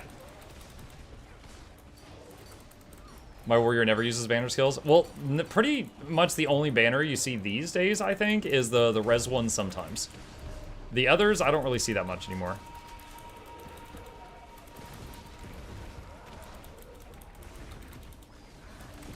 Remember that short period of time when warrior banners gave quickness and ranger spirits gave a lot, no matter the elite spec? Yes. Yeah, there was a period of time where the alacrity on ranger spirits was not in the druid trait line. It was in one of the core trait lines. So you could have like a soul beast providing alacrity. It was like really awkward. But yeah, they changed that up.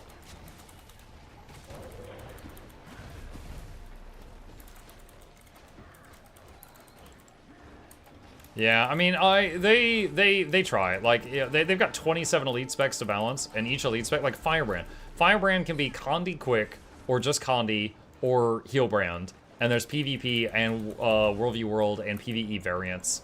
You know, like, there's so many ways to play just in Firebrand alone. And I can't imagine I mean, that's like trying to balance like 50 to 100 different builds. And then there's weapon varieties and stuff like that. Like, they try. I don't agree with all their balancing decisions.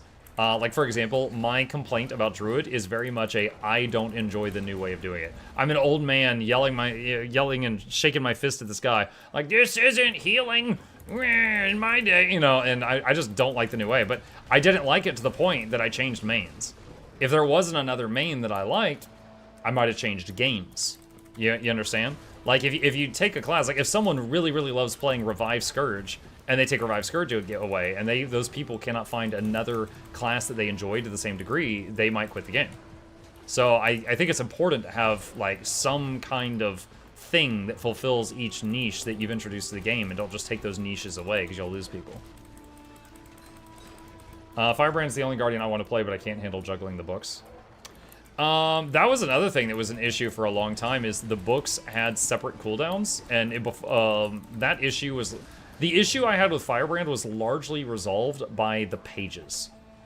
So they could, at any time, with no having to save up any resource at all, you could have a fully DPS Firebrand that was doing the same damage as a Weaver, suddenly pull out a book and start churning out stability, or resistance, or projectile block, or projectile reflect, or anything like that. And, you know, the major issue was that they didn't have to give anything up for all that utility. And then they introduced the pages system, which I think made that better. Because now they have to make a sacrifice of at least one spell of damage to do that. Youngster saying back in my day, I used to play the firebrand uphill both ways. One day I did a 55-hour raid on my firebrand. I was 6 years old. Firebrand tomes still have cooldown, but the cooldown is affecting the buff over time. Yeah. The cooldown of the tome is not really what I'm talking about. It's more the pages. So if you spend too many pages doing fire blasts, you don't have the pages to do the stability on demand now, which I think is good, because before it was just an extra button with a cooldown that was its own cooldown, and they never had to give anything up for that. Let's see. Slash wiki. Is it about to do the meta again? Oh, right on. Titanic Voyage is about to start. Awesome. Let's see. Red tag gonna do meta. Hold on. Is that the person that's talking? Yes, it is the person talking. Okay, I'll join him. Boop. I'm gonna do the meta. Let's see. Amok, speaking of Guardian, he used your videos to learn Dragon Hunter. Oh no, I'm so sorry. Have it done, to be honest. They did nerf it, yes, but not that much. Glad Condi Daredevil seems relatively unchanged, but my favorite thing to play for a long time now. Right on. Glad you got something fun. I don't play Guardian. I want to play it. I only play Vert when I have to play pure DPS in raid groups because I want to lazy easy DPS. I probably should learn a pure DPS build. I'm so... I love, like, supporting groups so much that when I join a group and all the support roles are already filled, I'm like, oh, shoot. Do one of you mind changing? Because I don't have an pure DPS build set up. I have quick heal, quick DPS, and a lack heal. I usually join as one of those.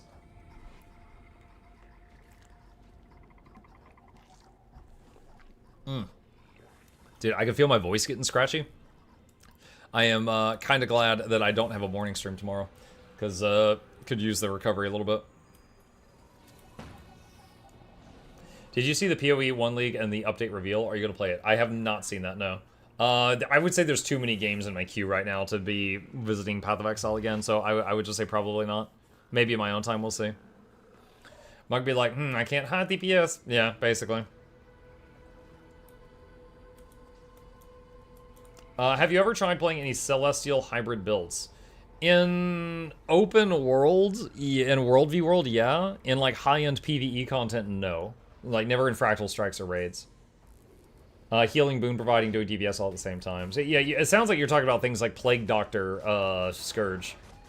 Yeah, I haven't done it in tryhard content. Don't forget to keep the throat hydrated. I mean, I got my giant mug of water here. Have you seen Marley MMO's analysis of Guild Wars 2? No, I don't think so. Who is that? I'll Google it. Marley MMO Guild Wars 2. Let's see. Jesus Christ, this is a 2.5-hour video. What? Life's better. Hold on, that's an ad. That's an ad noise. 13k views. It's doing pretty well for a 2.5-hour video.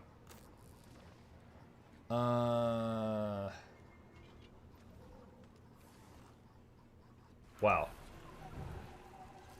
Okay. Let's see. Hold on. We got 4 minutes before the meta starts. All right, what's he got here? Roared on the scene with innovative ideas, a generous if not risky business model, and an emphasis. Holy crap! I'm trying to rewind it. There we go. Guild Wars 2, one of the few MMORPGs that has not only endured like the mists, it has also shaped the MMO landscape, like the. You friggin' jab at Dragonflight, Muck you. Hafteria. Being over 10 years old, it roared on the. That was such a weird commercial. When Guild Wars 2 first came out, there was this commercial of this woman in like like water, and then she climbs out of the water and turns into a Norn. The scene with innovative ideas, a generous if not risky business model, and an emphasis on community and cooperation. Still a contender as a so-called top 5 MMO, ArenaNet's crown jewel is renowned for stunning visuals, a brilliant mount system, an expansive array of in-game content, epic zone-wide events called metas, and a progression system that doesn't punish players for taking breaks. But Guild Wars 2 is not without its issues. Its recent shift away Oh, he barely didn't show Vlast. from conventional expansions is leaving the community concerned, and it's the only MMORPG whose name contains a feature still not implemented. All right, for any new bloods in the game, Guild Wars is not referencing wars like between guilds in the game. There is an event in the history of Tyria that was called the Guild Wars, where the guilds, the factions of the game, were at war with one another, and that is how the game got its title. But I understand the confusion. It doesn't have actual guild versus guild combat. You can have two guilds meet in World v World, but it's not that. MMO gamers are asking if the genre is dying or if Guild Wars 2 itself is dead. Wait! Dude, wait, what? That is completely out of context. 1 second.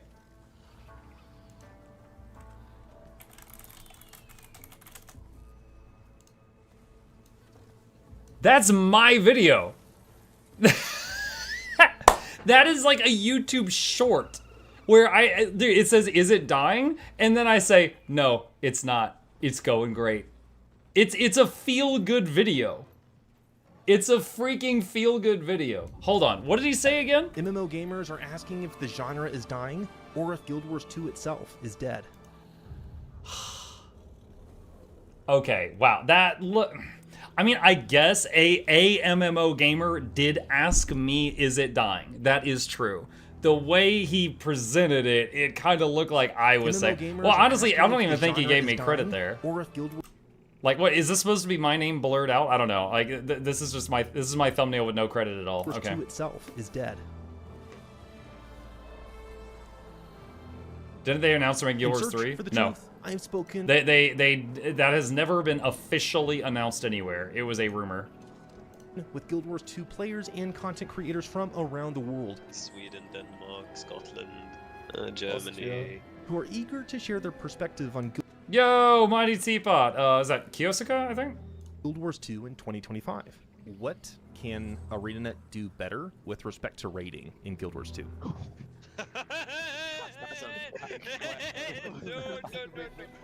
And remember, dude, you have like 20 people on a call.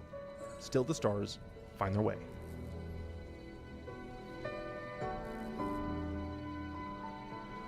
Dude, have I... What's his name? Marley MMO? Have I ever heard from this guy? Hang on a sec.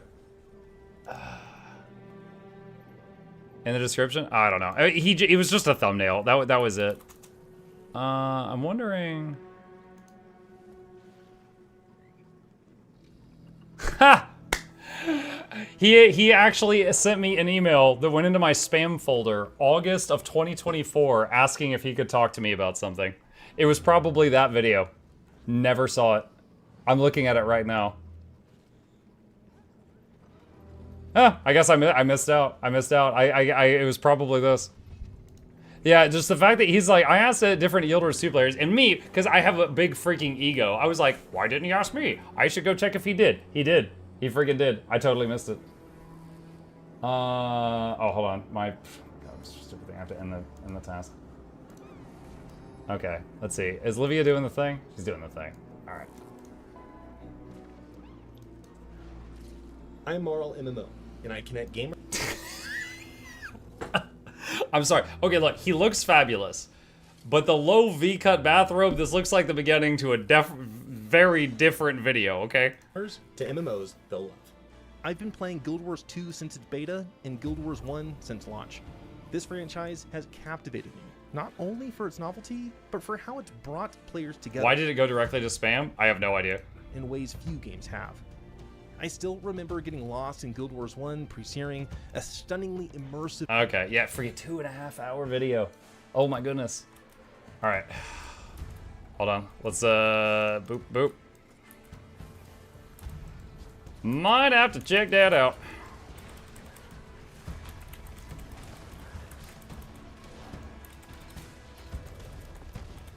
Muck probably used too much prim and proper language instead of casual. I mean, it could have been anything. I don't know. I don't know.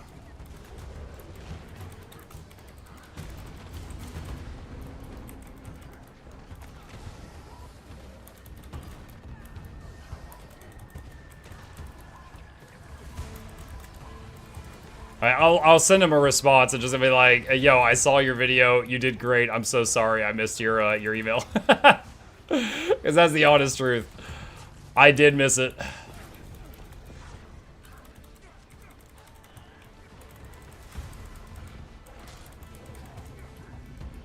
Don't complain, Muck. You're the only maniac I know who watches YouTube at 2x speed. You'll be there in half the time. Oh my gosh. Surely you know other people that are maniacs too. Chat, show of hands. If you're watching something in your own time and you're alone, do any of you watch in 2x speed frequently?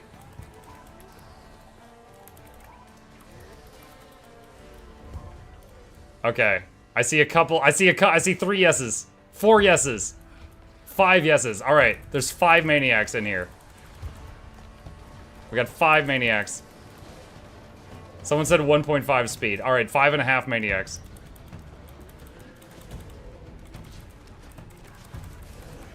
I occasionally listen to music in 1.25 speed to make it sound nightcore. That's not really what I was talking about, but okay. Beep, hi, Seth.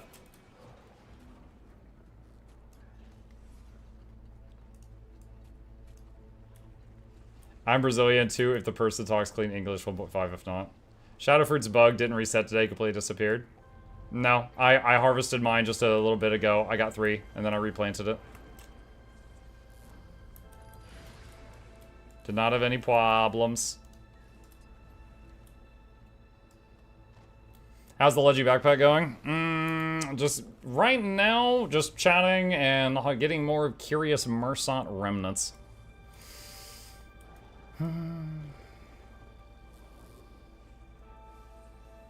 If you want to crash my attention span, I would watch TikTok.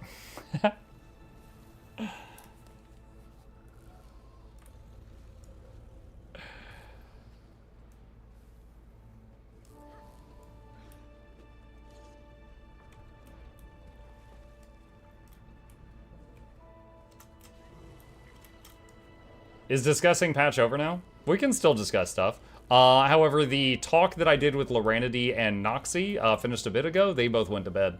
They're, I don't know, I think it's like 5 or 6 a.m. for them right now. Like, it's almost midnight my time, and they're, I'm in the United States, they're in Europe. So it's much later for them, so the discussion with them is over. If you want to watch it, you can rewind the stream and watch the VOD. I'm going to put it up on YouTube later. Who here actually uses TikTok? I don't understand the hype of it. It's just a form of content, right? Like it doesn't appeal to me either, but it's a form of content. It's like, it's basically, YouTube Shorts is TikTok, right? They copied them. It's just short form content, and you can just be like, oh haha, next, oh haha, next, oh haha, next, and just shove an unhealthy amount of dopamine in your brain into a short time. The Keystone Shard cracked. We were set free but unavenged. Why were we forgotten here? I'm paying much closer attention to what he says now.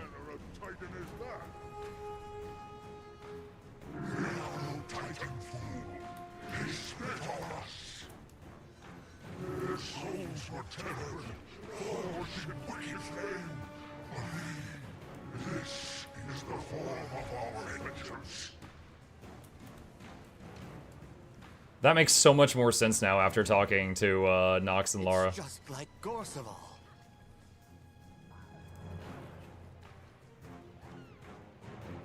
Magic is cascading from it. Avoid those shockwaves however you can.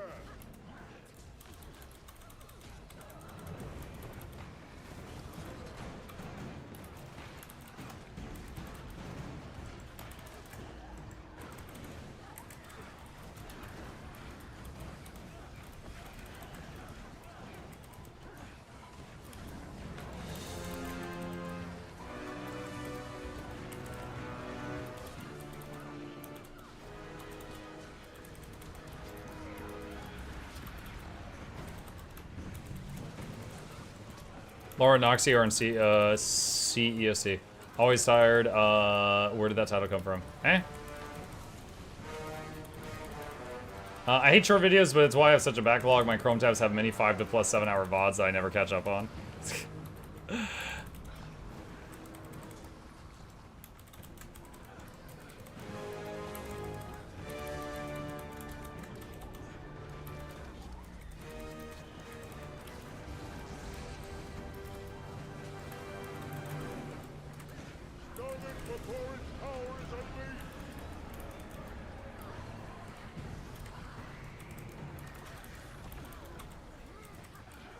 Oh my god, look at that!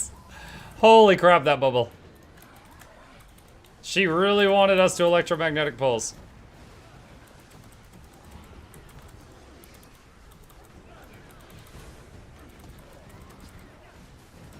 I have a question about fractals. What do I need to reach tier 3? I have enough agony resist, but I'm unable to select any of the tier 3 fractals. I can select a tier 2 one.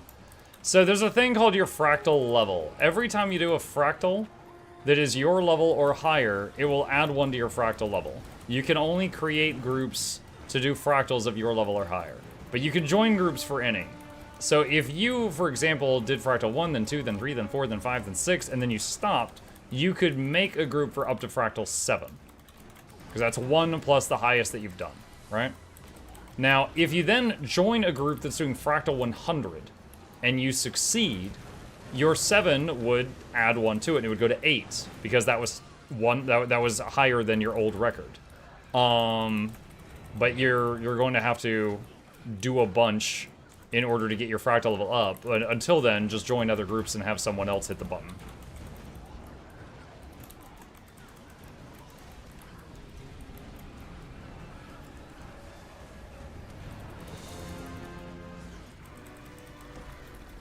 Oh, wow. I rezzed 2 people here, then 3 more went down, and then the second tap of the res got them up.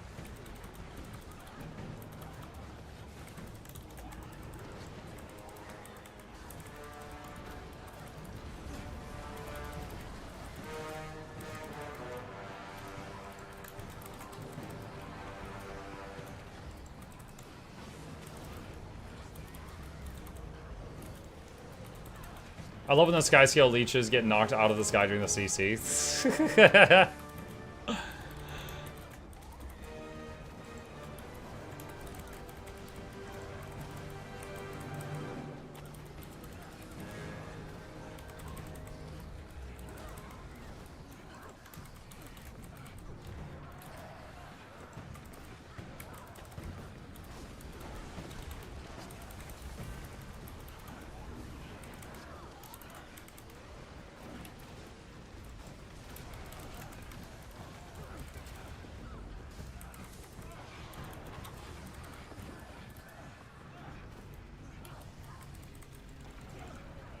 CC time.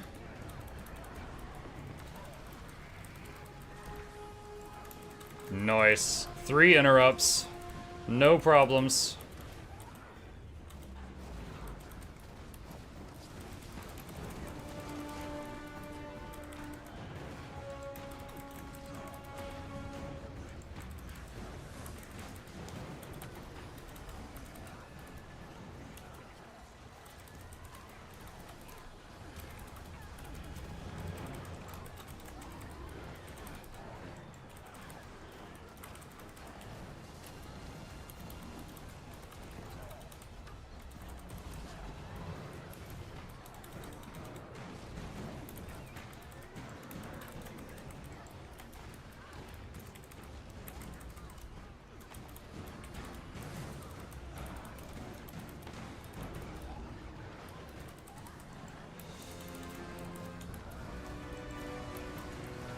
Oh, 5-man res. Boop.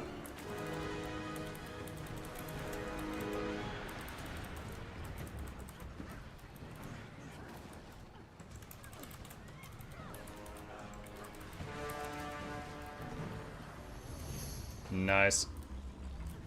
Very, very good. Hardest part is done. Go, spirits. All right, now to split up. This place no longer. Watching the stream in 2x speed on YouTube to catch up right now. Hello, Talon from the past. See you when you get here. I love in the sky. I started watching in 2x speed a few months back. Got that idea from you. I'm so sorry. Yeah. I don't know. I think it stemmed from me watching so much like slow-paced anime. Like, dude, there was like, I think it was like early Naruto or One Piece. There was so many bits where it's just like someone would be like, "Oh my god," and then it would show a cloud going past, and then like wind blowing through the grass, and the person's like lip would quiver, and they'd be like, "Oh no." And I was just like, it was very clear they took one issue and tried to inflate it into an episode that was 30 minutes long, and they shouldn't have. And so, like, I started watching things on higher speeds just to try to, like, get through those moments faster. But when it would get to, like, a really cool fight scene or something, I would turn it back to normal speed. But it was too much of that. Did you see Free Run? Yeah, I watched that. That was great. Muck, you would have never been able to watch DBZ. I watched DBZ. That was, I think, before I took the 2X pill. But yeah, I watched DBZ. Yeah, dude, he was charging up that spirit bomb to hit Frieza for like 2 seasons. Last time on Dragon Ball Z. Ha! This time on Dragon Ball Z. Me. Next time on Dragon Ball Z. Ha! Oh my gosh. Yeah.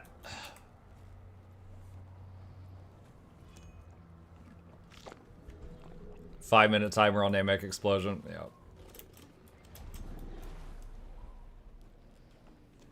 Free Run is slow, but not in a bad way. You could chill with it. Yeah, but it's like meant to be. Yeah, Free Run was really good. It was great. Namek had a 5-minute timer for 2 months. They got a lot done. I mean, Ash Ketchum was 10 years old for 20 years.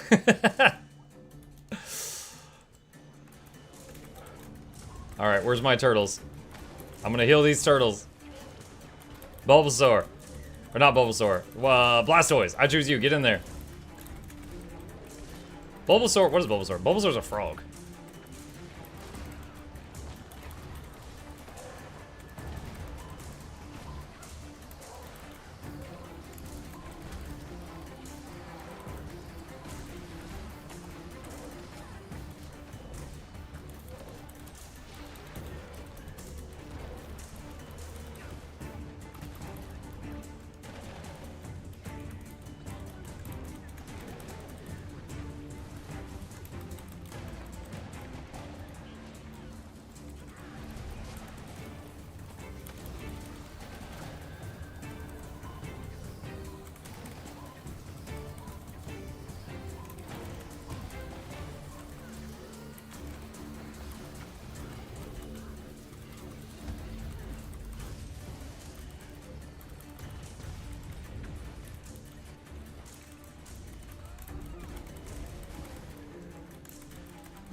Let's see. Barty says I like Free Run a lot. Can't wait for season 2. Yeah, that was a good one. That was a good one. In my free time, I'll occasionally, like, less so these days, I'm so busy with content creation, I'll occasionally binge watch an entire, like, someone be like, oh, hey, you should check out this anime. And I watch an episode, oh, cool, I like it. And then I'll watch the, like, you know, the whole season 1 on, like, that Saturday. I haven't done that in a little bit. I think Free Run was one of the last ones I did. But, oh wait, Dan? Am I saying that right? That one I watched a little while back. And then manga. I read a lot of mangas. Because those I can read as fast as I want.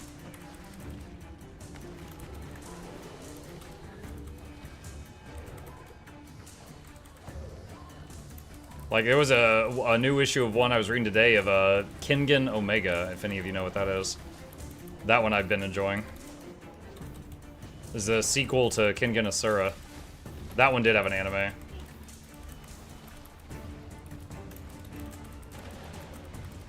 It's just about fighting. It's just an action one.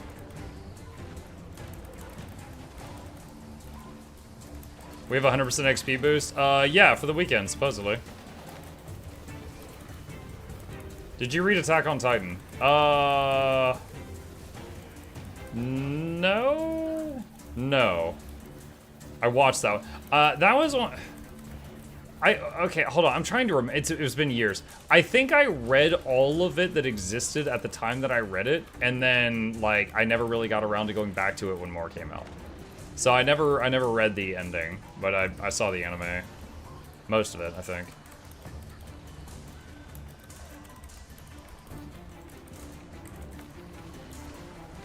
Have you watched Look Back? Movie based on a one-shot by the author of Chainsaw Man. No, I haven't heard of that one. I am actively reading Chainsaw Man. I'm caught up on the manga for that one. It's freaking weird right now. Are you watching Apothecary Diaries? Haven't heard of that one.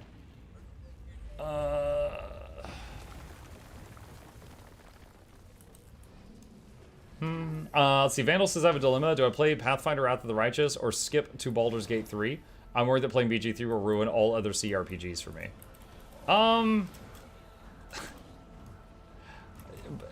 I have played Baldur's Gate 3 and still gone back and enjoyed other CRPGs. I don't think you have to worry about that. Like, if you love CRPGs, then you love CRPGs. Baldur's Gate 3 isn't going to, like, take that away.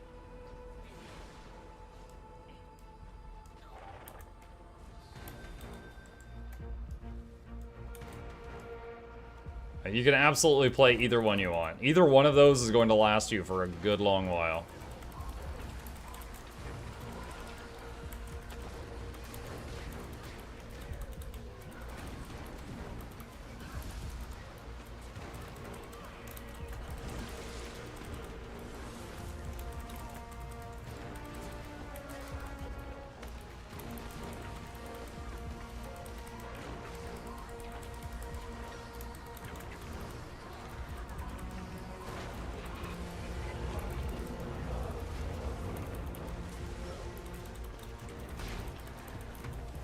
Oh, I just learned something. This guy said, kill the little goopies.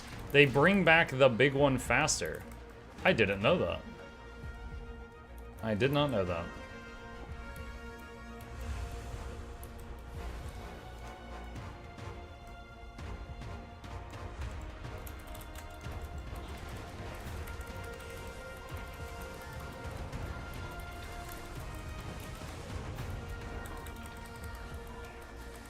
I've seen Mug play his honor mode run BG3 and even still think PoE Deadfire is better. PoE Deadfire was a lot of fun. I can't remember the details because it's been years, but I remember when I played it, I beat it and I had so much fun. I was like, I totally want to just play this again, but just turn up the difficulty as an excuse to play it again. But my meager audience of like 10 viewers went down to 5 while I was playing it, so I was like, oh man, my audience hates it. I gotta play something else.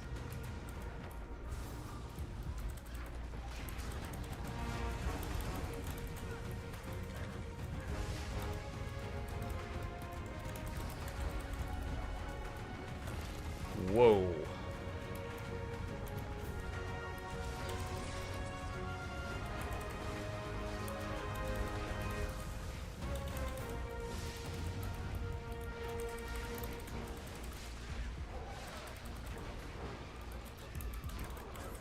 There's still elements of DOS2 that I like better than Baldur's Gate 3. Baldur's Gate 3 is an amazing, amazing joy of a game, but same here. For example, if I want to rest, it feels like such a chore sometimes to go back to camp and then prepare the long rest and then get supplies and prepare. And whereas in other games like Neverwinter Nights, you just click rest, and that's it. I realize it's less realistic, but sometimes it's just like, man, I just want to get the spell slots and go.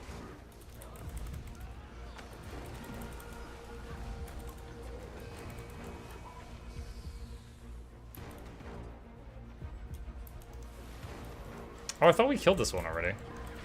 I guess it went invulnerable before it died, so now it's like low health.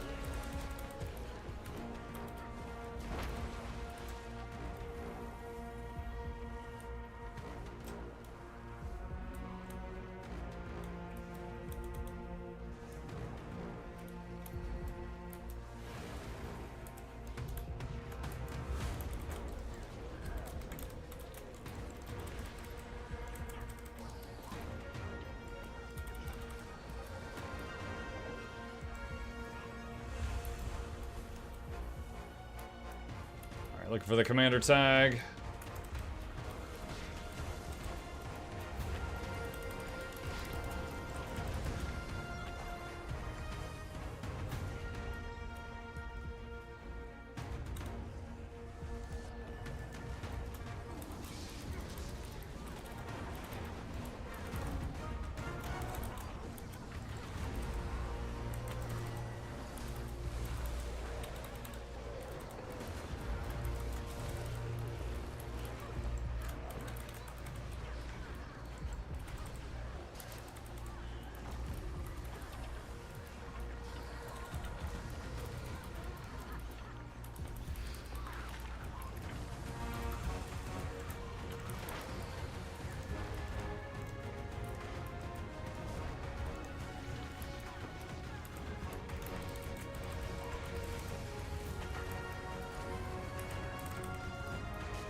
I actually learned something. This is like my 6th time doing this meta, and I actually learned the goopy things.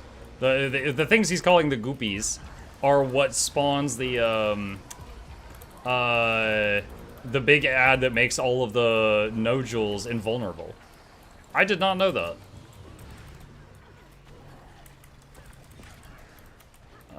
We're gonna AoE res right there. 61k heal. Get up.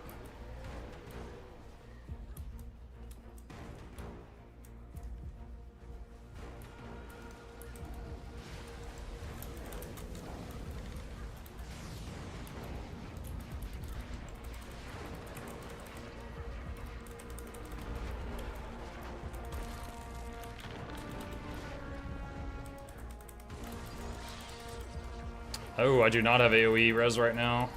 I have to do these one by one.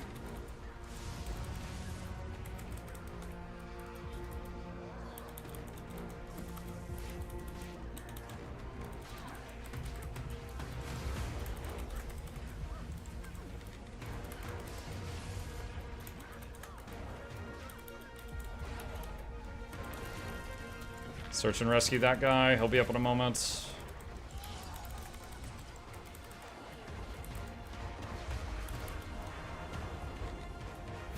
Okay. What's left? The east one? Yeah, the east one's still alive. Oh, that's... Oh, there's 2 at east that are still alive. Okay.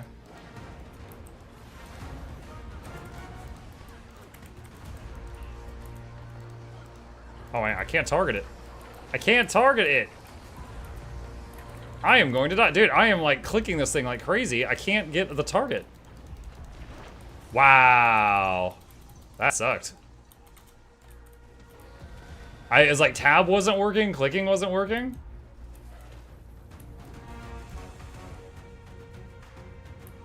Gotta click on it before everybody gets there, I guess.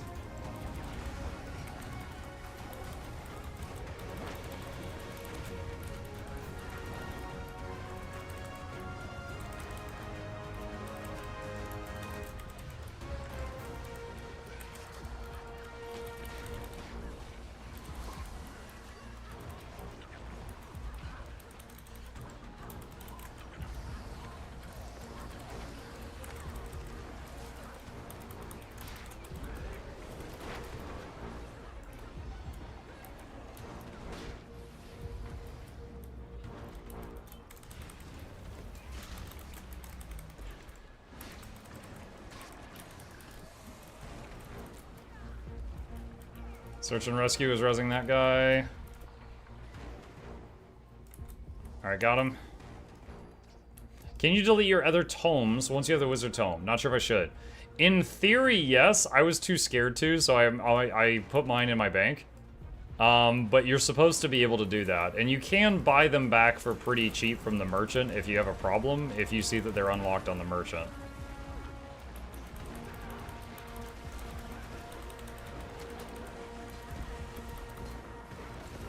Finally got my 4th and last legendary sigil. Last one? Morium, but you gotta get 8 because of underwater stuff. What do you mean? Last one.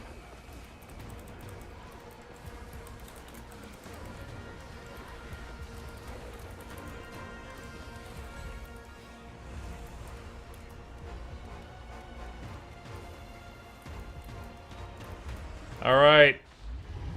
There's always some. I have never yet seen this explosion kill, you know, no one. I've never seen that.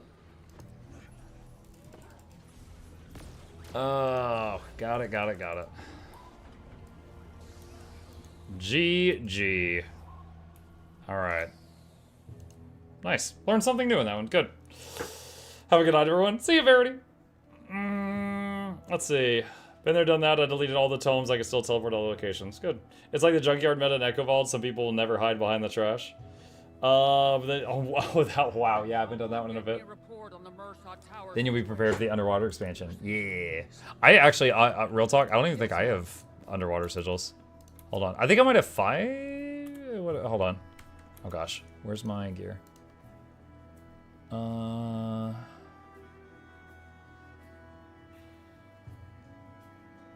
Yeah, I have 4 sigils. I have 4. And then I have 7 runes. I did get 7 runes. I got 1 for the rebreather, chat. Because the rebreather, if you use the same rebreather in all your sets, you want to rune on that. Because when you go underwater, your rebreather replaces your hat and it breaks your set bonus. So I got 1 for the rebreather. So I did get 7 runes, but I stopped at 4 sigils. I'd rather step dance on Legos barefoot than craft underwater sigils. Noted. Point taken, Morimba. Wolfen says, hey, Muk, tag here. Hemolymphs are the... Oh, hello! The hemolymphs are the fluid equivalent to blood in most invertebrates, and macrophages are a type of white blood cell. Wasn't expecting that knowledge on my bingo card today. Thank you. I like it more when you call them goopies. But yeah, you taught me a new mechanic. Everything else that we did in this, I had figured out so far during the runs I've done, but the goopies. I hadn't noticed the goopies before. Reinhold says, I just need Gift of Exploration to get Eternity. My weekend is ruined. Reinhold, you could use the pathing module if you fancy it to make it a little easier on you. Not required, but it's helpful. If you've already done the full map exploration before, makes it easier. We got the goopies and the glowies. That's all we need. The goopies and the glowies. Kill goopies or big goopies comes back, and nodules go invuln. Yeah.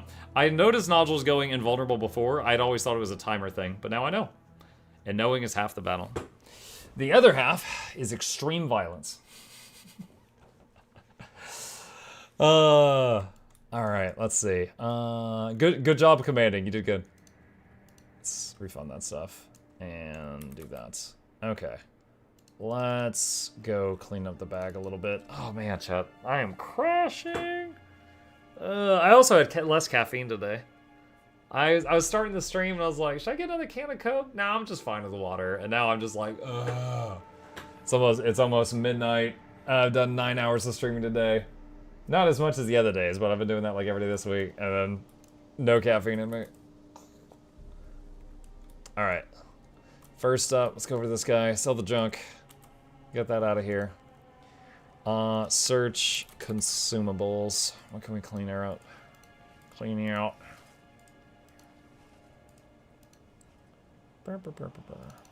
Sigil of Torment. Rune of Antitoxin. Hellfire Legs. I think I can get rid of that. Pahwaz Armor Book. Wait. Did I see something there I didn't have? I thought I did.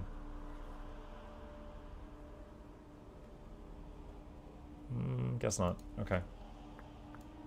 Hello, Lampus. It's almost 1 a.m. here. I'm fully awake. Oh, good for you.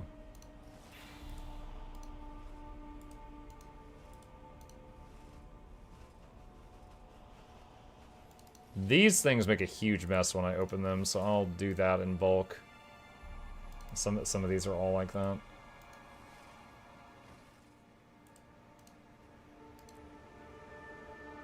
I have multiple myeloma, a blood cancer, so I love this meta. Kill the cancerous cells. Oh my god. Sorry to hear that. Reminder, by the way, as someone said last night, if you talk to Blackline Exchange Specialist, you could turn in the Bloodstone of Cinder novelty to unlock the glider as well. According to Charmon.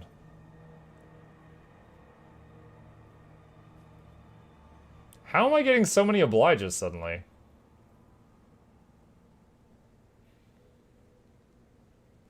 I don't know what container I opened that gave me all that. Wow, I'm over 1250. I've been needing, I guess it's from the some that I dug up. I was at 900 earlier, and I'm at 1400 now. What the heck? It's crazy. Yellows. Shard of Avenisos. Let's see. Do I have any yellows I need to sell?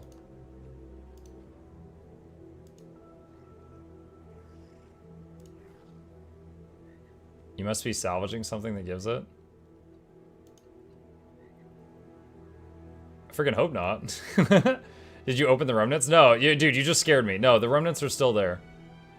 The remnants are still there. You just scared me, man.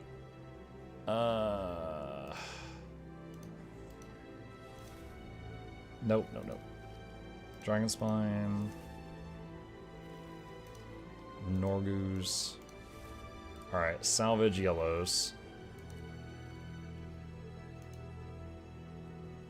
Yeah, it was some container from Janthir stuff. I just get like 500 of them. I don't know how. I'll take it though. I will take it. Why do you have a chalk infusion? Back when I was celebrating having been live every day for like 2 years, it was a gift from Cello Frag. And I've kept it ever since for sentimental value. It makes my character fart lightning when he runs around, so I occasionally put it on and goof around with it, but I don't keep it on all the time.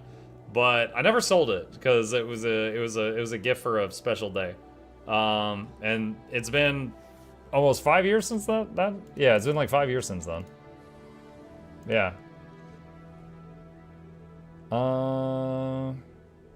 Let's see. Fractal Spoon. Obsidian Weapon Box. Where is my other shards of Bavanisos? Where's my other shards? Where did I put those things? Shards. Okay. Shard. Shard of Bavanisos. Where's the Mistburn shard?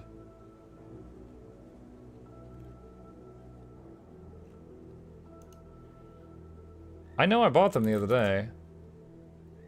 Mist? There they are. They go in the materials storage? Okay, that's what's been throwing me off. The Bavanisos ones don't go in mat storage, but the Mistburn ones do. Okay, alright. That solves that mystery. Dude, I've been like, where are these things? Oh my god. Okay, you know what? Hold on. Just use it. I was about to type in the whole name. Just use it. Just forget. Oh, nom, nom, nom, nom. Just eat the thing. Be done with it. Okay. Sweet. They forgot to put the new ones in the mat storage of the other. Yeah, the shards and also the Curious Mursat Remnants, I'm pretty sure should have a mat storage thing, right? I feel like both of these should. Oh my god, there's still stuff coming in. My other essences are still in the bank. I guess I could get them out and consume them so they go into the wallet.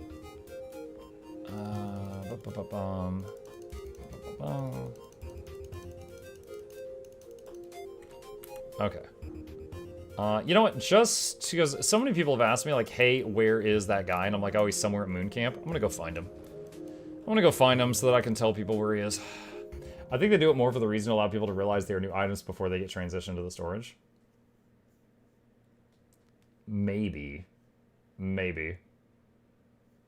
Do that because people say mass-consuming crashes. Oh boy! Well, it's almost midnight. If I crash, I'm done. Let's see. Where's Adam? I know it was something Adam. We're not rendering enough people. Wow, that's quality armor. Thanks. Thanks. Thanks. Why, thank you. Thank you so much. Thanks. Okay.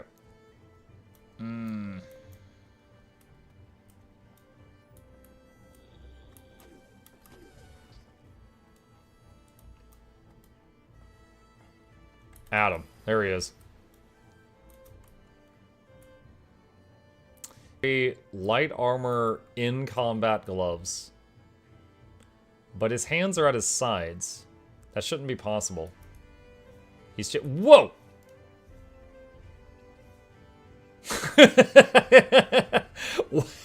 Okay, I guess he doesn't want to talk to me. Jesus. All right, let's try that. All right, so yo, I'm sorry about what I said about your gloves. They're wonderful. Dude, and he walks away again. Okay, he doesn't buy it. He doesn't freaking buy it. Okay, you know what? Fine, screw it. Show me your shop. Just show me the shop. Buy my ears. I do have spare Rift Essence. Okay. Oh, I didn't mean to click that. There we go. Bye.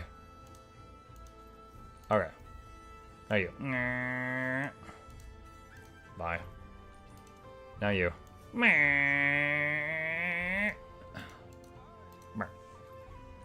That's pretty cool that it makes race car noises. Okay. There we go. Done and done. No crash. To the person who said I'll crash, you're a big fat phony. We are totally okay. All is right in the world. It'd be really funny if I just turned my stream off right now. That would be the punchline. Yo, what's up? Hello, Dizza. We're just winding down for the night. Yeah, you don't have to do that. You could just consume them. Yes, but if I... Okay, so I just consumed 3,500 through talking to that guy. If I were to do that by hand, I would have had to go to every stack and go right-click, consume all, right-click, consume all, right-click, consume all, right-click, consume all for every 250 of them. So the reason that guy exists is so that you can do thousands of them at once. That's why. So yeah, I know I didn't have to, but I chose to. Thanks, emoji. Yeah. Alright. Cool. Bag's a little bit cleaner. Meta's done. We got a bit more stuff for the backpack. Looking good. Looking good. Alright, chat. I think with that, I'm going to wrap it up here for the night. I am beat. Thank you guys so much for joining me this evening. Going to end it here. If you guys happen to be new to the channel, welcome. My name is Muk. I stream every single evening and every weekday morning. The next stream is tomorrow night, Saturday night stream. Going to be doing purely Guild Wars 2 for Saturday night and Sunday night. And then at the end of Sunday night, that's when the Drops campaign is going to end. And I'll be going back to my regular balanced schedule starting Monday morning. Quick question from Bertan says, Guild Wars 2 still new player friendly? And how many people do still play it? Bertan, I don't have exact numbers for you, but maps still fill up, and then they generate new copies of maps. There's still a very healthy population. So, yes and yes. As always, chat, please hit the follow button if you're watching on Twitch. Subscribe if you're watching on YouTube. These are links to my 2 YouTube channels in the chat right now if you want to see any of the other guides, videos, or playthroughs I've done. And a special thank you to our patrons. They keep this channel alive with their support, and I could not do it without them. There's a link to that in the chat if you're interested in being a supporter. And with that, I am going to wrap it up here. I would usually just play my outro, but I know there's a lot of people AFK farming drops right now, so I will find another Guild Wars 2 channel that is currently streaming and raid them. Let me see who is live. Who do we got? Who do we got? Who do we got? Let's see. I raided Kiyoshi yesterday. I think Project Dyad is good people. I think so. I'll try them out. Am I following them? I'm not. I don't know them very well. I'm not sure if I know them at all. But I'm going to raid them. I'm going to try them out, chat. I'll see you guys over there. As always, if you like this streamer, be sure to hit the follow button. If not, that's okay. We all like different things. So I'll see you guys over there. Wait.